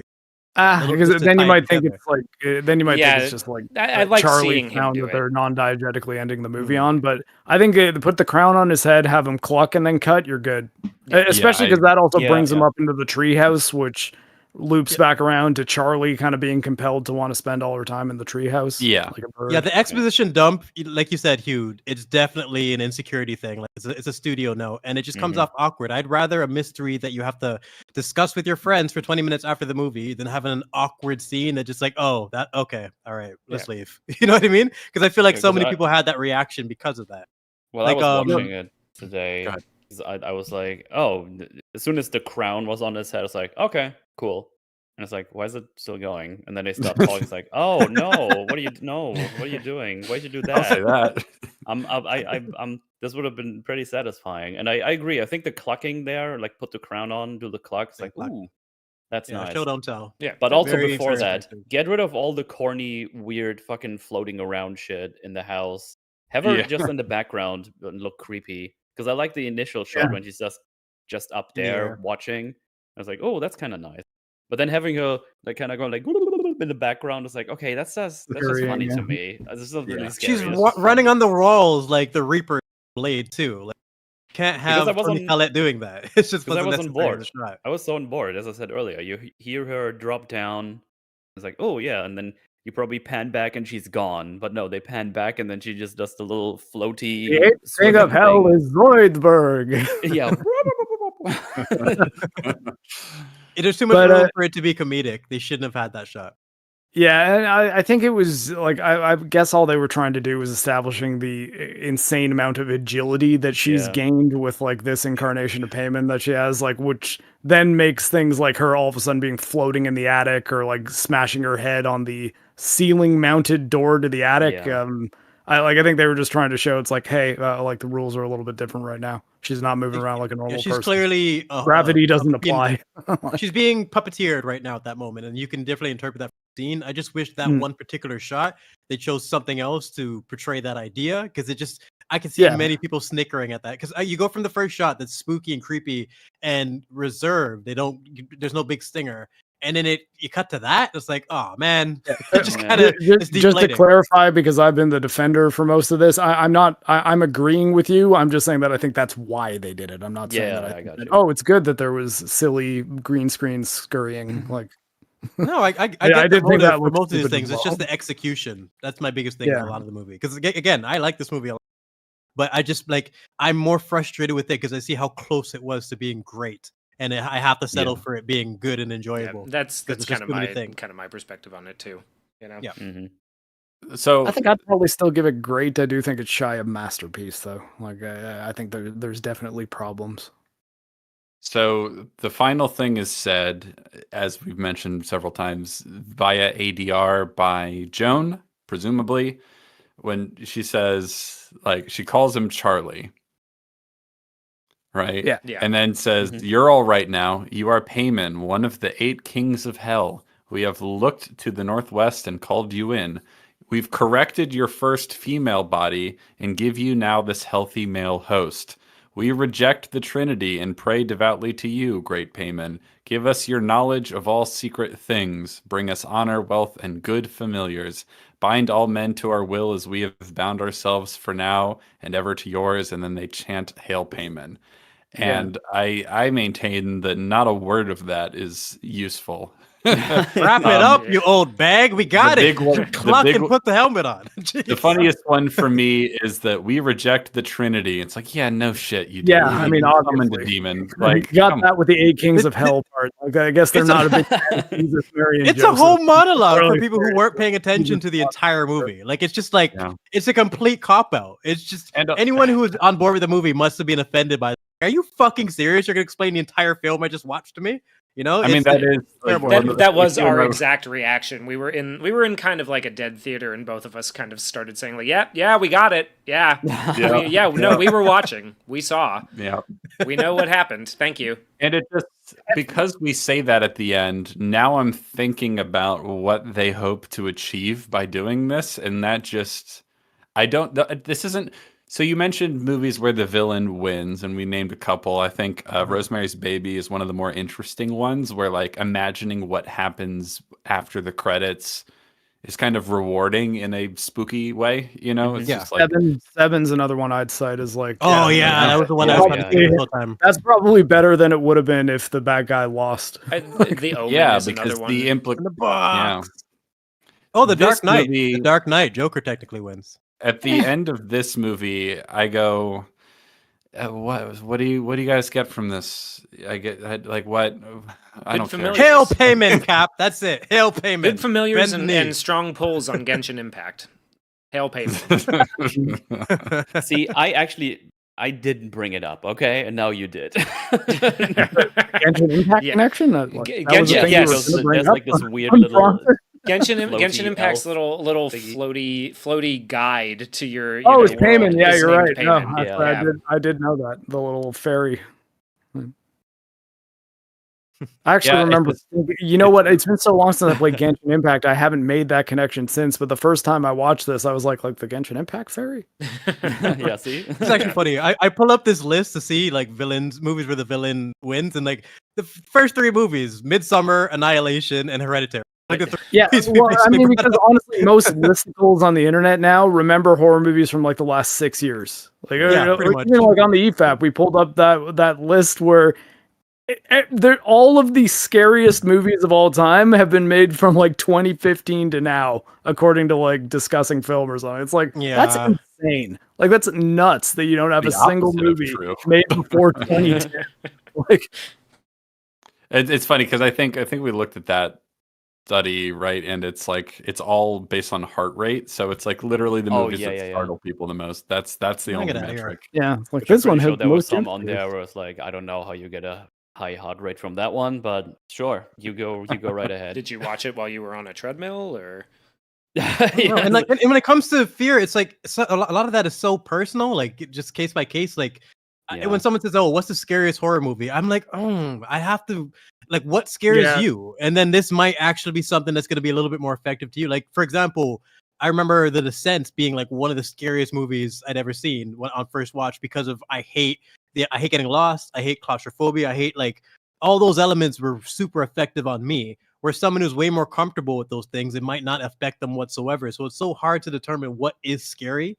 There's just certain elements that we know work and certain ones that aren't as effective. But at the end of the day, it comes down to the person. I think all of us would have a different answer for what the scariest movie we've ever seen is. It's almost impossible to line up one for one. Fear is one of those emotions that, much like laughter is, or I guess laughter is more of a reflex, but finding something funny it is pretty subjective. That's not to say that like a movie can't be analyzed on like more objective terms as far as like its construction and script and stuff goes, but just how scared were you is really kind of down to the person and what gets under their skin more than others, right? Because like for some people it's going to be psychological horror, for some people it's going to be like stuff like Hostel. It's like, oh yeah, like fucking Achilles tendons getting cut, that just it gets under my skin and I think about it for body days horror about it. But like like Mutations, sometimes it's even just like things like Silence of the Lambs, like Buffalo Bill. Like if you're a woman and you know that you have a parking lot that's kind of dark that you have to walk to your car at night, that can be the kind of thing that can just get under your skin in a way it might not if you leave work in broad daylight every day, right?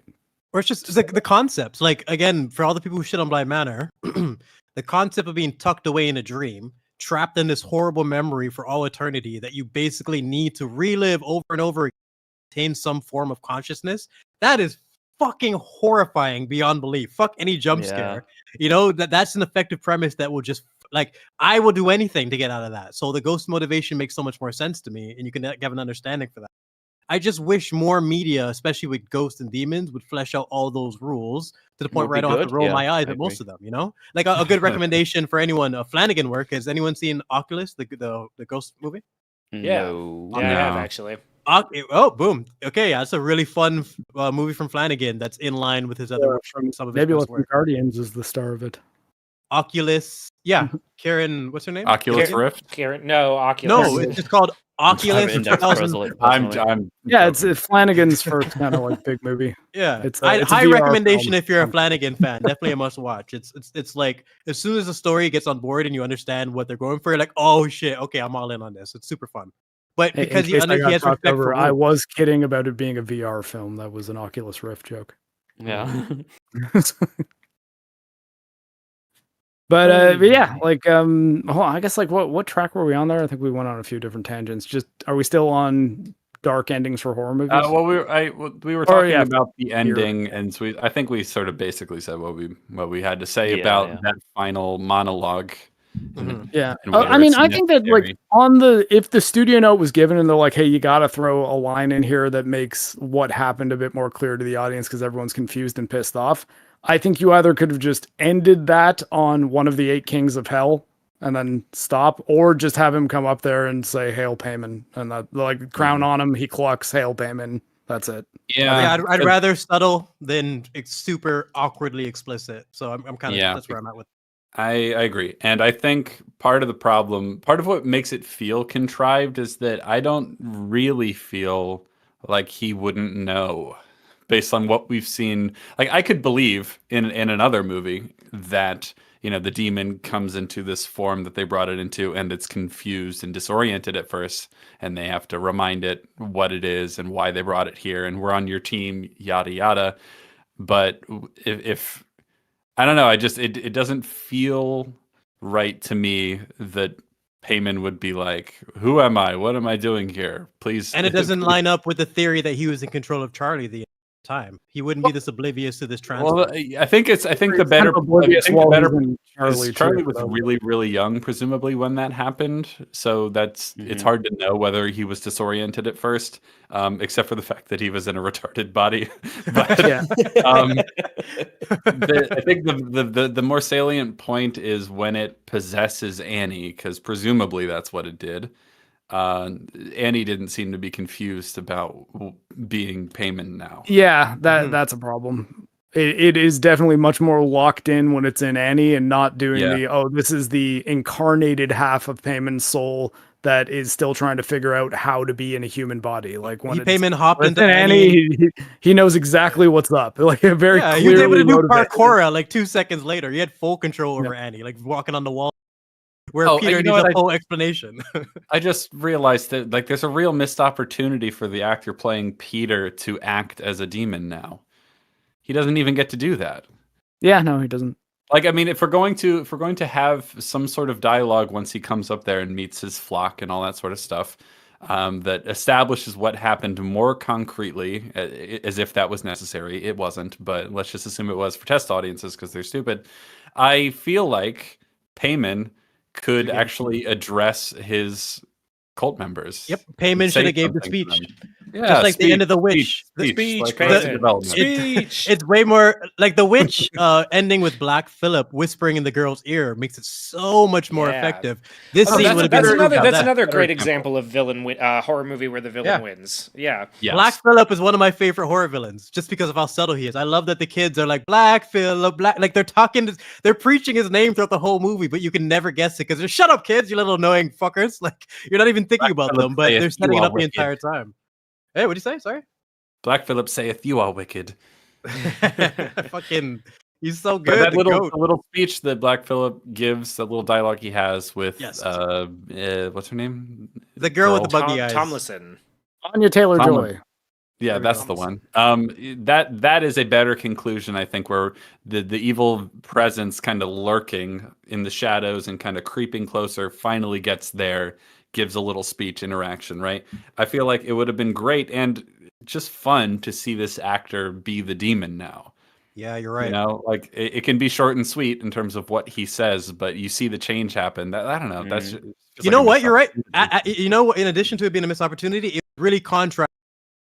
Freaked out. He had a lot of scenes in this movie where he had to like basically like just cry like a child, like he couldn't even maintain himself. And I think that it's justified based on what he said. You see your mom get possessed. Yeah, I'm not gonna blame you for having an awkward cry, bro. It's gonna happen. Yeah, but having him have like a deep demonic voice to end off the movie with a crazy monologue, that really would have worked in contrast to all those other scenes and giving him a little bit moment of empowerment. You know what? That is the scene with Peter that I wanted. That's the payoff that I needed. Some type of empowerment for him. Because I feel like he's still a victim. Even if I mean, I guess it would have just been his body, but I think it's more that like to give the actor like a note to go out on that has some contrast, because I think he did get a lot of shit for this performance, and I think for the most part he is quite good, and I actually think you could probably even chalk up the baby crying to direction, right?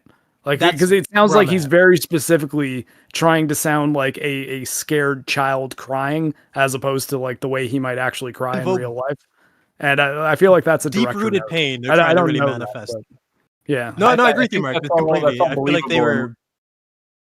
I was going to say that's all. I think his performance is entirely believable in terms of like, I mean, like he never becomes a man in the story. Right, he never accepts agency and responsibility. He never like comes into his own. He's like beset by all these things happening to him, you know, victimized by this whole thing. And then finally, he becomes possessed by the demon, and like it would be kind of dark in an interesting way if that's when you finally see him become like confident and assertive and empowered. We have one scene where we kind of get that, and it's when he's in the classroom looking at his reflection and it just smiles back at him. That's the only thing that's the closest we get, and it's kind of a retarded smirk more than it's so awkward as hell. But that smirk, whoever that character was, we should have got a monologue from them towards the end, because that would have tied it all together. It would have gave Peter a better payoff in terms of having some type of agency.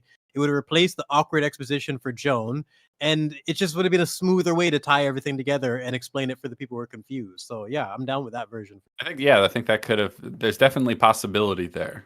Mm-hmm. Yeah. Mm-hmm. It's certainly either way. Hail Payman. Hail Payman. Yeah. No, fuck Payman. We hate Payman. He's a little bitch. Yeah. All my homies hate Payman. A24 made Constantine 2 and have Keanu Reeves shoot Payman with the holy shotgun. Okay. But what would they do with this Payman character if the Hereditary got serial, like just turned into a franchise? I mean, honestly, there's Hereditary 4: The Revenge. Depending on how high, or large scope they want to go with it, there's probably actually quite a bit they could do. Especially if it's like honestly, you could do kind of a not exactly like, but if you want to do almost an MCU style thing of there's 8 movies that set up the incarnations of each of the Kings of Hell, and the last one's like that's one option. You could literally just have him be a cult leader who they slowly take over, I don't know, like a local area or a society or something like that. Because one of the things they do establish in this little monologue at the end is that and this is something that is true of Payman, like quote unquote, the real demon that has been mentioned in, archaic magic texts and all that sort of stuff like that, is that like, He has access to secret knowledge and things like that, and so he's a person that they're worshiping such that they can have secret knowledge, so they can have power over the world and subject the rest of humanity to their will as they give their will to him. So like he's Hereditary 2. It wouldn't be a very fitting title for it, but Hereditary 2 would obviously be about a demon at the head of a cult who has some sort of magical ability to share secret knowledge, some sort of prescient superpower of sorts that he can allow his cult members to gain power in the world.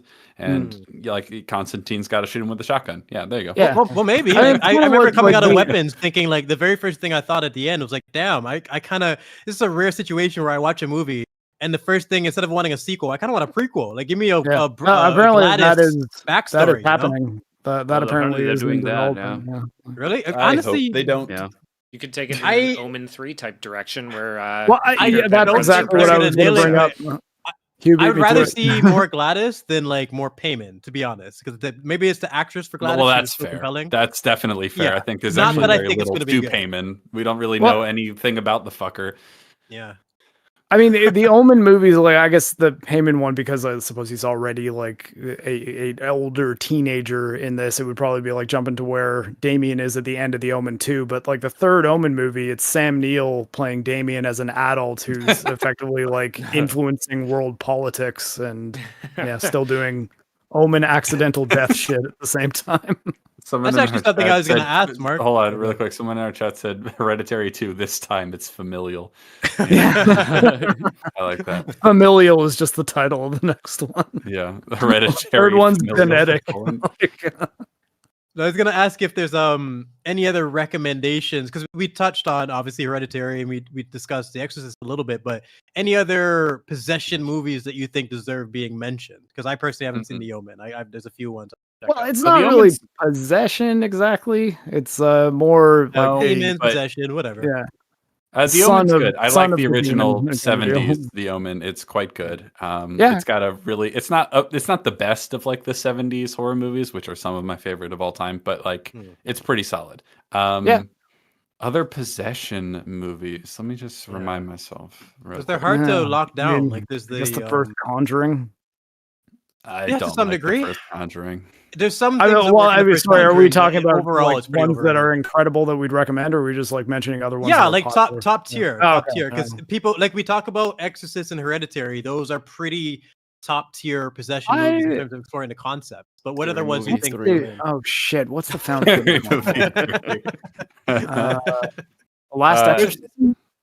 The Possession of Emily Rose. A lot of people reference, but I feel like that's more of a court drama than a horror.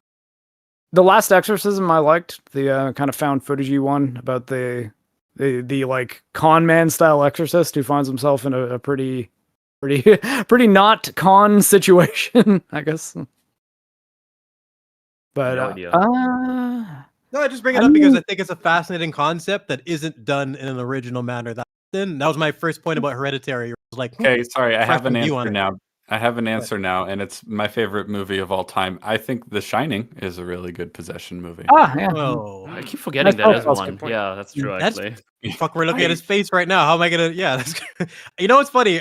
That's on the list, too. I've never actually watched The Shining. Oh, you got to watch it. You got to watch it. Wow. It's fucking incredible. It's been a long time since I've watched it, but it's very good. But I tend to forget that that's kind of what it is. Yeah. Because it's unconventional in a lot of ways. I mean, yeah, I guess like it would be semantics, but it's probably why we didn't think of it though, because like it's not possession in the most explicit sense of like this is an entity who has taken over this body and is now calling the shots. It's more like entities influencing a man to do things that he probably wouldn't have done if he wasn't a different in that format. A different format for possession, and that's what I appreciate, rather than it just being the same old thing. Oh, the devil possesses the child. We need to get the, it's, come on. Yeah. Autopsy of Jane Doe is probably another one like that, and that it's like a dead body that has some stuff going on with it. Yeah, the Exorcism of Emily Rose and the Autopsy of Jane Doe. Those are two kind of like that come to mind, but they're okay. They're not great or anything. I liked Autopsy of Jane Doe. I do think it has some major problems. Though, I was gonna say I think that's one. It's okay.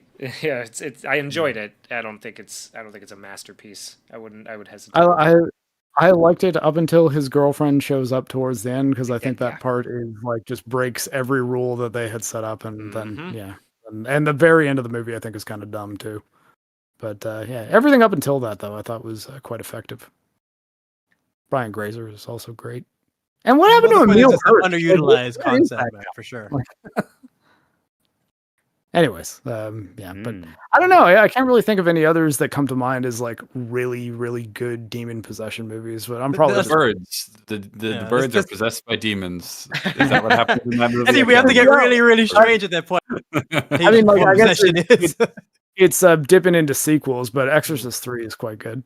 But I think the point I'm trying to make overall is it's a super fascinating concept that just isn't utilized well often, and I would throw vampires in there too. I love vampires. Poorly, 1 in 10 is good, often, but it's not. It's possession, demonic possession, spiritual possession is something that like it's an evergreen horror trope because people find it very compelling for reasons that we could get into if we wanted to. I think it will always be really compelling, unlike some types of horror premises that kind of ebb and flow in popularity, like the Saw Hostel variety, for example. But I think just most of them are garbage is the problem. Yeah, that's the biggest issue. Yeah, so it's tricky like that. Because I mean, the Conjuring movies are the most successful horror franchise of all time, and that's exactly what those are. And and I would argue this for a lot of different horror music. Like I think zombies are. I don't think it's. I think zombies are generally poorly written, other than things like Train to Busan, where they actually like have people using their brains. Same with vampires. It's these concepts are fantastic, but they don't usually do them well. Yeah, wide quality range for vampires. Yes. Oh yeah, it's all over the place. Mark, you took the what I recommended, the found footage Afflicted, right? Yeah, Afflicted was pretty good. Yeah, that was pretty cool. So an easy vampire recommendation if you just want one. And so Afflicted for vampires and Oculus for ghosts. Afflicted kind of sent me down a pretty long found footage horror road too. You're welcome. There you go. Yeah, those two together are really fun. Someone brought up I watched 4 Horror House LLC movies. Has anyone here seen Drag Me to Hell? I have not. Nope. Yeah, it's fun. It's silly. Like, I mean, definitely. I remember it being dumb. It is being really dumb. Kind of is, but I think it leans into it. I'm not the biggest Sam Raimi Abigail fan. I don't like. Neither am I. I don't like Sam Raimi's Raimiisms very much. I've never found them to be particularly compelling, and I know I'm aware that that's more of a personal taste thing. I'm not a big fan of them. So that is a Raimi movie. Yes. too much bad writing is excused because people say, "Oh, it's a Raimi," or he does. It's like I get his style, but like, come on, I'm not a fan of that. Like, I don't even know that I would say the writing in Drag Me to Hell is like. No, I'm referencing Doctor Strange Mom mainly when I say that. Oh, okay, no, like it's better. Drag Me to Hell is a much better movie than Multiverse of Madness. I will say that explicitly. Almost any movie you could mention is a much better movie than Multiverse of Madness. Yeah, it's hard. Worst one, difficult, challenging. I would argue Multiverse of Madness is not a very Raimi movie. It's just it's like the corpse of a Raimi movie being puppeted in a shitty MCU movie. His style is so potent, what happens in the movie. Yeah. His style is so potent though that people will like ignore writing elements just because there's a couple moments that remind them of what they like about Raimi, and that stuff just annoys the hell. I mean, I treat it. I almost think a lot of that it's MCU fans who are like have never seen The Evil Dead, like they just movies before. Oh yeah, it's just like Raimi. I saw that clip of that scene from Evil Dead 2 online. It's just like that. It's like no, it's not. It's not. Stop it. I remember when we got good movies. That was fun. Chainsaw Man last week was pretty good. Oh, that was good. Yeah, I like that. Who's that? Oh god. Well, that's Hereditary. I think if we come to the end of our... I think so. I don't know if I have much else to say about it at the moment. No, I would recommend giving it a watch. It's definitely worth There's certainly enough in there to make you go like, oh, that's really cool. There's a reason we hyper-focused on one element of the movie because it's extremely important, and this movie is super interesting. Like for all the ups and downs and the criticism that we had, I guarantee all 5 of us recommend it to be able to at least for horror fans, it's something you should check out. Even Metal, who it didn't really click with, you can still see there's stuff in there that's interesting. At least once, yeah. I mean, horror movies are so bad overall that like anything that is like halfway decent is worth watching. 100%. Any horror fan will tell you. Like, I treat horror and anime like so much of it is shit, but when you find the good stuff, there's a reason it's good. There's a reason you want to rewatch it and recommend it. But like, you have to find the good stuff. That's the problem. There's too much of it. You know? Yeah, I mean, that's an interesting comparison because I think actually, while they're totally different as far as the experience goes, I think like a mediocre horror movie and like a mediocre like battle shonen show are the kind of things that you might still have fun while you're watching them, even if you get to the end of it and you're like, there wasn't much to that. And I think that's why horror movies make as much money as they do, because you can probably sit through a bunch of them once, even if you don't ever want to watch a lot of them again. Well, I describe fear as like every genre is like it's an emotion that you go through. Like you can experience action, comedy, something that makes you laugh, some type of excitement. You can go and experience all of the genres within a week. You can go years without actually being horrified, truly being freaked out or creeped out by something. So that feeling is much more rare, and trying to get a movie that can get that feeling in an effective way is what makes horror fans addicted to it. Like, what can actually freak me out? Someone who's been through everything. True. I get into action shootouts once a week. I'm pretty tired of those. I'm very rarely scared. I think where someone makes a joke, you get into a crazy fucking like, you're racing home. You get into an intense moment. You can have moments that replicate. No, I got you. You can get moments that replicate each genre so much more effectively than horror. Horror is the only one that's just like, you really can go years without feeling the way a good horror movie can make you feel, and good horror fans get addicted to that. It's just tough because so much horror is shit. I think on the point of the like mediocre ones being watchable, I think because horror is a genre that is often geared around an element of mystery, as long as they're reasonably well directed and not written like sheer crap, most of them will be able to keep you at least engaged enough to want to find out what's going on with it. It's just that a lot of them, once you find out what's going on with it and the element of mystery or suspense is gone, that's just it. It's like it's in one ear and out the other. Where I think the idea and the mystery is easy, but the payoff comes down.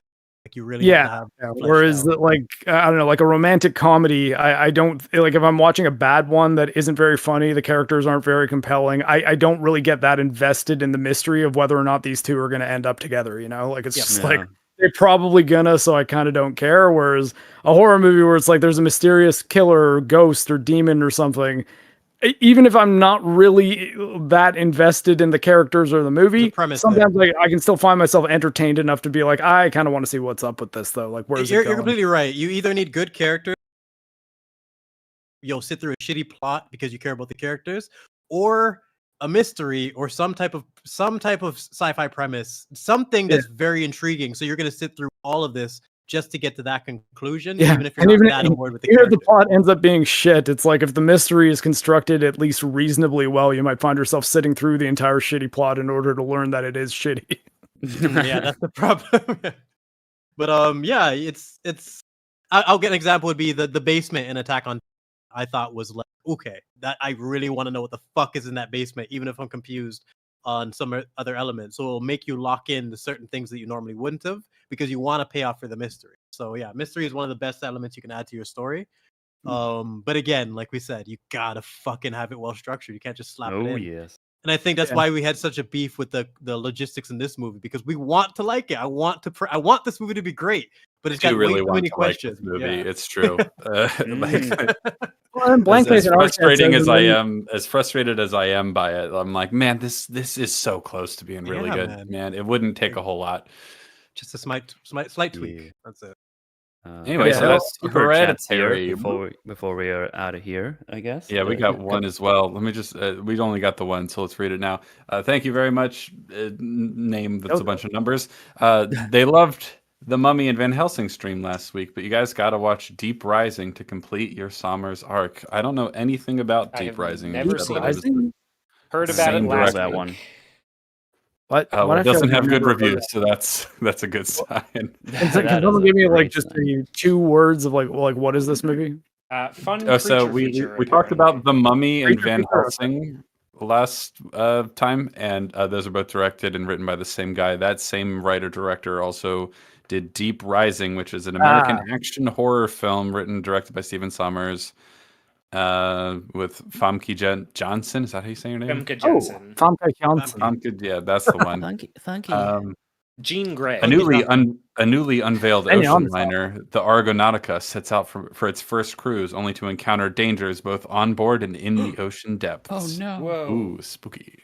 Yeah, maybe we'll check that out. Why not? The puppies. Anyway, we're caught up on Super Chats, so yeah. Well, I take it always away. keep them for the end. I'm crazy like that.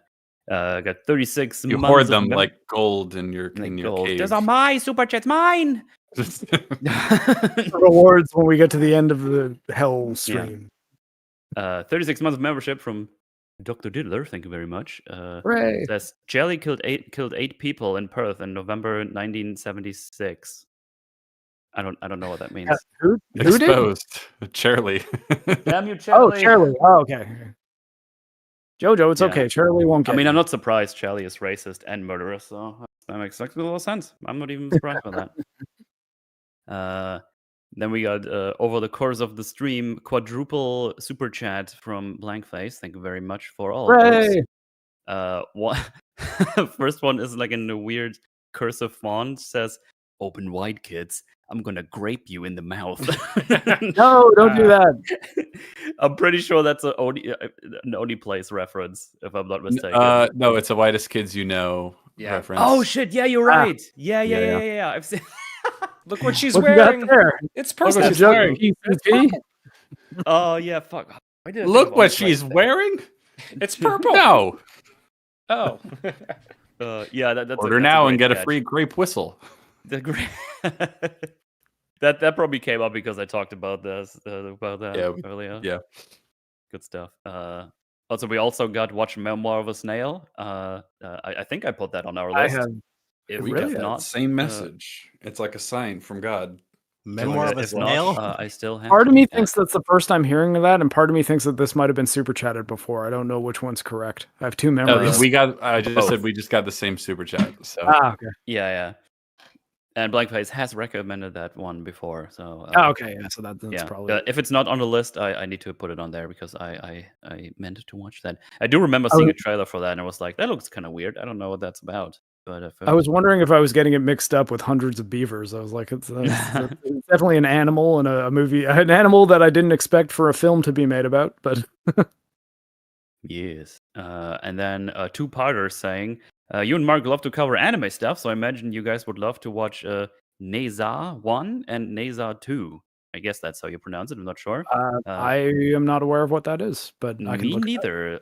It says not only are these two movies amazing in their own right, but with Neza 2 becoming the highest grossing animated movie of all time, I wonder about its impact on big budget animation worldwide. Interesting. Is it like a recent movie? Let me check. I haven't heard of those before. Neza. I mean, honestly, I probably would have thought that. Oh yeah, 2019 and 2025 is the second one. Oh, huh. Wait, so there was an anime movie that came out this year that made more than Demon Slayer? It's crazy. It's a Chinese movie, isn't it? It looks like an animated one. Not an animate, like computer animated. Oh, okay. Yeah. I'm looking at pictures of it. I have not seen that like before. Pretty long as well. First one is 1 hour 50, and the other one is 2:20. Damn. Ooh. All right. I might need to check out the trailer. I never heard of those before. Interesting. And then we got $5 from M8. Thank you very much. Saying, whose D do I have to S to get an Iron Skyforge? Metal? Mark? Both at the same time? I can throw Swoley P and James a hand if needed. Someone really wants us to. Yeah, here, throw under our guest. Why not? Iron Sky. I haven't watched that in ages. I remember it being very silly and funny. Overall, I'm not against doing one. Sorry, Space Russians or Space Nazis? It's one of them. Nazis. Right? It's the Nazis on the dark side of the moon with their base. I guess not Russians. Soviets. I meant Soviets. Same thing. And I think there was a second one. I don't think I've seen that one. I don't know, but I think we should put that on the list. That might be a funny one to talk about. Just maybe for the memes. Thank you very much for the super chats. Appreciate someone that. someone in the chat said it's pronounced and then tried to type how the Chinese movie you're just talking about is pronounced, but I'm like, that doesn't look any more helpful to me. I think this is supposed to be Naja. Naja. Okay. Yeah. Is the but no one in the West says it like that. Oh, okay. what are the letters? Just because I'm not looking at it. So ZS, so NAH and then a dash, ZSHAH. Oh no, that's the pronunciation, not how it's actually spelled. Oh, you wanted that one? The other one, it's NE and then a space ZHA. I think ZH is kind of like a J sound, right? Ja. Yeah. Well, apparently I got it according to Duke there in chat. So. Oh, how did you say it? Naja. Even though it's an E. Yeah. I hate language.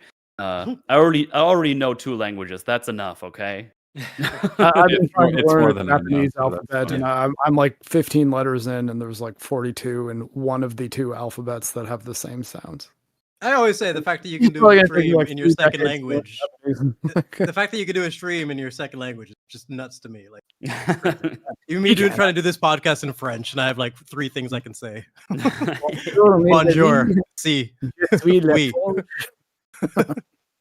Well, and even then, I didn't say we are the Forge there. I said I am the Forge. So that's how good my French is. I wouldn't have known the difference. So there you go. But yeah, those are the super chats. Thank you very much. Appreciate it. Well, thanks for joining us and for your fine contributions in the chat. Yes, we appreciate it. Thanks for inviting us to join you to talk and also argue a little bit about Hereditary. It was a good time. That's what we do. Yeah. So to our fine people in our chat, we'll see you next week for whatever we talk about then. I don't know what it is yet, but when we know, I'll tell you on Twitter. Well, and we will be talking about Ninja Gaiden 4 next Gaming Forge, which means I'll have to do like 3 or 4 streams to actually finish the game because I was only able to do 2 so far. So I'm actually very happy I have another week. I have finished it on hard mode. I got filtered by Master Ninja mode, and I'm flying through it on normal. Like I'm getting nothing but Head Ninja and Master Ninja rank on normal, and I got 3 greater ninjas were my highest on hard mode out of 19 missions. So like it's normal is quite a bit easier than hard mode. I'm entering Pain Week this week because hard is kicking my ass, and it's going to be fun for chat, I imagine. Also, I released a Spooky Ween video. Go watch that if you haven't. It's about Brain Dead / Dead Alive. Yeah. It's a Peter Jackson zombie film. A shortman, but I think it turned out pretty fun. Yeah. Go check it out. And that's that.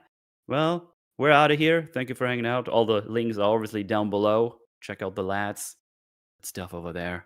And we're out of here. Bye-bye, everybody. Bye. Goodbye. Toodaloo. Hail Payman.